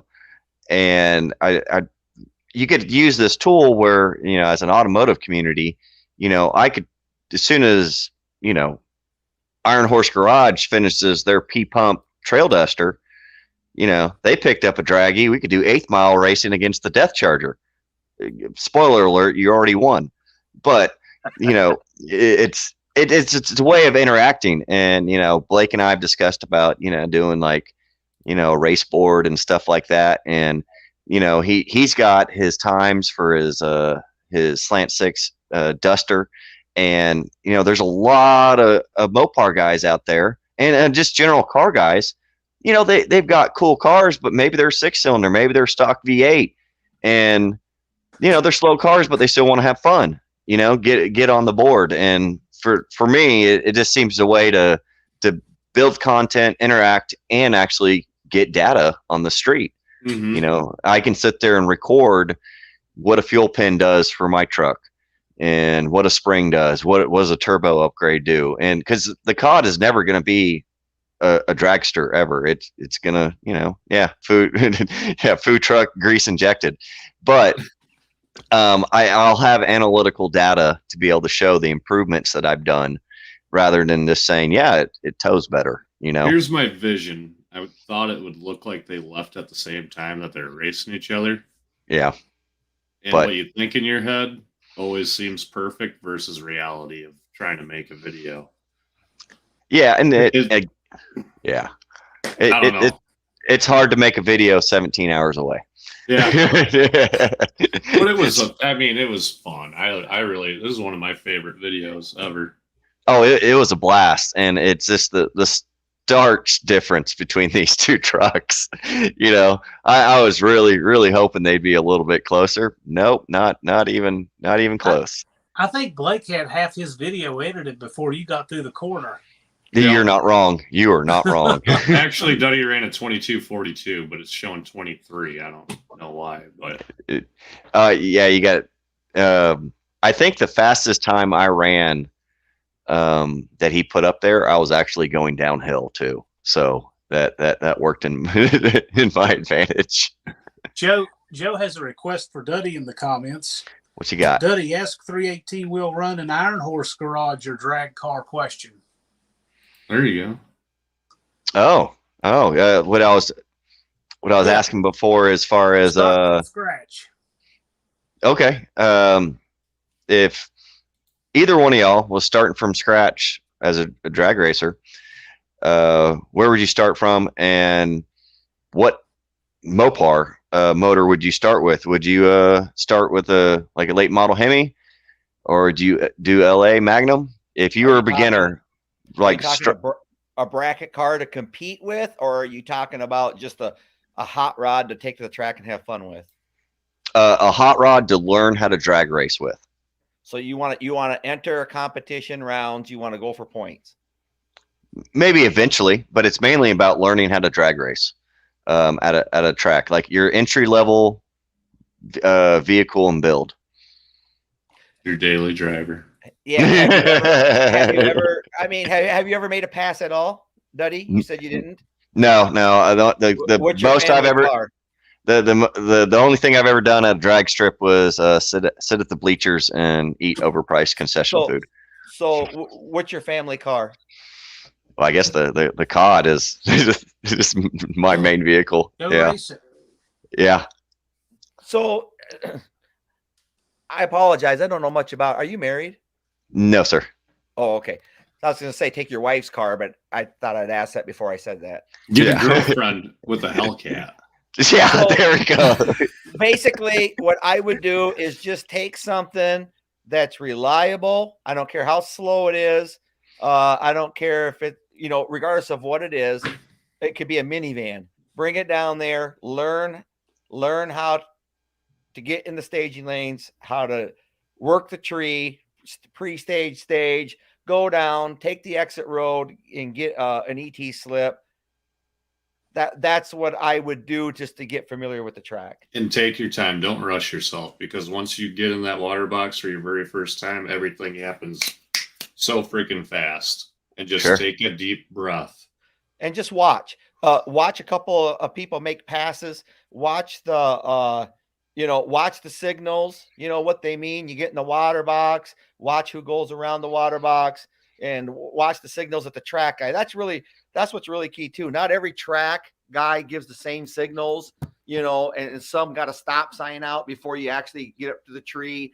Others, when they tell you to heat up your tires, the tree is yours. That's the way Cordova is. So you just want to watch and see what they're doing. And once you know what happens after you do it once or twice, then once you know what happens, then you're set to bring down something that you want to have fun with. Okay.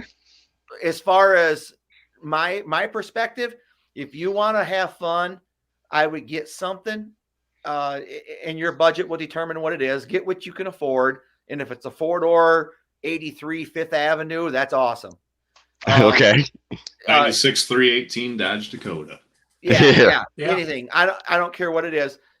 If you're going to want something to build on and then maybe build on it more, I personally would get something. It's just so much easier, in my opinion, to get something a little older, because if you avoid the rack and pinion and all that, if you want to go to manual steering and all that stuff, you're so much further ahead of the game. Yeah. So I think like an A body, like the 67 Dodge Dart or something. A bodies are great little.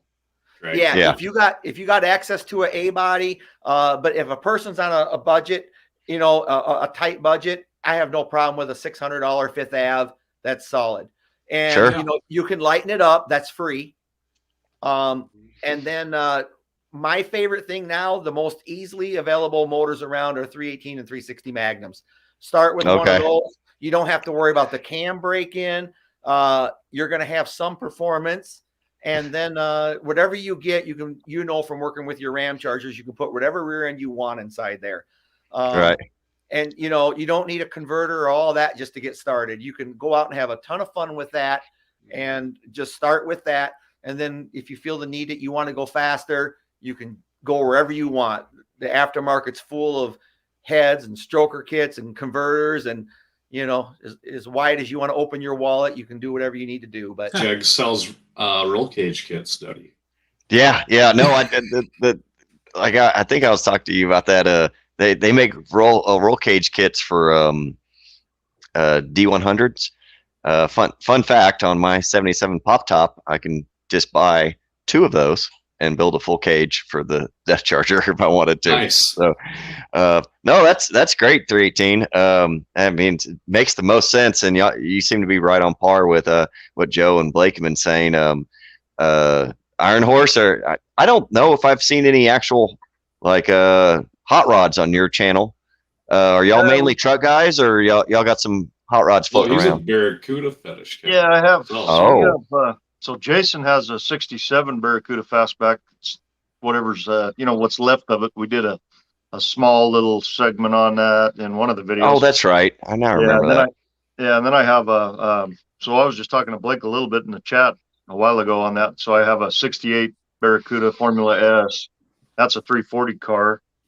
And then I got a 264 Barracudas, a 65 Barracuda, and a 66 Barracuda. And then I do have a 69 Dart sitting out there that eventually we're going to build that one into a drag car. And, I was talking on the chat a little bit ago when you were talking about this.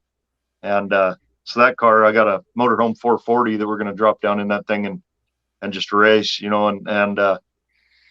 kind of like, 318 was saying, I pretty much agree with what he's saying and everybody else was saying. I mean, you just, whatever you have access to, I think is where you start. And if it's something you can fit a small block into, or you can bolt the small block in place, those 318 or 360 Magnums, I think it's pretty much the way to go. And I know they were talking, you guys were all talking about the heads and the valve guides and everything on those Magnum engines cracking and stuff like that. I mean, probably any of those that you pull apart, even if they run good, you probably find cracks in those.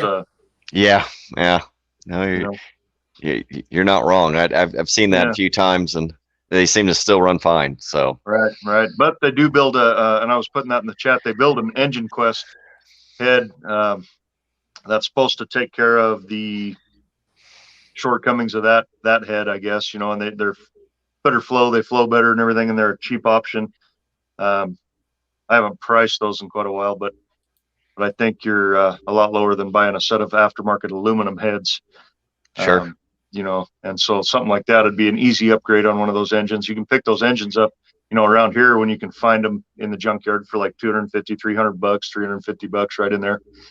And, that's where I'd start. And then even if you're not upgrading a whole bunch of stuff to begin with, you just run what you have until you break something, upgrade it then, you know what I mean? And just have fun with it, like what 318 was saying there, and just learn what you're doing. And exactly. And then also keep in mind, you don't break anything if you stick close to stock. If you take a 360 Magnum, okay, you pull it out of a pickup, you're going to need a car oil pan. If you say you got a Fifth Ave or Diplomat or whatever, 4-door Aspen, if you put if you're going to run like a electric fuel pump like that, you can drop that right inside there. Just 4-barrel and headers. Yep. And that's a 300 horse. That was the 300 crate motor that Dodge was selling a while back. Yeah. Right.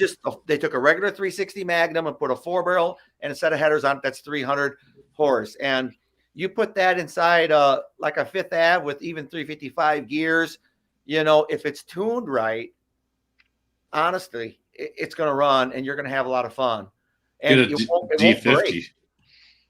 Yeah. I mean, if it's not, if I don't go the car route, I can do the same thing that 318's been doing, and try to build my own drag truck. So no, it makes sense. Y'all all seem to reiterate the same common sense that apparently I wasn't apt to before this conversation. Well, you can get into chats, and you can read magazines and articles and all kinds of crap, and you're gonna people are going to tell you to buy this and buy that, and you got to have this and you got to have that.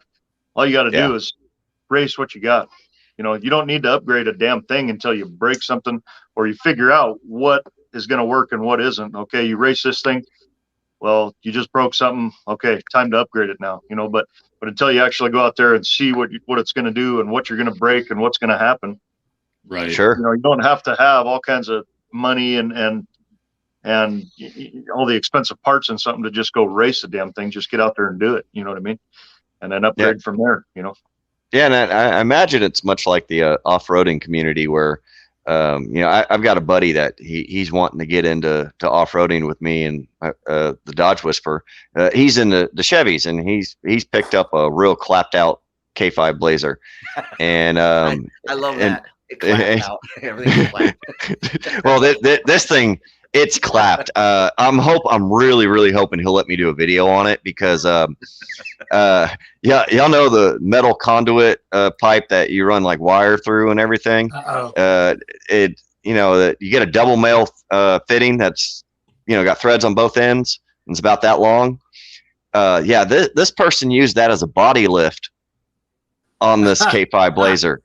This thing has got, I don't know, it got to be like a 4-inch, maybe 5-inch body lift made out of conduit.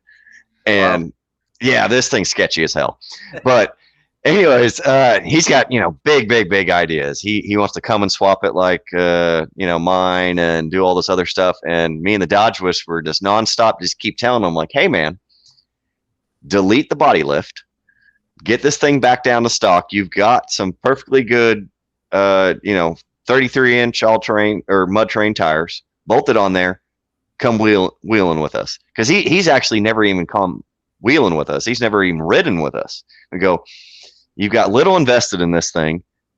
Let's go try it out first. Make sure this is something you want to do before you start dumping a lot of money into it. Right. And I see you that can daydream about something all day, and when you go to do it, you're like, "Oh man, this isn't what I thought it was going to be. I don't like this." right. You know, it makes sense because I could do the same thing. You know, daydream all day about drag racing, spend all this money, go out there and realize I don't like sitting at the track. You know, or maybe the going down the track doesn't do it for me. You know, so it makes sense. Go there with what I got. Go make the passes, learn the tree, learn the process, and I want to go faster than, you know, I go from there. So it makes sense. Also, if you don't have anybody who does this, the worst thing that can happen to you is you show up to drag race and they tell you can't because your car didn't pass tech. I did a video, oh man, a couple years ago or a year and a half ago or whatever, on passing tech with a car that's 1150 or slower.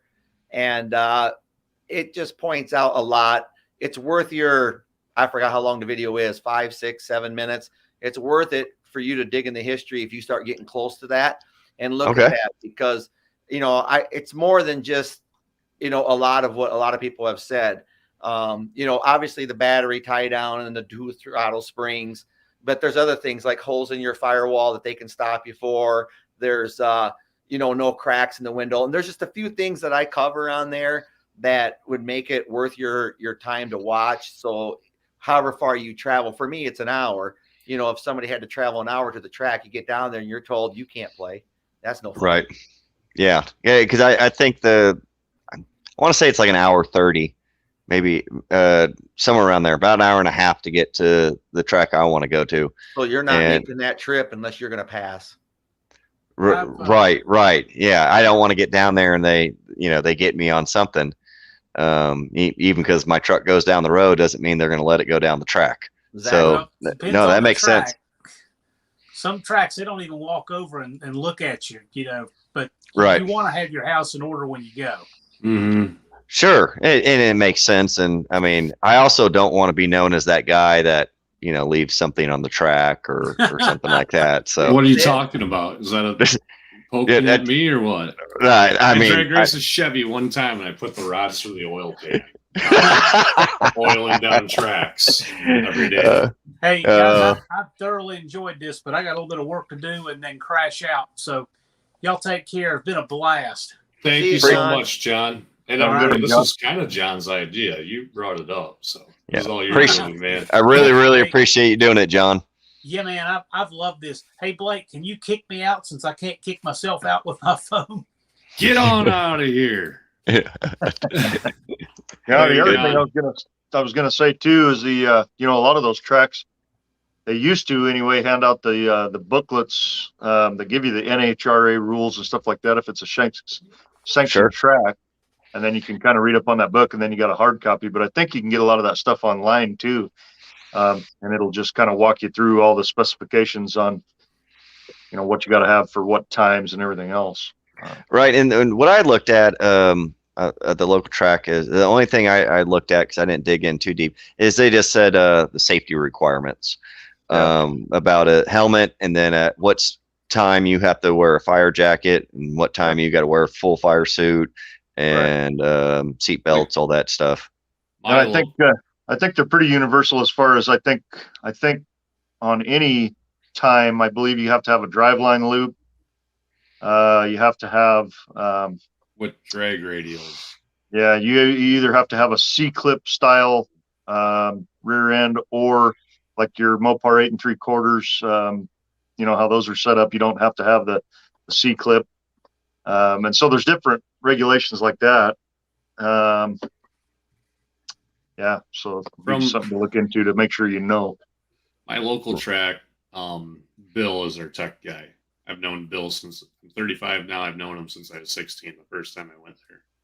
So he crawled all over my car the first time I was there. And what we did is we took the front sway bar on the Aspen and disconnected it, and we zip tied it, just left it there, you know, so then we could reconnect it at the end of the day and drive home. Yeah. Bill says, "You can't run that shit." just being held there with zip straps. It could fall off or whatever. And he crawled all over the car. And so we come back the next week and he sees the sway bar's gone and everything's hunky dory. Ever since then, every time I go to tech, hey Blake, how's it going? Yeah. Signs it off. I'd never sweat it. He'll, if I take the 300 there, oh, you got the new car here? He doesn't even ask you to pop the hood. Oh, wow. He's like, Okay. I know. I yelled at you in the beginning. You know better. Yeah. I again, I don't know how strict they are. It's a rather large track. It's a We'll just get the NHRA rule book. right. You know, Yeah. if you do a draggy pass and you see what your car runs, you know, what is it? It's 13.5. You got to wear a helmet. Well, most of them it's 14. If you run under 14 flat, you need a helmet. Right. Unless it's got a hole in the roof or no roof. For instance, if you got T-top convertible or that sort of thing, you got to wear a helmet. And I don't care if it goes 18s. That's the basic rule. So virtually, if you got a normal car, I'll just revert to an Aspen or whatever, whatever Diplomat.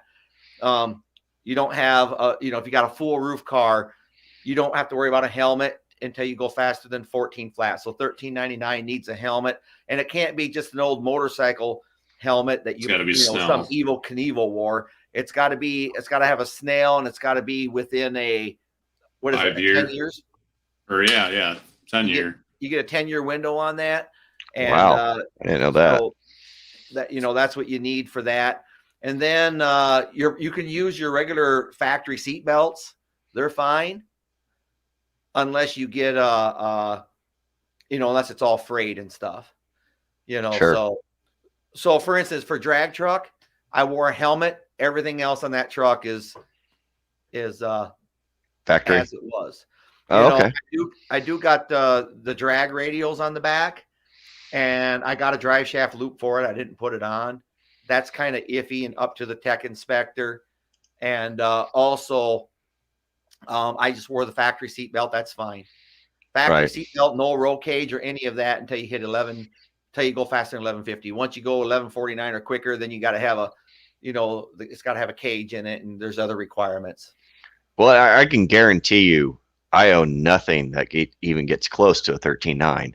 So it sounds like I'm as long as I'm not dumping fluid and I can get that tech list in order, I could at least take my 87 Ram Charger. That'd probably be the best bet to go with, and go do some passes. Watch my video, because I just sitting here talking to you, I'll miss 2 or 3 things that I covered in that video. Like a radiator overflow, and it don't have to be the factory unit. Drag truck has a Prestone container, like a antifreeze gallon jug. I cut an X in the lid, and I shoved holes in there, and it's wired up underneath there, and that's fine. Okay.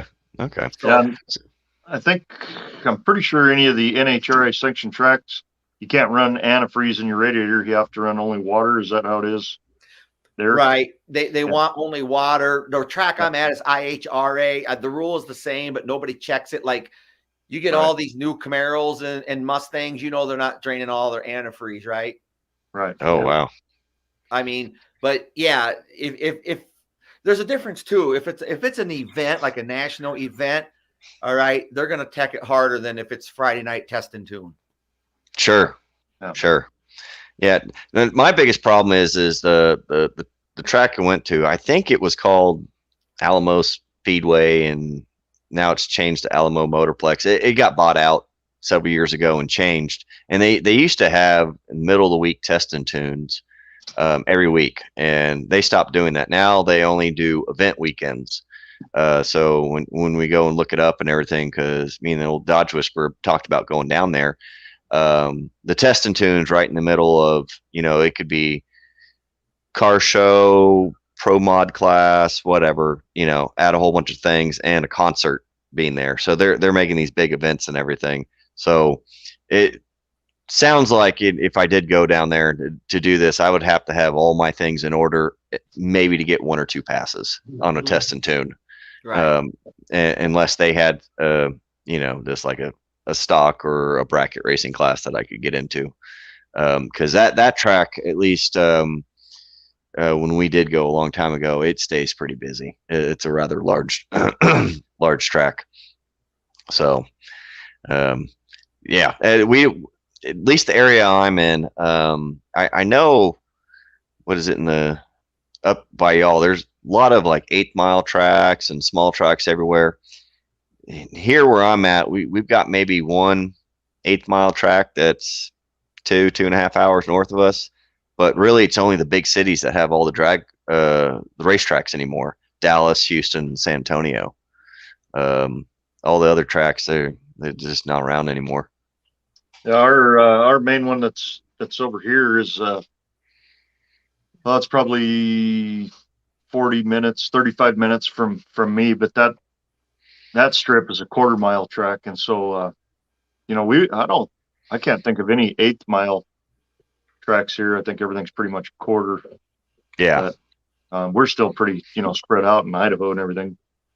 But I know, like Joe, he was telling me over there in Arkansas, pretty much everything they run over there is 8th mile, you know. Yeah, and that's what I've seen. It seems like Arkansas, Kentucky, Tennessee, Missouri area, seems like 8th mile racing is the big thing up there. And I mean, down where I'm at, it's all 1/4 mile. I think that track that's north of me, it's only 8th mile because the part of the track got bought out by something else. So probably subdivision yeah, in the end of it or something. Yeah. Something like that. Yeah. Are 318, are most of the tracks in your area 1/4 mile or 8th mile? Well, yeah, like Cordova is a 1/4 mile, but it seemed like every time I go toward the end of the year, because when they have the divisional races, they're 8th mile. So they back everything off to the 8th mile. So the drivers get used to that, I guess. So that's why the last couple of times I've been out with drag truck, it was 8th mile, you know, which, okay, whatever, you know, if you get your 8th mile time, you can pretty much calculate really close what your 1/4 will be. But they sold our track. So now it's I don't see what the new owners are going to do, but yeah, it was a 1/4 mile track. Oh, okay. Yeah. Cause the San Antonio Speedway or Motorplex, I forget what they call it now.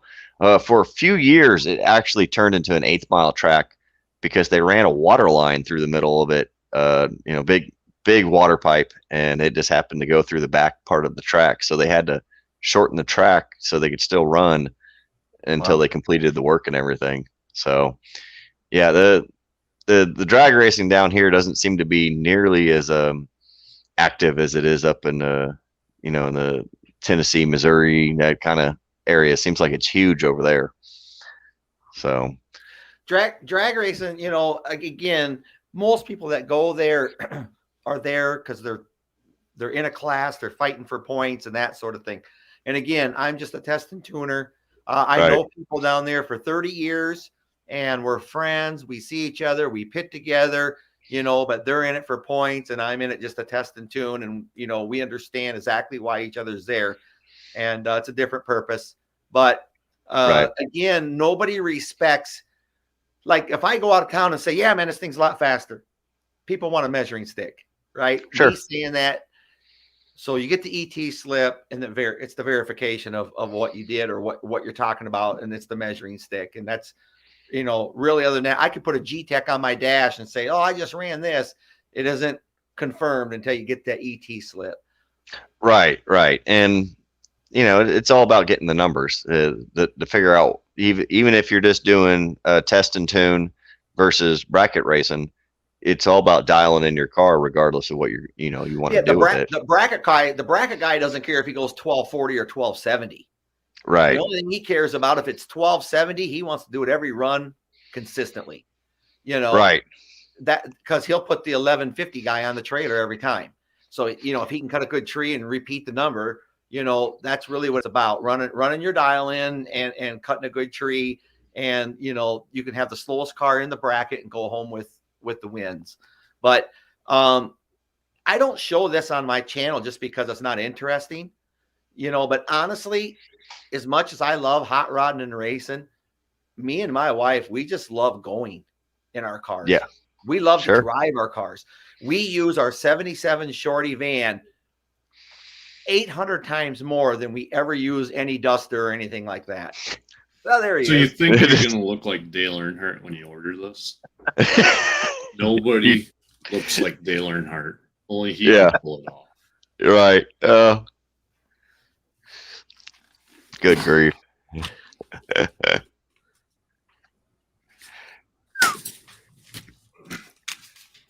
Now that new car you got, 318, the Rambler. Yeah.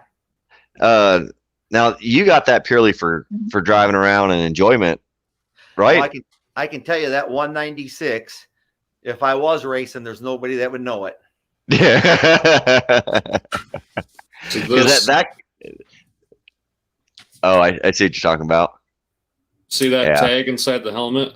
2015. Yeah. So this is still good yet till 2025, right? Yeah. Yeah.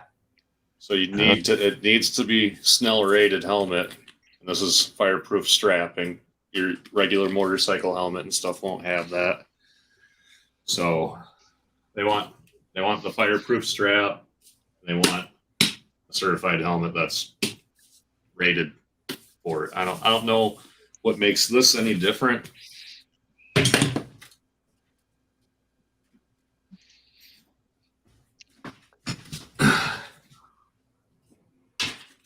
Then my bike helmet. Oh Jesus! I got two helmets in my hand. But motorcycle helmet. Inside of it, all it says is DOT. You could maybe get by at a track with a loose official tech that is like, okay, he's got a helmet at least. Yeah. But I think these are like what, $115, Yeah. And then 130 around that. yeah. And then These are like 75. and then you got to have a closed face one at a certain speed too. I forget what that is. Yeah. I don't have to worry about that. And I saw the Dodge Whisperer. He was commenting in the comment section.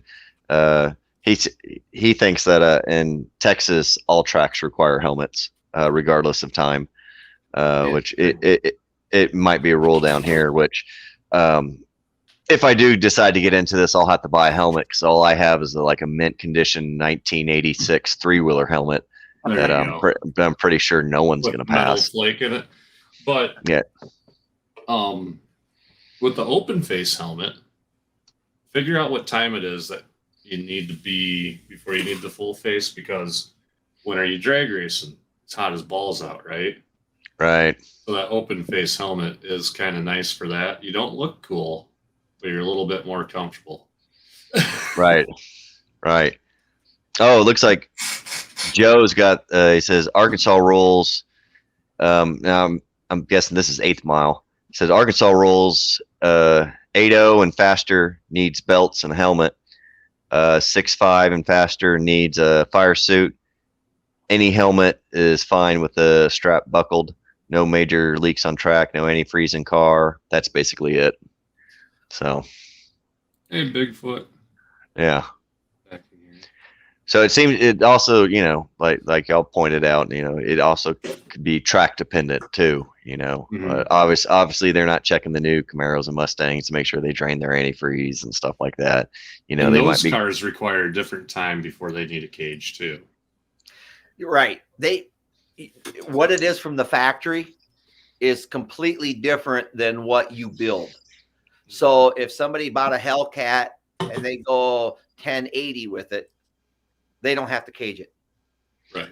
Right. It's because it's factory. But if you're in a Duster, Dart, Barracuda, and you run 1199, then you got to put a cage in it. Sure. No, makes sense. And that's what, a 4-point or 6-point? I think 4. Joe would know. I think IHRA, it's 11, anything faster than 1150, 1149 down to 10 flat. You have to at least have a 4-point, or maybe it's down to 10, 11. Yeah. And then at some point you got to have the 5-point, then all the way through, you know, it just gets, you go faster than 10 flat, you got to be licensed. Right. And Yeah. And when you're at the track that day and you see this guy in this wicked car and he lifts at the 8th mile, and you're like, why the hell did he lift? He's probably out there testing Right. to get his, license. The guys on motorcycles, those guys scare me. Yeah, they're flying down there. It's flying. But I don't think I'm ever going to have to worry about a lot of this stuff for a while. It sounds like, 11.9 and under seems to be the key point for a lot of this major stuff. But well, and safety costs a lot of money too. The seat belts are only good for 2 years. You got to replace them every 2 years. All this stuff has, if you want to get down to it, I think at our track, if you go faster than 10.99, you got to have a diaper. Not on you, on the engine. Yeah, I want one. Yeah, well, right. Depends on how many tacos you ate before the race. You might want to put a diaper on you too. Duddie is a well-oiled machine. He might want a diaper. Hey, like I said, there's no regrets after tacos. No, that's a good point, and I mean, it also just that fact that safety equipment and all that safety stuff is so expensive. It really does make you think about how fast of a car do you want to build right off the bat. Right. Because if you do, I mean, safety doesn't make the car go faster. New belts, all that other stuff doesn't make the car go faster. And no one wants to spend money on that. They want to spend money on go fast parts. So it's the SFI stuff. I mean, it's not just safety equipment either like that. It's like your harmonic balancer needs to be SFI. Your flex plate's got to be SFI. And they all got expiration dates. So when you see a guy out there and he runs a 940 in a quarter mile, he's spending a lot of money to keep that, to maintain it, to keep the certification. Even the roll cage after a certain point has to be recertified every so often. So, and the welds, you just can't slop up welds. It's got to have, you can't grind the welds. Once you weld it, you can't grind them and smooth them off. So, I mean, there's a lot that goes into it. Basically, it's just very costly unless it's your thing. So for a guy just to test and tune, I could probably build a 10 flat or not. You go down there and make a pass and then get told not to come back. But right. Ooh, I gotta change the banner. I'll take it down, edit it. You're in the double digits to go, Duddie. Hey, we'll wake up tomorrow. I'll be negative 60. It's how it works. This is great. I'm just thrilled to death that I get to talk to all y'all about drag racing and everything. Because you see everything on my channel, and it is mainly, it is from 1972 to 1993 Dodge trucks, and it mainly centers around my Ram Charger with the Cummins in it, my clapped out Dodge that I drive, and then this big crew cab overland project that I'm going to build. And for me, that's a hard demographic to reach, because there's just not a lot of people that reaching out to go look at that stuff. Yeah, you don't have a lot of competition either. You're different. Right. And I appreciate.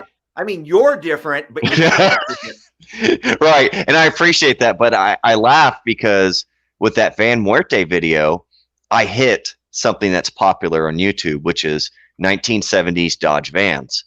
And the only reason that video did well, it bombed when I first released it. It was a month later, out of nowhere, I got a spike because a larger YouTube channel bought a B300, and somehow I got snuck into that algorithm, and a lot of people came and watched it. And it's great, if the Dodge Whisperer does more stuff with that van, I'll film it and I'll keep doing it. But since I do mainly just truck and off-road content, I don't get to dive into the world of hot rods and muscle cars. So for me, this was just an opportunity to pick all y'all's brain on how to get into it, because with John Wilburn doing that event in August, I mainly planned at least bring my truck up there so I can race that dirty hippie from Bad Tree Productions. But if I got the opportunity to build something that would just make it down the track and haul it up there, I would love to do it because it looks like a lot of fun, and it'd be great to race everyone and participate. Yeah, you know what? It is fun, and I enjoy keeping everything like really cheap, simple, and just challenge myself. What can I do with it? How can I do more with less? Right. I don't want to be the guy who does less with more. I want to be the guy who does more with less. And so like I'm sitting here looking at your car, and you're like, I got it tweaked to perfection. All right. So you're telling me if God came down, he couldn't find a tenth in there? All right. So there's time in there, right? Nothing is ever so perfect, or not everything is 100% so perfect. It might be good. It might be great.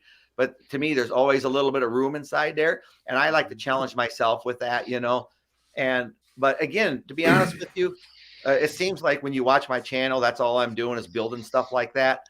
But really, me and my wife, we enjoy just driving them. I mean, we just get in the cars and go. My van that black 77 van is very slow.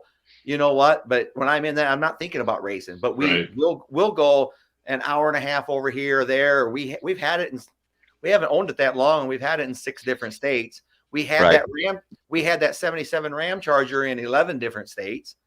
Yeah. And, nice. Actually, we had it in your state. We passed through on Interstate 40 through Amarillo, and we ate at the Big Texan. And there you go. Yeah. Yeah. We stopped at the Adrian, Texas, and we walked across the halfway point on Route 66 at Adrian, Texas. Oh, that's cool. Yeah. So, I mean, and we took the whole trip, and I wasn't, racing wasn't a part of my mind. Right. You're enjoying the drive. Right. Sure. So Bigfoots and Mopars says, I need new belts, helmet, and suit. Definitely going to ease into it. I have a ton to learn before I even try to go fast. I'd say get in your 318 car and go to the track with that first. Get that, like what we said earlier. Once you're in the water box, everything starts happening really fast your first time there. Right. And maybe go out with your satellite and get used to how the officials treat you in there, what it's like to get staged and everything, and get comfortable with that. So by the time you get in your fast car, the Jack Pine Savage, that it'll be more of a reaction than a freak out, I guess. Learning curve, yeah. Yeah. So you'll be used to all that by the time you're in your fast car. Then all you have to worry about is going point A to point B. I'll be right back, guys. Duddie's got, he goes, what kind of headset should I get for this? I get the cheapest one you can find at Walmart. Because Terry Meyer got the cheapest one he could find when we went on John Wilburn's live. And he saw, I got $100 microphone right here. And Terry's $9 headset sounded way better. See you, Joe. Oh, Joe, I'm not looking at the comments. I'm being a bad guy, not reading. You have a good one, Joe. Joe's got a lot of orders going out, or compared to us, since he got hooked up at the Schultz Sign Company. And if you need stickers done 318, I don't know where you get them if you do it web-based. I don't even know the name of the company. I'd have to go back and look. And my idea of it was never, I guess even my whole YouTube channel was just, I started it. I didn't even want it. Right. But when I got the stickers, I wanted stickers just for me. And I got them, and I just kept having people just nonstop pestering them. So I was giving them out and giving them out. Pretty soon you pay $65 for a stack of 100, and you give them out. Pretty soon I was like, okay, I'm going to make them available. But, dad it. If I'm going to lick a stamp and lick an envelope and put it in there and address it, So then I started doing that, and they made it to, oh man, I think we're in 4 different countries, and about half of the United States, the 50 here. So you send your own stickers out, and do you send your own T-shirts out too? No, The t-shirts, again, the t-shirt was something I never thought to sell. I just wanted it for me, you know, just to wear when I did the video. I just thought it would look neat if I did that. So I bought them. And again, I went through Teesprings. Okay. And they do all the shipping and handling on that. Yeah, the stickers I order, they're like a 3M sticker. So they're really good quality. I've had them now for almost 2 years on my trucks on the outside. Right. And no garage, no nothing. And they haven't faded. They don't come off. So, you know, even the snow and the ice. So they're a pretty good sticker. But again, I just wanted them just for me, but people wanted them. So I made them available. Well, if you'd be interested, I could get you together with my cousin who does me and Joe stuff. Yeah. His stickers are 10-year UV vinyl wrap material. So they're going to, if you keep it in the garage, imagine how long they'd last, you know. And we don't ever have to touch a sticker. It's print to order at his shop. And same thing with our t-shirts. It's kind of like Teesprings. You don't have to handle any of the shipping. Once a month. Yep, they do it. And once a month, they give you a spreadsheet. Here's how many things you sold. And you can either get cashed out where you get paid, or you can get merchandise trade. Like, say, send me a box of stickers or send me some 318 Will Run shirts to have on hand. That's what I do. Instead of taking the money, I always have them print me off a shit ton of stickers and I hand them out at car shows and stuff. So what if I went through them for stickers and just had them all sent to me? What if I didn't want them to ship them out, but I would ship them out? Then you would get them at cost and you'd do all the handling yourself. Right. If you had them do it, you would get the profit from the sale. So say each sticker costs $3, you sell it for $5, you know, their cost, they get back their cost of material, they give themselves $1 profit and you make $1 off of it. That's a very small amount of money I'm talking about, but like, to me, my stickers were nothing about the money. Actually, this whole channel was nothing about that. It was just about an extension of the hobby. I started off, it wasn't an extension. I hated it. And then I only started liking it when we got actually a movie program. You know, but when I send a sticker out, I take a piece of paper and I fold it up in a piece of paper and put it in an envelope. And I just usually write inside there. I physically handwrite because I think it's fun. Yeah. You know, almost like a pen pal. I write it and send it to them like that. So even if I bought from your cousin, I would probably still want to do that for the stickers. The shirts, I don't want to package shirts. Yeah, the shirts are the keep them. My luck, something will get spilt on them, and then that would be it, you know. I just wanted to get our name out, so I decided to invest like $400 trying to figure out how to make my own shirts. This is my screen print of my old BTP logo. And we got the gear at Bad Tree Productions, Wobbly Pops, Bad Tree Productions. And this one, the old one that we used a lot, but this is $400 in knowledge that I know how to screen print now. Do I want to? Hell no. It takes me like 25 minutes to make one shirt, and that's if I don't fuck it up. But Blake, if you want to send me a link or a website or something in email to your cousin's thing, you know, if he's got good, you know, obviously it sounds like he's got good stickers. If you know, I'll see what he gets for 100 of them, and I would just probably have all of them come to me because I just kind of like doing the little pen pal thing. I'll show you. Right now. Sure. So it prints out. I think it's 4 foot wide, and he charges you by the yard of material. Oh. So however, so like, what is it, like 4 by 2 foot? I think it's your cost. I think it's like around $40, whatever you can fit on there. How many stickers you get for that much money. And then you got to cut them out yourself. This is what it kind of looks like when I get them. All right, Darren's Mopar Express. Hey, Darren, how's it going? You did. You won your mug and sticker. Yes, you did. You guessed it to the very 10th. Oh, yeah. So whatever you can fit on this wide piece of paper. And I cut this in half. It was twice as long. But it's been a really good deal. And his printer is really fine detail.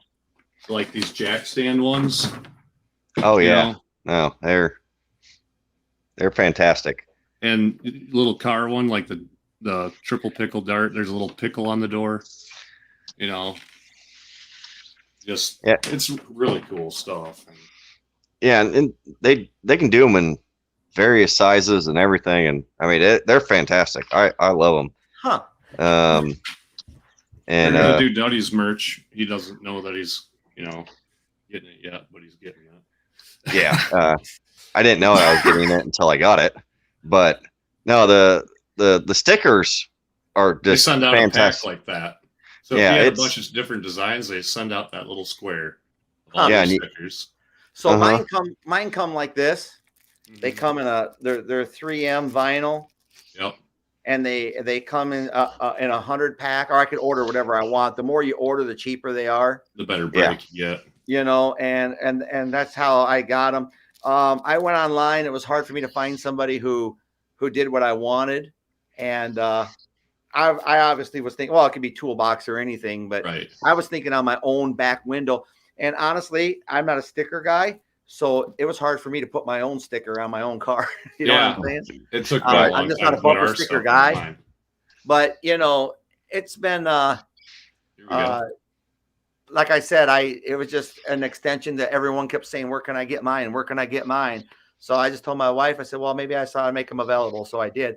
And I found somebody to carry them and do the transaction, and get this, take PayPal and everything off of that. So I got a link for that, and they handle it, and it's free. So, I mean, again, I'm computer illiterate, so that's what I ended up doing.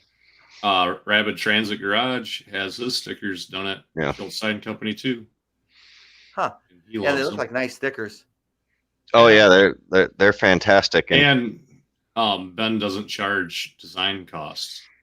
So if you sat on him like a StreamYard like this, where he shared a screen with you and you guys sat there and designed something, all his designs are free. Oh.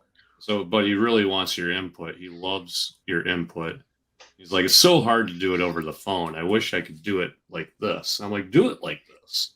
Right. But he's really easy to work with. He's super smart. I could probably send him one of these and say, I want a page full of these this size. Yep. Right. Or you can just email him the JPEG of it. Because I'm sure when you had them ordered, you designed it, right? Yeah. And then send him the image. Just send him the image, and he can. Yeah, and I got in trouble for pointing this out last time, but Schultz signs stickers are so detailed that you can actually see the cam eating the lifters in this car right here. That's true. It's that detailed. You can actually you can see the butter steel going through the oil right here. I'll have to get one of them 318 stickers from you, bud. I'll send you one. Okay. Send me your address. I'll send it. And you know what? Yeah, and it's just crazy. It's just like I was on for A Bodies Only. I'm sure y'all heard of that. Mm-hmm. So, and I did the low dollar build, and I got to the point where I never put it this way. I never even went to YouTube. I didn't know y'all were even out there. I didn't know there was all your big car channels that are out there. You could have walked up to me and said any of them. I wouldn't have known who they were because I didn't even go to YouTube. But then I wanted to show the porting of the heads of the low dollar, and I had no other way. So I did a video, and they said, "Oh, you got to go through YouTube and post the link to it." So that's when I started it, and I had no movie program. So there I was.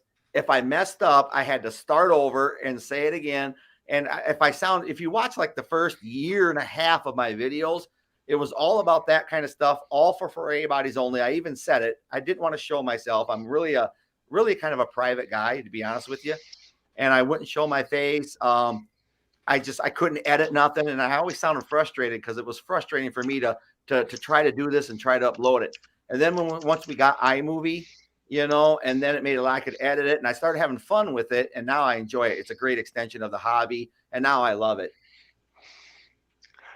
Oh yeah, I mean, I get a kick out of like originally when I first started making videos, it was a huge learning curve for me, and I still have a learning curve. It still takes me entirely way too long to edit videos, but I get a kick out of it. Except like I was talking to Blake about this the other day, and I was relating to the drag racing video between me and Jeremy that he did, and there's some videos we get to the point where we hate editing so much that now we hate the video and we just want to put it out there so it's done.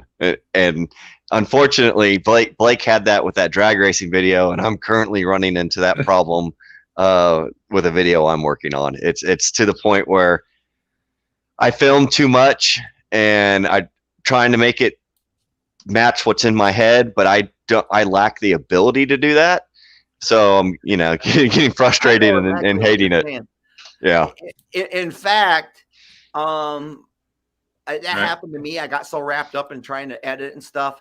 And I just finally looked at my wife and I said, you know what? This is just an extension of my hobby, and I'm doing what's fun for me. And I said, so if I'm going to enjoy it, I'm just going to do it. So now my editing is honestly, we shoot footage. I don't edit a whole lot, to be honest with you. And I just upload it, and whatever it is, it is. And maybe you can tell that too. Maybe the quality stinks, but I don't care. Peckerwood's been editing a video for a solid 10 years straight, and it's still not released. Darren's Mopar Express doing good. Thanks, 318 run. Since that, you've gotten the truck a lot faster. Yeah, we've made improvements on it since you guessed the ET. Yeah, he was right on the money, wasn't he? Yep, to the very 10. Not 10. Wow. He got the 100. I think he was spying on you. Speaking of spying, Duddie, the drone, ever gonna? Oh, I'm still working. Yeah, I'm still working on it, but that's gonna be next level for I think my off-road videos, especially if I go back to Wolf Cave again, because Wolf Cave has such unique terrain. Doing drone shots of that place would just be amazing. So Duddie's backstory with this drone is I had a drone that I like taking to car shows and drag strip and stuff, and then I like to have a couple beers and then crash it into the neighbor's house and break it. So I ordered a whole new body because one of the arms got snapped off of it. It's kind of just hanging there by the wires. I ordered a new body from eBay, probably made out of Chinesium bottle plastic. And while I was waiting for it to come from the slow boat, I seen another one pop up on Marketplace for $200. I'm like, okay, I'm just going to go get it. So I go get it, come back home, drone body's in the mail. I'm like, you know what? I don't need another project in my life. I'm going to donate this to Duddie. Yeah. And he can put it together. Yeah. I want to give it to the guy that punches himself in the dick doing simple task. Yeah. Let him restore the drone. That needs to be a GIF. Yeah. Hey guys, my phone here is about to die, so I'm gonna have to get off of here. But appreciate you letting me come on. It's been it's been a good time. So well, thanks, William. We're glad you came here, and hopefully you got a couple subscribers out of the link sharing and all that. Yeah, I gotta go check and see what happens. Yeah, William. Yeah, and I'll email you too, and I'd like to do a sticker swap with you, so I'll send you some of mine out too. So and then it's getting close to midnight, so I should probably sign off. I got a few things to do yet myself. Nope, I got it. I fired you email to 318 just now, so okay. I appreciate it, William. I appreciate it, 318. Thanks for all the conversation and all the knowledge y'all gave me. I really do appreciate y'all coming. Yeah, you watch a video. But just talking to you in person, it's almost like sitting in the living room, right? Oh yeah. Yeah. No, this was great. I really, really appreciate it. It's got me fired up to do a lot of things. So thank you for your time. I really appreciate it. I wouldn't mind doing more of these lives like this. This is actually looking forward to seeing what you come up with in the future. Is what you buy or what you do or what you put together. Yeah, and I'll definitely if it's anything related to drag racing, I guarantee y'all's channels are going to be involved. I'll be picking all y'all's brains quite a bit because that's completely out of my wheelhouse. So I really look forward to it, and it'll be a steep learning curve for me. All right, cool. Well, Blake, Yeah. Duddie, we'll be seeing y'all. Yep. All right. You have a good night. You too. Appreciate it. William's phone just died. Yeah, I saw it. Yeah, I saw it. It glitched right at the end. Oh no, it was so great to talk to those guys in person. You interact with so many of these YouTube channels in the comment section, and you watch their videos and stuff, but you never get to interact with them on a one-to-one basis. So it's super great, and yeah, I enjoy it. And the guys at Iron Horse Garage, they're hilarious, and their shenanigans is very similar to my channel. So it's great it's nice that all of our channels have a sense of humor. Right. It's And then a bunch of dry farts out there. And for me, getting to talk to 318 Will Run, because that drag truck he has is so cool, and it's such in the wheelhouse of something that I could do one day. And I think that's why it discouraged me though when you said long box don't look worth a shit, and I'm like, no. Telling me, ooh, why a long box? I'm like, because it's different. Yeah, no, but he proves that you can make those things hook, and that's why he pointed it out that I brought it up, because there were so many people that were against what he was doing with those slapper bars, because they're not really slapper bars the way he's using them. They're, like I said, a poor man's Caltrack setup. And you see a truck like that. I've driven plenty of single cab long bed trucks. They don't hook. You're roasting tires all the time. So to see his truck do what it did is awesome. And which I think that leads into your truck, regardless of what rear end you end up running in. Because I know yours is a 3/4 ton truck, or is it a 1 ton? I forget. It's 3/4 with a floater Dana in the back. Yeah. And I was talking to my buddy the other day. I made it 10 feet into Walmart for an hour and 15 minutes. And guess what? Yeah. And he was done shopping, and I walked right back out. He's got pulling trucks, coming swaps, Barracudas up the ass. And I'm like, you know anybody looking for a full floater Dana? And he goes, what? I'm like, I don't want that heavy thing in the back if I'm trying to do what I'm doing. He's like, there's a truck 8 3/4 and 727 in Boscobel for $200 right now, backing plate to backing plate. Oh, Jesus. Yeah. But I'd rather just trade shit that I already have for shit that you already have. No kidding, because if it's just if it's 3/4 ton, it should be a Dana 60, which is 30 spline inner. You've got it's probably, I would imagine, either a 355 or a 410 rear axle. Those, depending on location and area, will go anywhere from $150 to $300, depending on where you're at and what condition it's in. The shitty deal is I had to truck 8 3/4. Yeah. And we went to that Golden Sands, which had been shut down for a long time. The guy died and somebody bought it. And I remember there's old Mopar shit in there. And I seen, hey, Aaron. Hey, what's going on, Aaron? Not a whole lot. How about you guys? Just telling a story about 8 3/4. Yeah. But there's 2 of them laying across each other like this in the pine needles. And you can tell what an 8 3/4 looks like, the backside of it. And I'm like, right. Ooh. And I look at him, I'm like, got the tape measure out. I'm like, I don't know. Is it from the backing plate or from the inside of the spring purchase? I didn't have my cheat sheet with me. I'm like, I think it's B body. I go, what do you got to have for these junky rear ends here? Oh, no. $50 a piece. Oh, sold. So I'm like, where can I drive my truck in at? So I drove my truck in. He hooked the chain up, loaded them in the back. I popped both axles out. I had it on jack stands, and I'm like, oh, shit. 294 open. Oh, no. So I put it back together, put it off to the side, and like, all right, what's the next one going to be? Same fucking thing. And they're both C-body rear ends. They weren't, one was a truck and one was a C-body, but they're the damn identical. everything on them basically. So that was a bummer. And then we sold them. We sold one of the rear ends to a guy in Waterloo, Iowa area.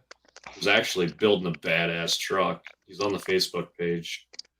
And then 7 months later, I'm trading a $200 Saturn for that 73 truck out in my yard. I'm like, no damn. kidding. Well, I went to the sheriff's auction and put just a stupid bid. $200. I didn't think I was going to win it. Right. Hey, Blake, you won that Saturn. Go down there.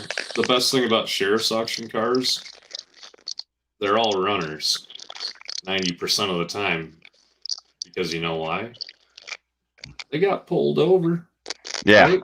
Those Right. cars were on the road. So I drove that Saturn home. Yeah. And there you go. A jump start, drove it home. And one of the guys needed a cheap car for his daughter, and the guy got the Duster from. And I really need a car for my daughter. Would you trade for this truck? I said, bring it to me now.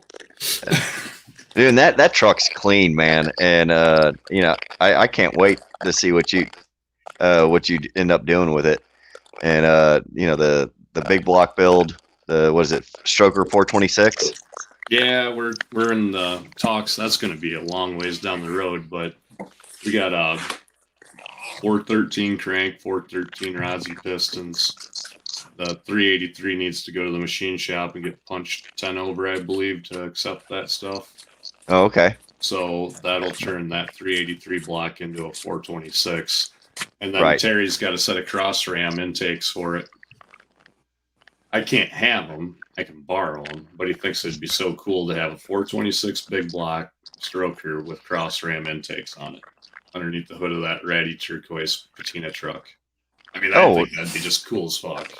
Oh yeah, for sure. And the cool thing is you can build the rest of the truck, with your 8 3/4 rear end and however you want to do the front end, and then you just swap motors accordingly. Either you start with a small block or what. Jay keeps telling me just throw a Magnum in it. It's already got a small block 727, and I'm like, does it? I already got a big block 727 and a 440 right now for it. Yeah, there you go. You already got those motor mounts. Put it in there. Roast the tires. Mounts. Yeah. Terry found me a set of motor mounts too. Everybody's throwing. Mitch McShane across the street found me a set of motor mounts. Right. I'm like, Duddie already sent me some. Well, yeah. If you get another truck, you know where to get some, I guess. Right. Hey, I mean, I'd put any big block you can find that's running and put it in there and just, have a blast with it. Oh, Aaron was having some technical difficulties, I think. Okay, maybe that was the feedback. Yeah. Okay. I muted him for a second and it disappeared, and then he must have noticed it. I got you. But no, the plan for that truck, heaven forbid you lower a truck. I get it, but I chip over my shoulder when you say that kind of shit. It's going to be a tire roaster, and it's going to be an awesome truck, and I bet you it'd be a lot of fun. But I get it. If you got a clapped out 440, 400, 383, doesn't matter if it runs. Throw it in there, and make it a tire roaster. That could be the next Bad Tree production burnout vehicle. Oh yeah, for sure. And it'd be a blast to drive and terrorize the roads in. That truck is so fucking cool, Duddie. Here's what I do with it. I'm like 6 years old all over again. It doesn't run and drive. I go and sit in it. All right. And sit on my phone because the interior is so freaking nice. Dude, that thing is mint inside. I like the fact that, you always talk about, rusted and, trucks and stuff up there. When you did that one video, that thing is so clean inside. Let me see if I can find. Should we share that quick with the people that are in here? They might not have seen it before. Sure. Let me see here. We're down to a small group now. We can do, whatever you want, man. I'm here. Okay. I'm just here for the ride. It doesn't matter. Yeah, me too. I mean, I've had a blast. I think we did a very positive thing. We gained you a lot, or you people watching gained Duddie a shit ton of subs tonight. That's awesome. Yeah, and I didn't expect to hit 1,000, but this sure helps. Yeah, and then for me, it's just the fact that I don't get the opportunity to go live. I've only got this opportunity because I'm being able to steal all the Wi-Fi particles right now. So the fact that I get to go live and get to hang out with you, Just Mopar Joe, John Wilburn, 318 will run, and Iron Horse. It's awesome for me. Oh yeah, this truck's meant. But I will say, when you're ready, you just ship me those side mirrors. No, man. Those mirrors make the truck. It's all I know. And I'm going to tell you this right now. The haters will hate it that much more because of you lowering it and keeping the tow mirrors. It'll be fantastic. Now, you said did I say D200 or D300? D200. Oh, okay. I was like, wow. I mean, I'm with surprised to see Mississippi River junk and Busch Light cans. Yeah. It's nice. It's funny. Robert from Halfway House Garage almost has the identical truck to that that he bought for his dad, because his dad had one when back then in the 70s. It same color and everything. So this thing used to have a inbox camper, right? That's why the roof's rubbed like that. And then when he didn't have it in, he had a snap-on cover. Yeah. This guy lived in central Iowa, and he'd always drive out to Harpers Ferry, Iowa, which is 20 minutes north of us on the river. So that's all he'd ever do, is just drive that truck with his camper and pull in a boat to the river and then go back.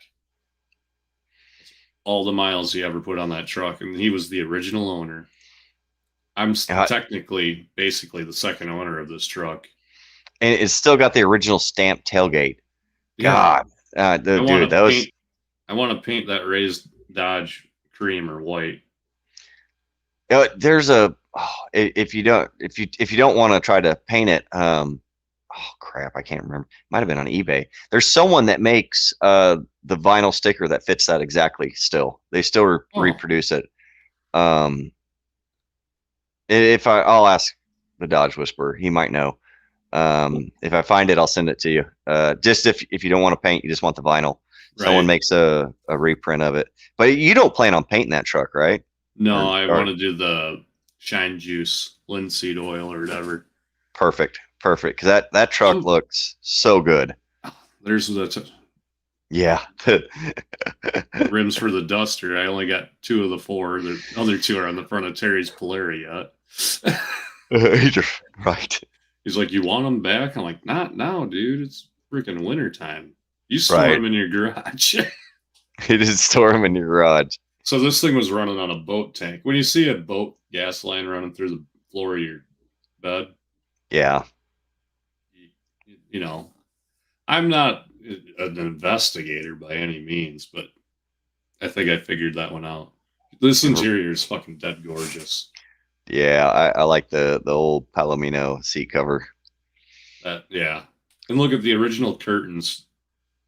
Yeah, dude. Like I said, because you have a later video of you cleaning everything up and stuff in that thing, right? Or did you just send? And it died, like the footage of it. Okay, I think it's because you sent me pictures of it, and that's why. But yeah, no, that dash is so good. Yeah, the early '70s dashes are really, really neat looking, and the little Red Rider in there. Look at everything electrical in that truck works. Yeah, no, it doesn't have previous Dodge owner wiring problems.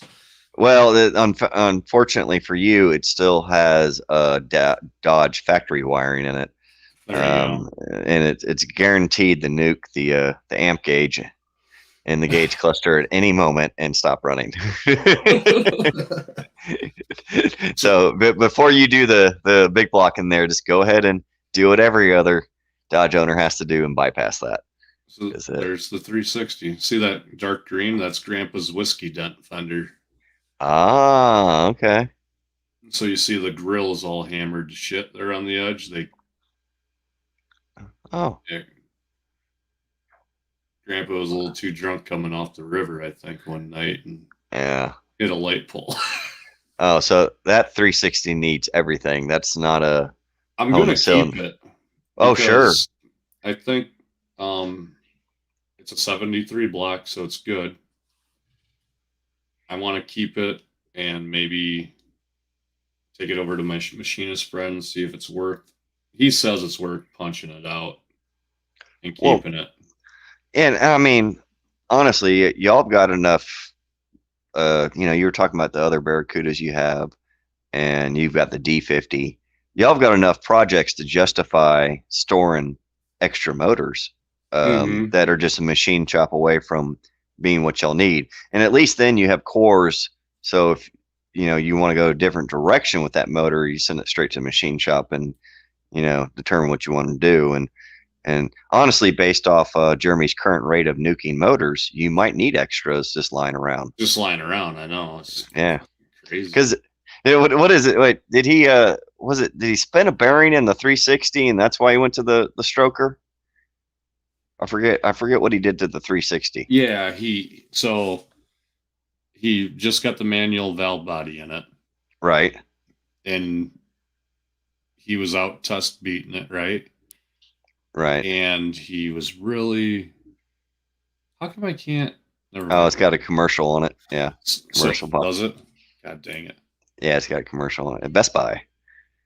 He was doing the caveman hippie burnout. He was doing the caveman hippie burnout, and he tickled 7,000 RPM, I think, or 72. Oh. Because he left it in first gear because he's like, the burnout was so good. And then all of a sudden, I'm like, I should be shifting, right? Oh, no. And he never did. And he's like, oops. So that was a mistake. Here you go, John Wilburn.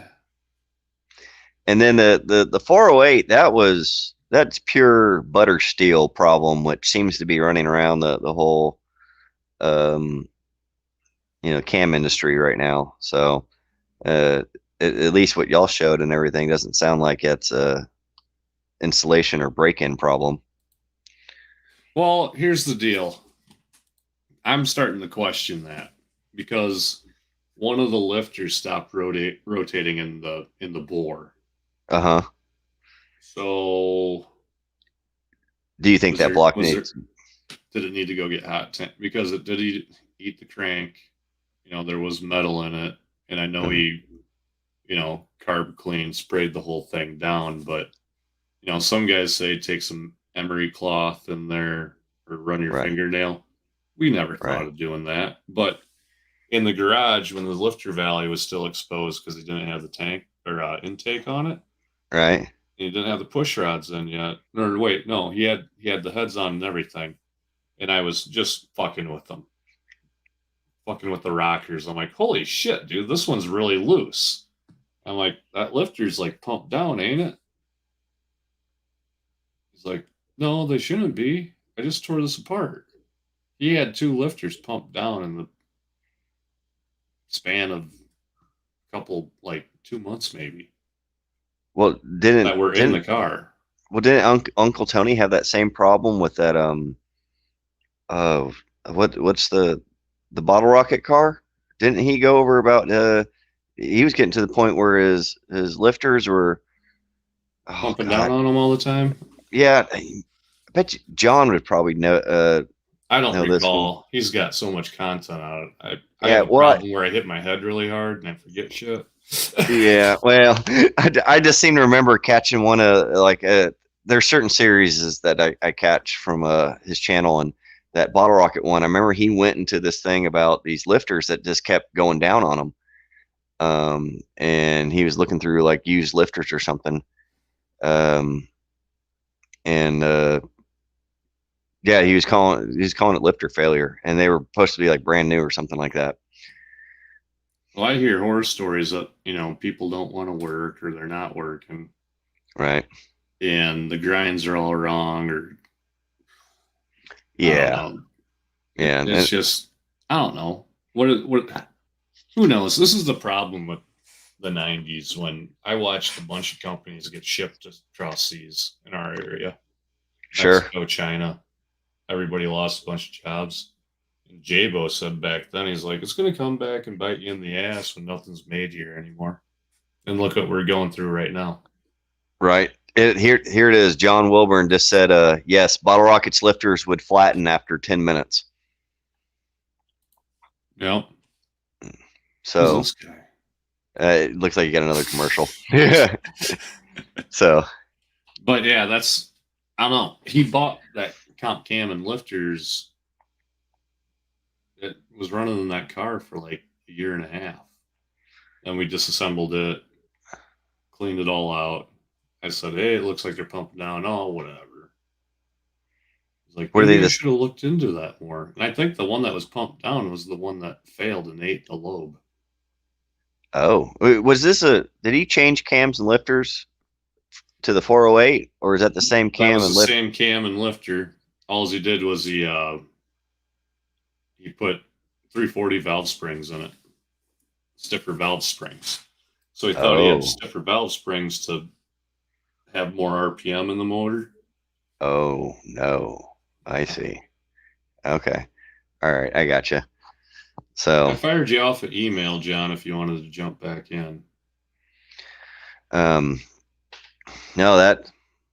that makes sense. I mean, obviously y'all are gonna have to tear down that motor completely, aren't you? Yeah. Are y'all gonna have to hot tank it, or y'all gonna try to flush it in your shop? That's going to be up to Jeremy. I'm guessing probably flush it at Okay. the shop, go through it with a fine-tooth comb this time. Right. And I guess I mean, the big thing that I see like Joe pushing and everything is that that break-in grease that he uses for all his camshafts and everything. Mm-hmm. Getting that, and I guess really starting with that cocktail of break-in oil this time around, because I don't know, maybe these new lifters and cams are a little more sensitive. Yeah, you know? Iron Horse says cheaper materials in manufacturing, but here's what I got to say. We've been sending all of our scrap metal over to China, so isn't it technically American steel? Damn it, they're making those camshafts out of our beer cans. Damn it. Who was it? Whistling Diesel bought Nissan Skyline, 2 of them. Okay. And one of them was broken. They're taking the motor apart, and it's a double overhead cam motor, I'm guessing. Yeah. The cams, and he clanked them together, and they fucking broke in half just by clanking. Like, he could almost snap the lobes. Oh, wow. It's like the metallurgy was terrible, or it didn't get heat treated or something. I mean, I dropped can that came out of my 360 on the ground. I threw it around. I played Star Wars with it and hit shit and never broke. Right. And he barely did anything. And these things are snapping like toothpicks. Yeah, I mean, it sounds like, right. A lot of the like, I don't hear anything about like Howard or Hughes cams, because they get all their lifters from some company in Indiana, I think. Okay. And I haven't heard anything about those. And it's getting down to the old saying, you get what you pay for. And if you're gonna drop big, oh no, this comment. 2 whole Toyota Camrys could make a full set of 360 lifters. Yeah. Oh. Yeah, see, Darren's Mopar Express. I'm not wrong, am I? Oh, I don't watch the diesel that whistling. Yeah, I watch them that's crazy. because I enjoy to watch the world burn and people skin crawl sometimes. I gotcha. No. I just never got into it. Yeah, I mean, to me, he doesn't really destroy Mopars, really. Besides, some second gen Cummins a couple times, but his Hellcat, he didn't even finish that thing off. He ended up selling it, I think. Oh yeah. He put Okay. Amish buggy wheels on it that were outside of the fenders. Did you ever seen that? That was funny as hell. No, I saw the thumbnail and stuff, and I know what he does because I saw his original stuff when he was doing stuff with Duramax diesels, and he was welding wheels and stuff, and I get what he's doing. I mean, it's big shock factor, and Yeah. you know, it draws in the crowds. You know, it'd be pretty hard for someone else to come in and replicate what he does, and you know, you're either gonna love that guy or hate that guy. You know, he I don't think there's really in between with him. Yeah, he's got a niche. Yeah, he does. You don't need to think when you watch him. No, it's You know what I mean? well, it's Like his type of videos are, you know, they're action packed, straight to the, and you know, and this generation likes that. There's another channel I watch called Weston Chaplin. Is that that big huge redhead guy? Yeah, big dude. I think he's in Kansas. He just put a blower on a Charger. Beat the piss out of it. Yeah. Well, if you watch his videos, he films them for several weeks and then puts out a 20-minute video, and it's all action pack, hit, joke, and it keeps you going the whole time. And for him to be able to do that, I mean, he's got over 1 million subscribers, obviously. Well, that blower video, he skipped hours of wrenching.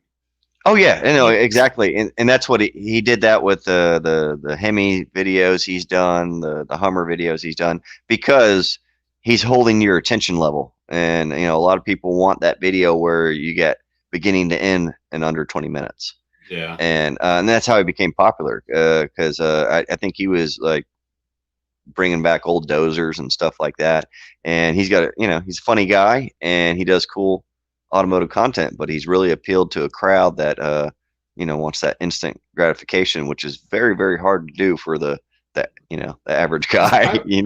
It amazes me. I haven't seen him until Peckerwood Customs brought him up the other night.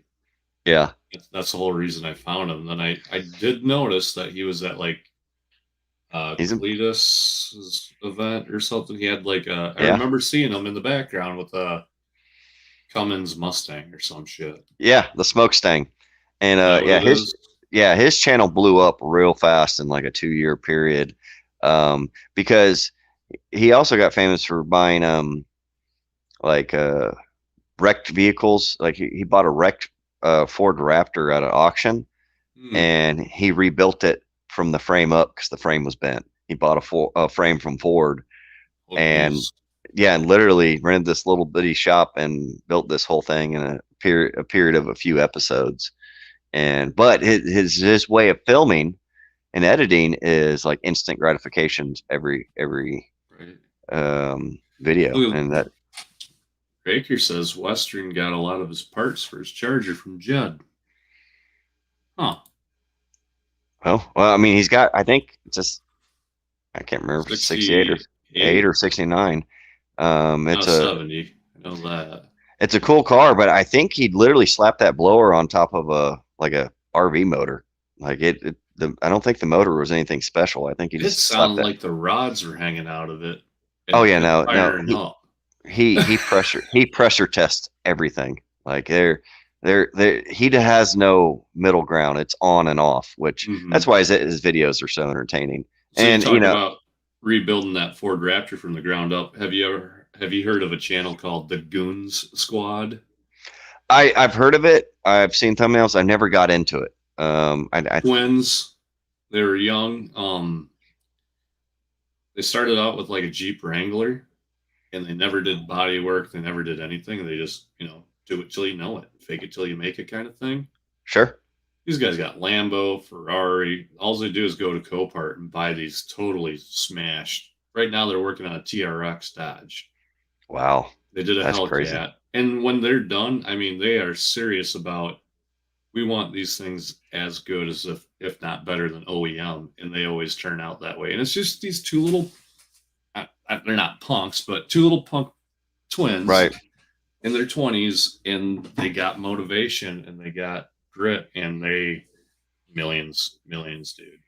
Well, there's certain niche markets. Like there's one channel, I forget the name of it right now, but it's this young kid that I think his dad owns a frame straightening shop and a body straightening shop, and it's got one of those big frame straightening tables, and that's how he got popular. He was buying these cars off like an auction site, taking them in there, stretching them all out, stretching the frame, stretching all that, and fixing them. But doing this all in like 1 or 2 videos, and got popular real quick. Mm-hmm. Yeah, Darren said Jed was on Muscle City's live the other night. Said he sold Western a lot of parts for that build. Well, I can see that. I mean, Jed's got a lot of Mopar parts, and Weston got that car really fast on the road. I mean, real fast. Then again, you're looking at it. Weston's videos are spaced out, and he's got several weeks of hard work. But if you've got over 1 million subscribers, he probably has the capital and the logistics to reach out. He's got the backing to do that kind of stuff now. Right. Because, if your video gets 1 million views, I'd hate to see what kind of money you make off that. Sure. In AdSense. Yeah, and Jed, he's got all his part supplies, but I'm probably pretty sure he's probably got a lot of connections to get parts that he might not have. So that wouldn't surprise me one bit, because Jed's so deep into the parts world for the past how many years, since he's got into working on cars. And in Kansas there, I've seen a couple of his yard walk videos. There's some good stuff down there, man. Wait, is Jed in Kansas? Yeah. Oh, well, that's where Weston is. So it probably made even more sense. I mean, I don't know how far they are, but shipping is probably cheap. Yeah, if not, they just send a guy to go pick them up and stuff, because 68, 69 Charger parts don't just lay around everywhere. You gotta find the areas to get it. And Birdsong hasn't gotten them first. Right, because he's building a new Charger every 3 days. I haven't gotten to that guy's channel yet. I've just seen little bits and parts, but it looks like he's got the mecca of all the awesome fabricator, dude. Yeah. Oh my god. Yeah. He's on it.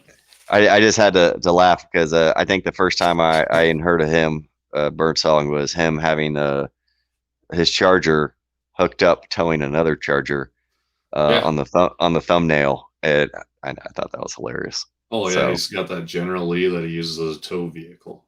Yeah, no, cracks me up, man. His truck, Patina, he built. I think somebody in the comments can correct me, because like I said, I hit my head really hard and I forget really easily. But I think he built a small block for that, and it wiped something out right away too. Oh, okay. I might be wrong. I think it might have wiped catastrophic failure. But it's kind of bullshit, man. You shouldn't. I mean, if you're buying brand new parts, don't you think they should work? Does Jeremy already have a cam and lifters? He's got a crane cam that Dave Young gave us. Oh, that's right. With used lifters or something like that. Used lifters, and for a V8, you need how many lifters? Oh, he's short a few. Short one. Oh no. But he's to the point where he's like, I don't even want to run hydraulic lifters anymore. Oh, I see what you're saying. Because what I was curious about is, I was talking to Dodge Whisperer about this. Have you ever done a hardening test where you have those picks that are different softness, and you scratch steel until you can scratch it? You can put in dent. Okay. I've never done it, but I know what you're talking about. Yeah. Right. I haven't done it either, but that's one thing I haven't seen done to any of these lifters. I haven't seen anyone. I've seen it, obviously there's a lot of videos of people talking about lifters going bad and getting eaten up and everything. And they're doing this or doing that. And it's this production, but I've never seen someone go, here's a new lifter. Here's a hardened test. Here's a lifter from 30 years ago, here's a hardened test. You would think someone might want to try that, especially if they knew they had a bad set of lifters. Right. I haven't seen that yet though.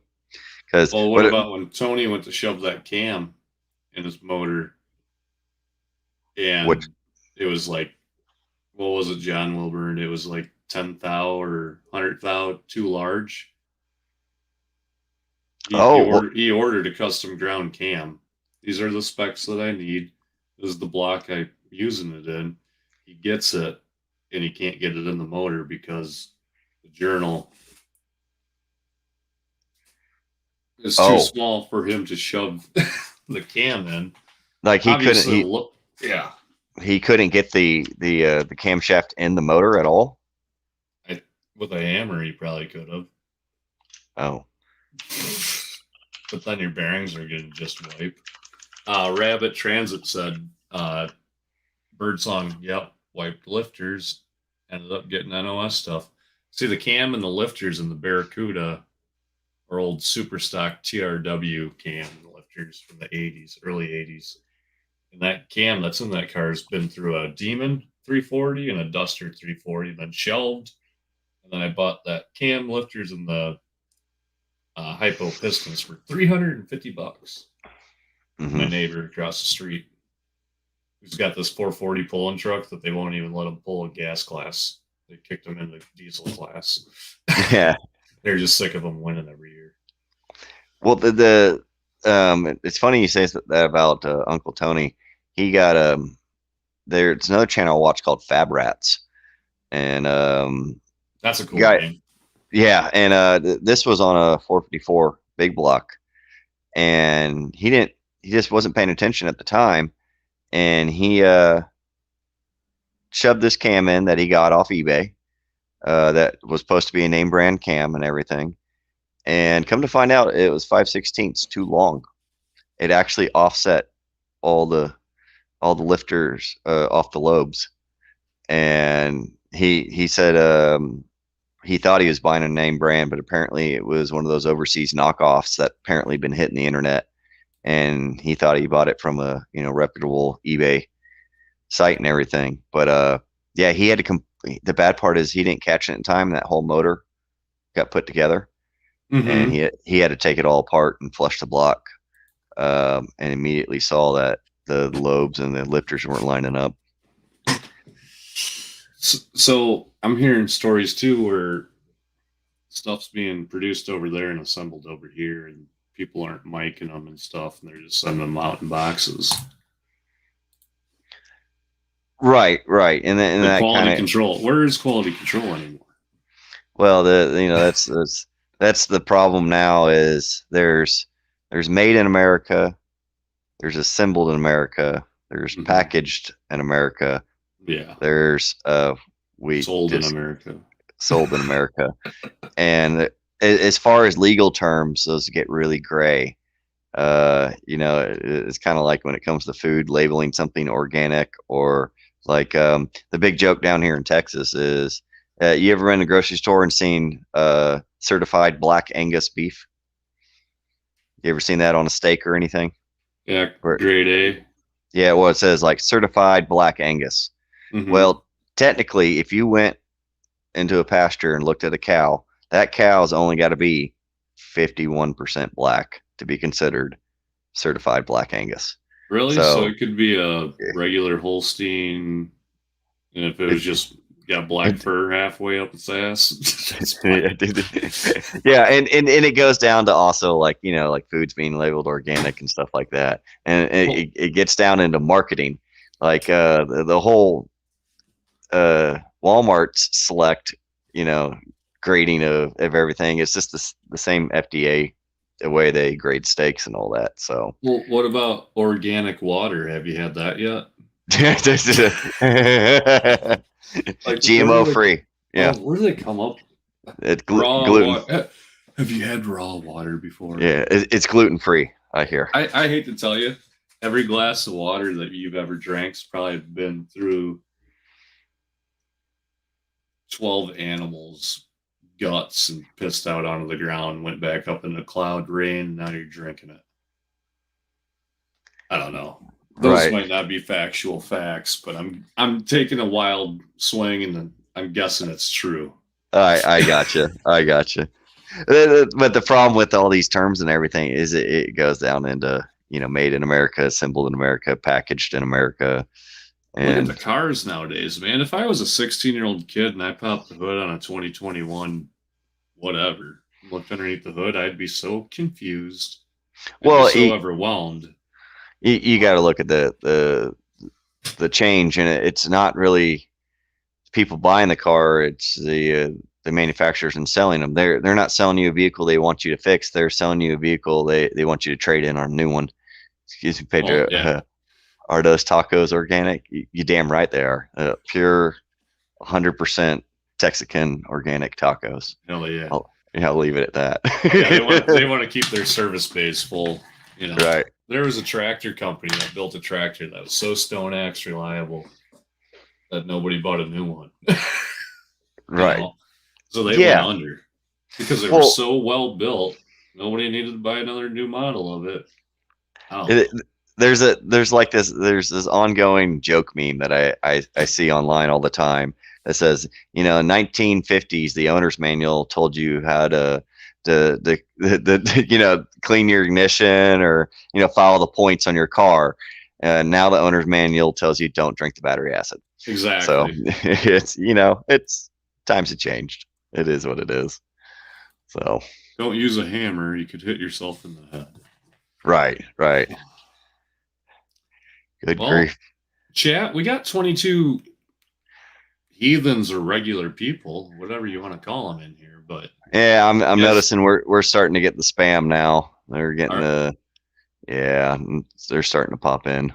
Well, I think that's just a different language because I typed in what they said earlier and it was translated into some slang.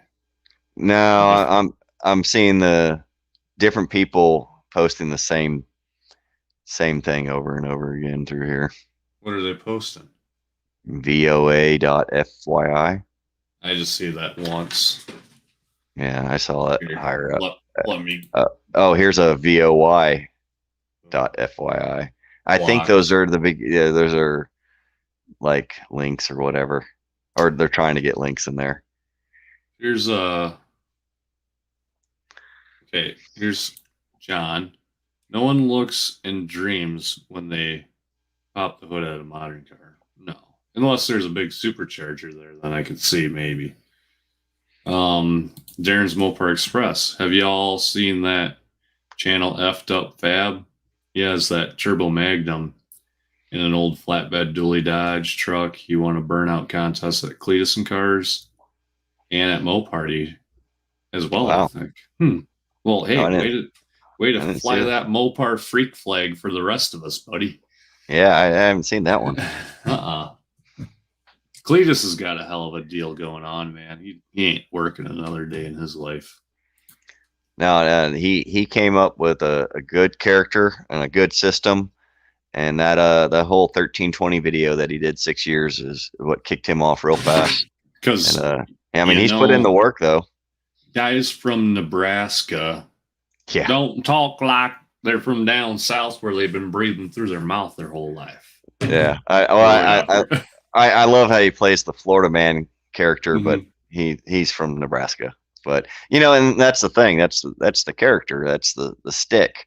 Because did you ever see the 1320 video that he made 6 years ago that got him famous? He was drunk in a parking lot, right? Yeah, and I don't know if he was drunk. Cletus McFarland.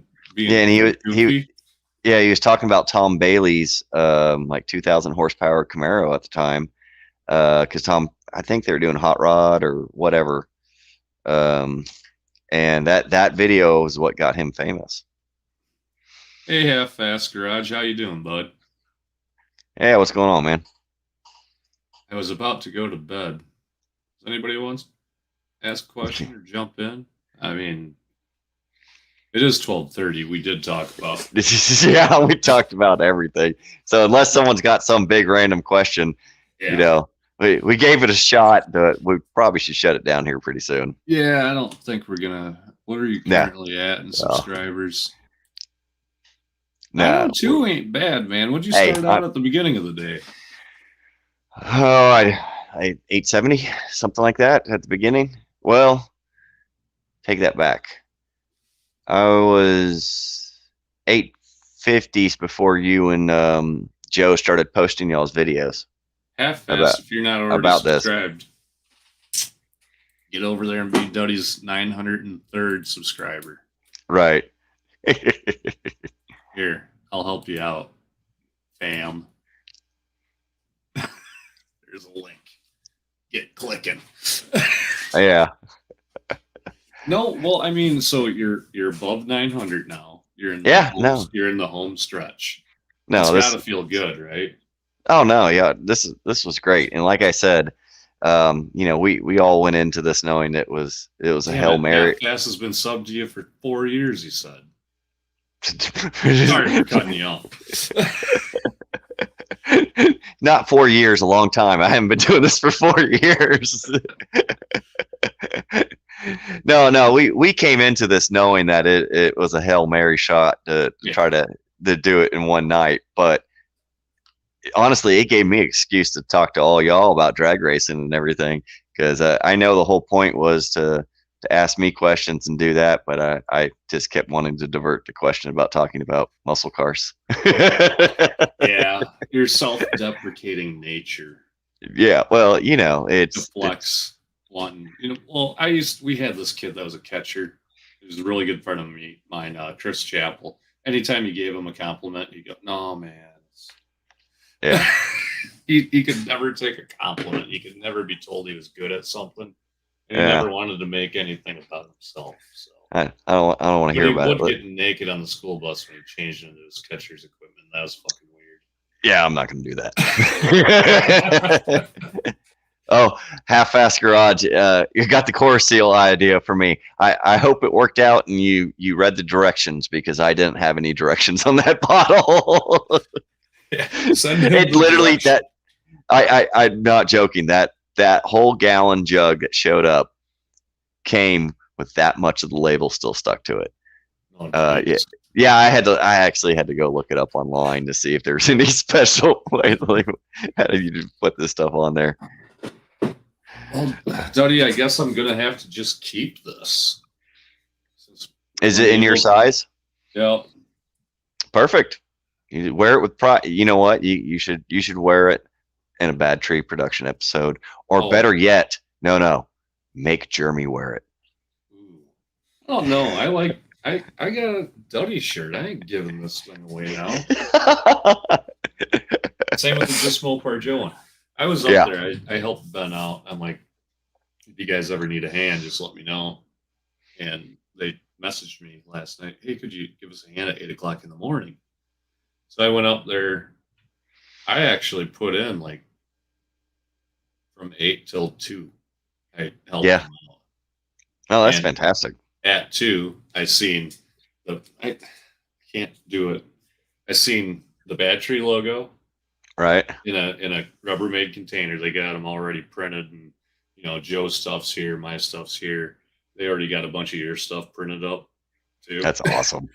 And then I'm like, so I'm gonna grab this new logo that I made. Got that one. Then I'm like, I'm gonna grab the American flag and put it on the sleeve. Then I'm gonna grab the big one and throw it on the back. So I made just a random shirt for myself today. I love it. That's custom. And the cool thing is you can actually turn that into a stick where you go make one of a kind shirts, and you and Jeremy can wear them, or hell, you can give them away. Autograph it, send it out. That's right. One of one, just like that Ram Charger I had. Oh Jesus! You just jumped up. I gotta change the ticker. I see Bobby said he just subbed to that Duddie dude. Hey man, I appreciate it. Come check out the shenanigans and tacos. Boom. That was a nice number right there, Duddie. Oh, hey man, damn, that rounded that off quite nice. 905 to 95. Yeah. So I don't know, guys. There's still 21 people in here. I don't want to just bail on you. If you guys got, what time is it? It's 12:38. You want to go for another 10? Yeah. Up till 1? yeah, let's see if anyone's got any questions. If you're watching this and you either got a real good question for Blake or a real easy question for me. Don't ask me any good questions. Bobby, what's the hell's happening, y'all? We've been live for 5 hours and 38 minutes already, so a lot's been happening, a lot of talking, a lot of good times with some good people, a bunch of good people in the chat. Thanks to everybody that turned out to help support us tonight, join in with the fun. I never thought that we would be retaining 20 plus viewers. I think we hit almost 50 at one time. Yeah, that you're watching.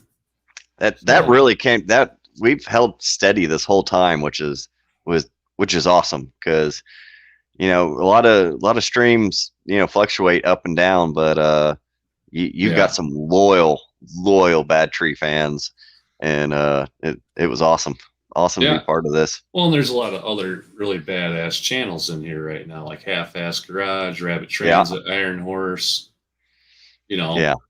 It's a what's that Coastal Auto Reaction guy say? It's a community, not a competition. No, exactly. Exactly. John Wilburn will get that if he's in the comments. Yeah. Well, we had like oldie car guy from Canada stopped in. Narxaplex Customs, who does he's got one of them exoskeleton cars and does the Cletus thing. Who else stopped in?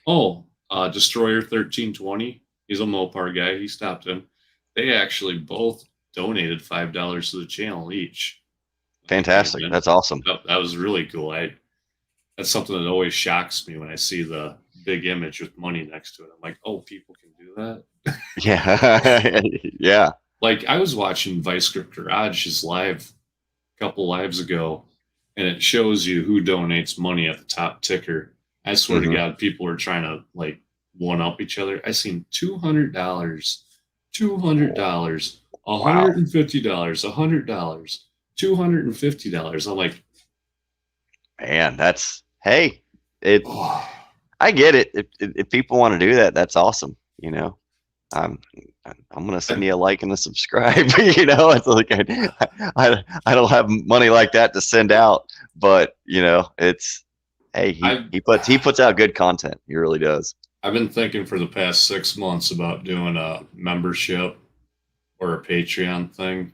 Yeah. And every time I pull up the page to start filling it out, I just feel like I don't want to do this. And then you got to make levels to it, and then you got to make that extra content that once a month or twice a month, which isn't good. I mean, that wouldn't be a big deal to me, but sure. Does anybody want to pay $5 a month to be a member of Bad Tree Productions? Well, all I can say to that is it would help with parts a lot. And I get it. Yeah, I mean, you're going to have a lot of loyal fans that are going to want to sign up for that. It's the additional that you'll have to put forth to do content that doesn't get put out on your channel. Is to give them something worth investing in. Behind the scenes of Bad Tree and stuff like that. Well, I noticed that you can go live for members only. Oh, sure. So is that something that a guy could do? You do a Q&A twice a month? I don't know, chat. Let us know. Yeah, I don't know. Because the thing is like when you get to the level of like Vice Grip Garage, he's got so much content, so much behind the scene content. He can offer a level of membership that most channels can't. And the thing is the way I look at it is if you're going to offer a separate paywall to join a YouTube page or whatever, something, I would want to be able to offer something special for that. And right now I don't have any of that. Like, I mean, I already tell y'all where all the good taco places are. Other than that, I got nothing. There's no other good information I can give you. You got Remy. Oh yeah. She's been off and on in my lap the whole time here. Your paid membership once a month video could just be highlights of you just fucking with the Dodge Whisperer. Oh yeah. Just nothing but jump cuts fucking with them. No, you know what I should do is start setting up like hidden cameras and just randomly put a starter everywhere he goes, and set one on his desk, put it in his chair, put it in the driver's seat of his truck. Mhm. Yeah. Well, Let's see. so Oh wait, we hold got on. Bicycle Nice. Garage happened fast. His channel No, grew at a crazy rate. It did. well, he's been doing this for years. So It just all but like towards the his, I think the last year, 2 years, it's just grown faster. And I think that just kind of comes with analytics. And then the fact that, he got in on the, you know, you got to realize like Cletus and Matt from Demolition Ranch, they're considered the kingmakers of YouTube. If you get involved with them, they have a network that is unmatched. Oh, Bobby's in here. The alter ego, I think. Wheelie King 71 says, "Nice grill, Duddie. I have a 77, 78 on the wall in my shop too. Don't even have a 70s truck anymore." Thanks, Wheelie King. Yeah, I've got several of these scattered around, but I appreciate it. My 6th subscriber's name is Jason, and we're good friends on. I mean, he sent me formula bottles and diapers when he found out I was having Jamie. I mean, this guy's solid. He said, "Don't open it on camera. I just want to help you guys out. And here's congratulations to the new member of the family." Such a solid dude, but he was the 6th subscriber. He's always been super confident about our channel. He says, "You guys are going to do great. It's just when the algorithm hits, it's like hanging out in the garage, like what you say. It's like going to Cheers or Friends and hanging out during an episode." And he's like, "So Vice Grip Garage started out just like you. Had nothing." He met him broke down on the side of the road. They were doing like a power tour or something. And Derek had his family with them. And Jason pulls over, doesn't know Derek. Derek's like just starting his channel, doesn't have any subscribers. Jason sits there and helps him. They both have kids the same age, and Derek ended up giving him his phone number and stuff and his business card. Derek was a security camera installer. Oh, well, hey. So he sent me a screenshot one day. He's like, "Derek Vice Grip Garage" in his phone, then says Blake from Bad Tree Productions involved. And I'm like, "You're out there just getting all the YouTube creators." He needs to start a channel. He's actually got a silver 69 Fastback Barracuda. If you go on the Facebook page, Bad Tree Productions, and look through pictures, you'll be able to find that. He's also on Fishtails Facebook page too. Oh, okay. Fishtails is a huge Barracuda page. It's growing rapidly too. Awesome. Wheelie Kings. Oh, you're Mopar from Ram Charger Central. Oh, awesome. Yeah, all the screen names change back and forth, so I always glad you made it here. Charger Central. I heard that forum is awesome to post videos and stuff on. Yeah, just don't misname vehicles. It might offend someone. We got Dodge vans are the best. You are correct. Yeah. And did you read that weird comment from Sydney? I did. Yeah. It is late at night. I'm getting, like, Annie turned the heat up. I'm getting hot as hell. It's 18 degrees out, so I just opened the window and good grief. I need hair and makeup again. Yeah, I figured you would remember me. You have a couple PTO covers, don't you? You must be talking to you, Duddie. Yeah. I'm guessing from an MP435, MP205. Jason used to be on Ram Charger Central. The forums used to be the shit. I was on the neons.org. We used to call it the .org back in the day. And I probably said this a couple times on the channel, but when I was in the 90s as a kid, there was a Dodge Dakota RT, a Dodge Ram with a 360 in it, or a Viper. Right. And I couldn't afford any of that shit at the time. But there's these little shitbox neons, and my idea was I want to beat the shit out of the imports with a domestic car. And so we spent years of wasting our time working on these stupid little fucking shit boxes when I should have just been continuing to learn about the old school stuff instead of diving into all that stupid 4-cylinder shit. Fast and Furious was out. I was a young kid. It was impressionable. Mistakes were made. I didn't put underglow on it. I never wanted a body kit. I always been a sleeper guy. I don't want to stick out. But the stupid stuff like Iceman cold air intake. Sure. Those things fetch a lot of money now. Aluminum underdrive pulley, Crane 16 cams, all kinds of shit. I had a black one with the AAR CUDA hood on it. That was freaking awesome. Yeah. I love that car. I wish I traded my blue big block 2.4 swap neon RT for the Duster. No. Yeah. I bought that car from the original owner. It was a fucking cream puff Duddie. It was beautiful.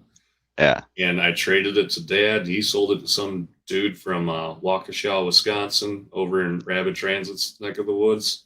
Yeah. He used it as a winter beater. And by the time I got it back, oh, it was roasted, huh? it was. Oh, It spent a hard life in the Wisconsin salty winter. damn it. Well, let's see. Ugh. Oh, Willie King is talking about. Yeah, I remember those billet PTO covers you made. No, I didn't get a set of those, but I remember seeing all your posts about those for a while. He used to make billet aluminum PTO covers. Okay. And cool. sell them on RCC. SRT4 neons were pretty quick, half fast. I believe you do race neons, don't you, bud?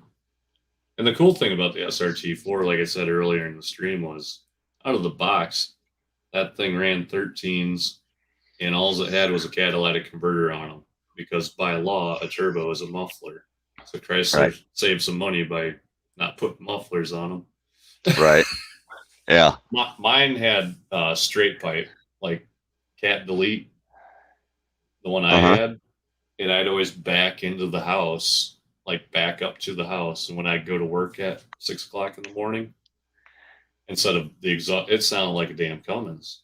It was loud as shit. So it would, no matter where I parked that car, is either as echoing off the side of my house and waking the town up, or is pointing at the town and waking everybody up. My neighborhood hated that car. Yeah, I bet. It was loud as shit, but it was fun, and it had 18 pounds of boost, and it pulled like a rape tape, and it had no third gear, just like every single one of the damn things. Yeah. And then I broke it on the bridge trying to grab third gear one day, and he's like, "I told you shouldn't be doing that." Have you ever watched PFI Speed? PFI Speed, yeah. Okay, have you seen The Curse? Jamie, or I think it's. I know that they're friends with Cletus, right? PFI Speed. Right, but not Brent. Brent's the main guy. Does all the tuner, but yeah, I think Jamie. He's the other guy. He he has a Dodge Neon called The Curse. Is that black one? Yeah. And that's the one he souped up, and I think it has like a transmission from a Grand Caravan in it and stuff. Oh yeah. No, but like a late 80s, early 90s. It's like a 3-speed. It's not even an overdrive one, I don't think. But he took that thing on race week and everything. So the Mopar technician, or the guy that designed the transmission in the SRT4, gave a seminar at Neons in the Park. It's Neons have a little cult following, dude. I get it. So this guy said to save $100,000 a year, they're putting ATF and manual trannies. Chrysler, they're just trying to find ways to save money.